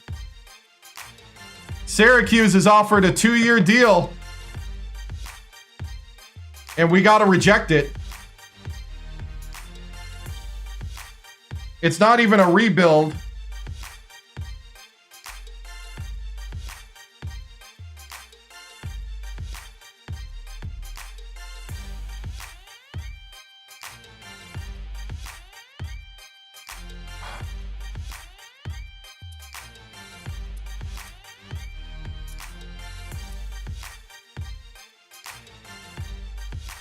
Wow.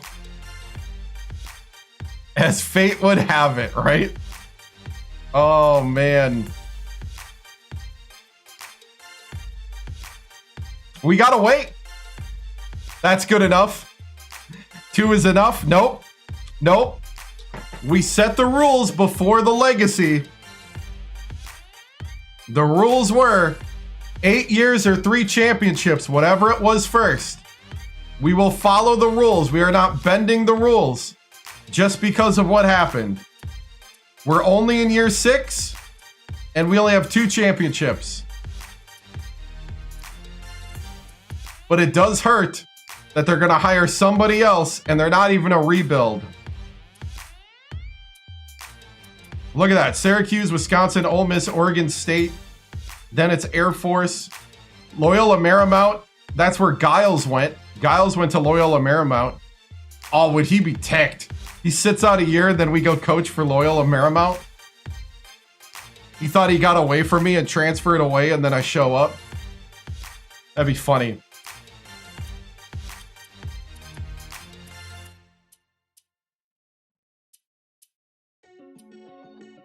And you're like, hello.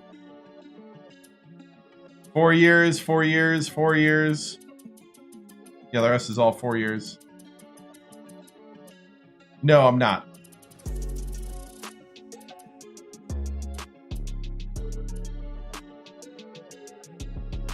Yep, a third or 8 years. So we're almost to 8 years anyway. But yep, we got to pass. That's funny though.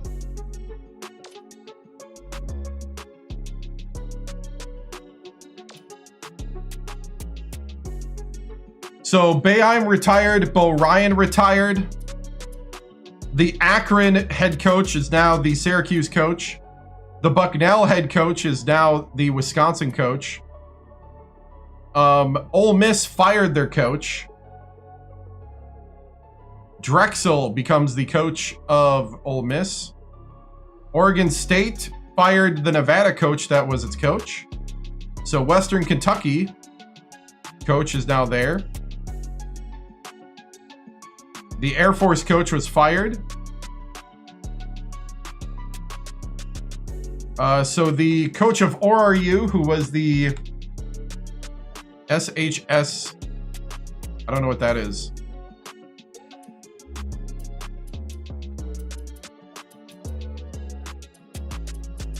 So there you go, down the line. Got some created coaches starting to hit, or some people with names.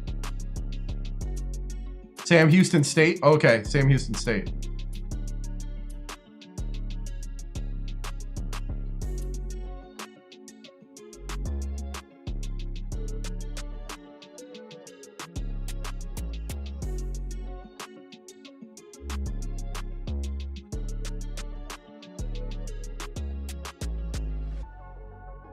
Hey man, we set the rules at the beginning.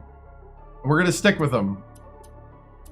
You don't want to get there too fast, because then I'm not moving at all.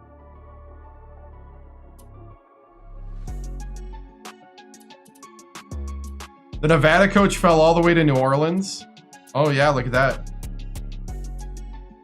So did the Southern Illinois going to Bucknell.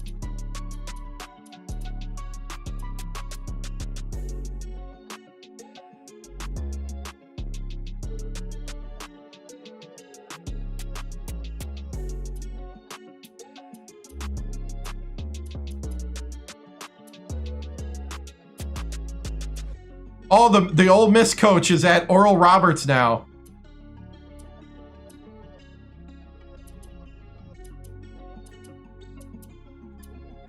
The dream job doesn't necessarily have to be a rebuild, but because of that, we put limits on how early you can go there. And I thought they were reasonable limits. Cal Poly now has the West Virginia assistant.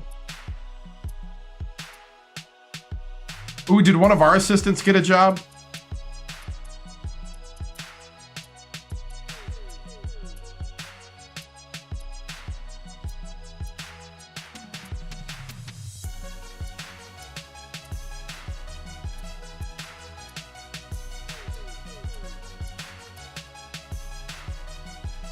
No.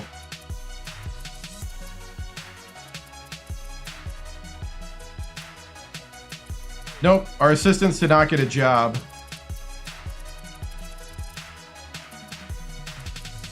I don't know who it was.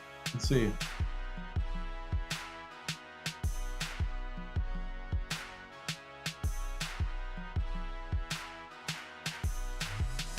Oh, it closed the, yeah, I don't know.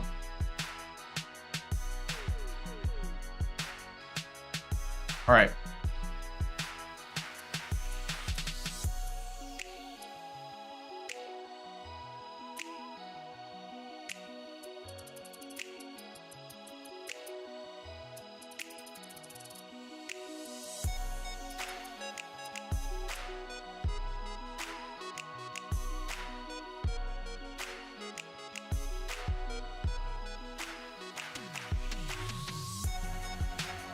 We'll get there eventually.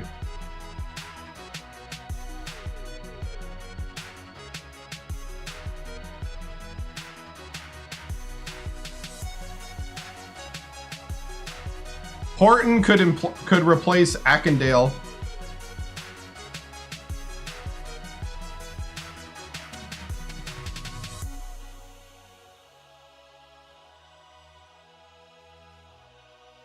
I'm going Horton for Ackendale.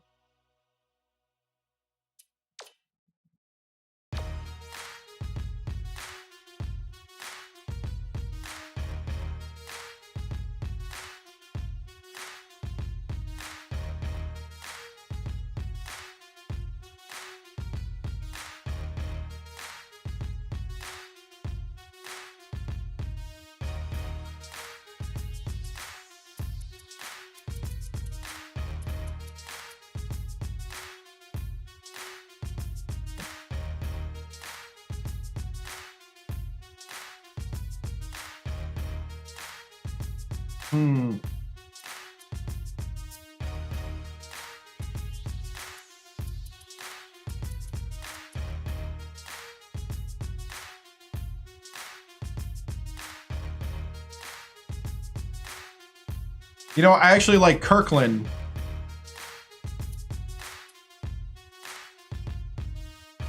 Kirkland for Benzel.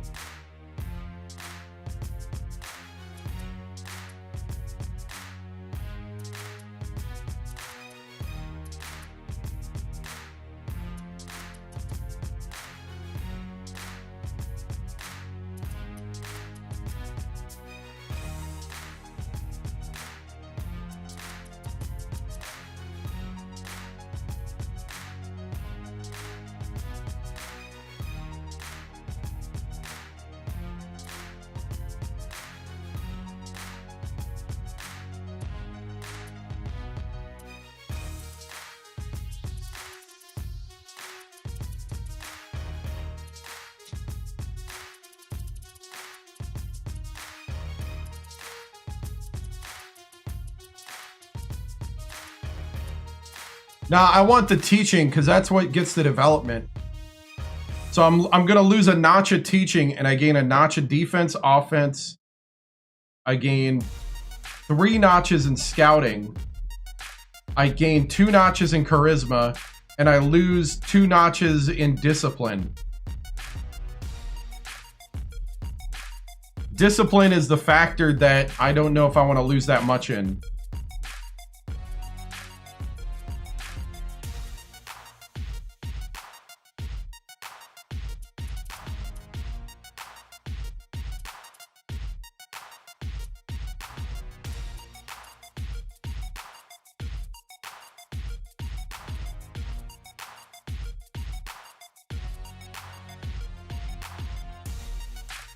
So, Plenius would give me more discipline, more charisma, more scouting, 1 notch less teaching, more defense, and same offense.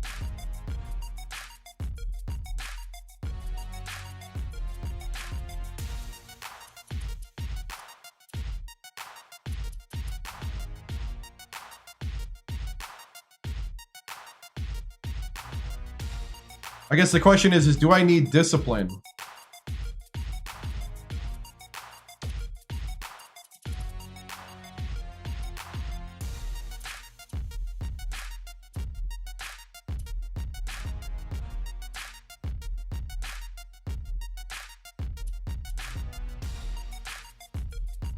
Discipline is how you keep players in line.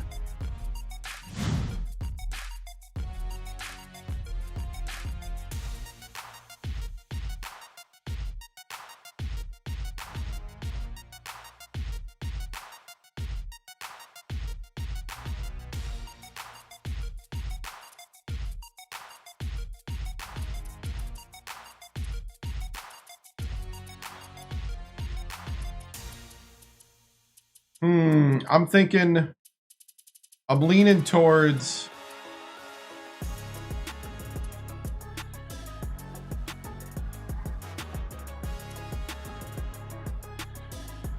I think I need more discipline, to be honest. And he's got more ambition, which means he's going to improve.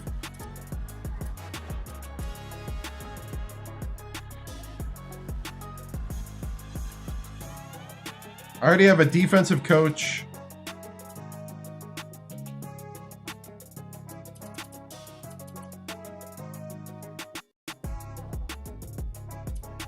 Yeah. I think the thing he has that I don't have is discipline right now.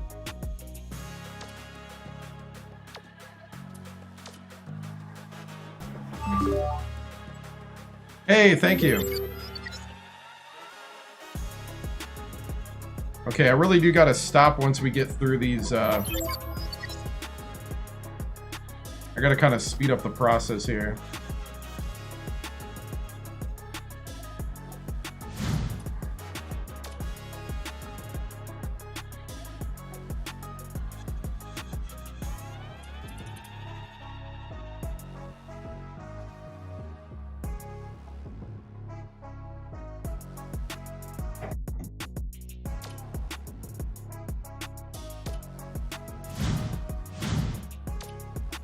All right, nobody transferred. These are the transfers. This UConn power forward went to Columbia. UAB went to Coppin State. We didn't have a open scholarship anyway, so.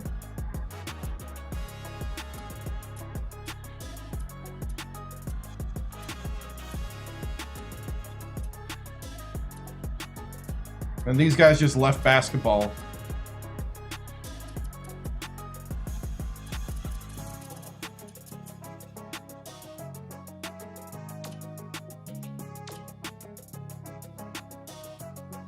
All right, that's where we're going to stop. We're going to do the rest tomorrow night. So tomorrow night's not going to be a very eventful one for those guys that want to watch games. It's going to probably take us about an hour or two to get into a game. Probably more like an hour. Tomorrow night, starting at 7 p.m. Central.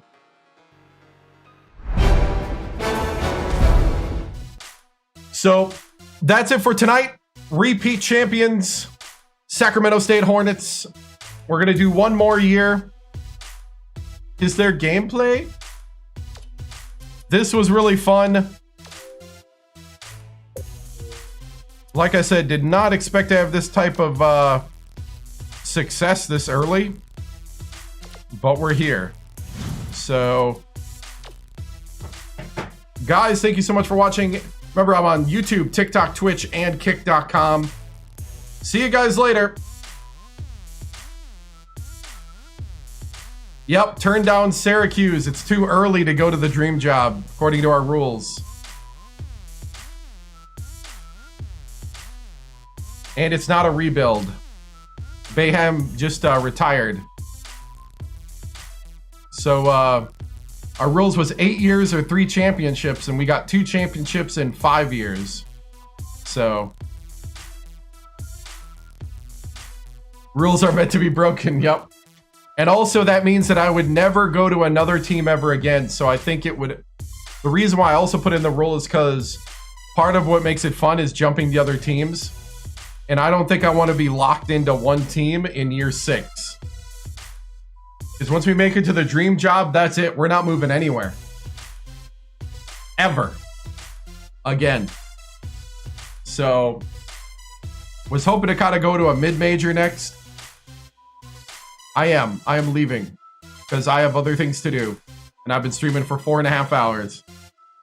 So, I'm on tomorrow night, 7 p.m. Central. Special time here, back to back with Sacramento State. I'll see you guys later. Have a good night. YouTube, TikTok, Twitch, and Kick.com. Oh, I saw that Kick has defense as well. Yeah, I didn't totally forget about you guys. What's up, Reverb and Faye? See you guys later. Have a good night.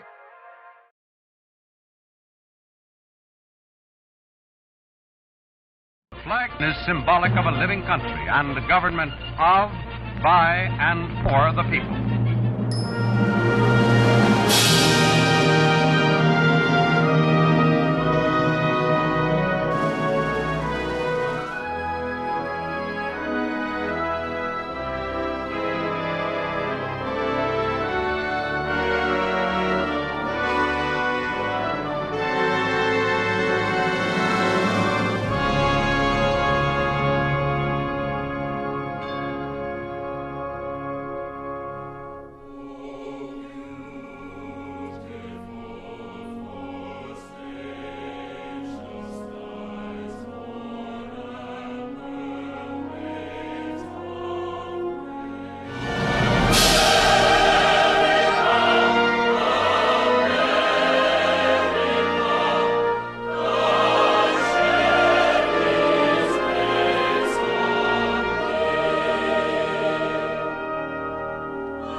This concludes another broadcast day on the 7-Star General Multi-Stream on YouTube, TikTok, Twitch, and Kick.com. We thank you for joining us across games, chats, highlights, and the unpredictable moments that make this channel truly one of a kind.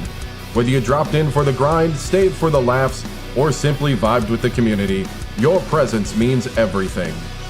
The 7-Star General salutes viewers from every corner of the internet. Your loyalty, support, and hype fuel each stream, and together we continue to build something extraordinary. Until next time, keep your systems cool, your minds sharp, and your spirits even sharper. From all of us here at the 7-Star General channel, good night, stay strong, and stay legendary.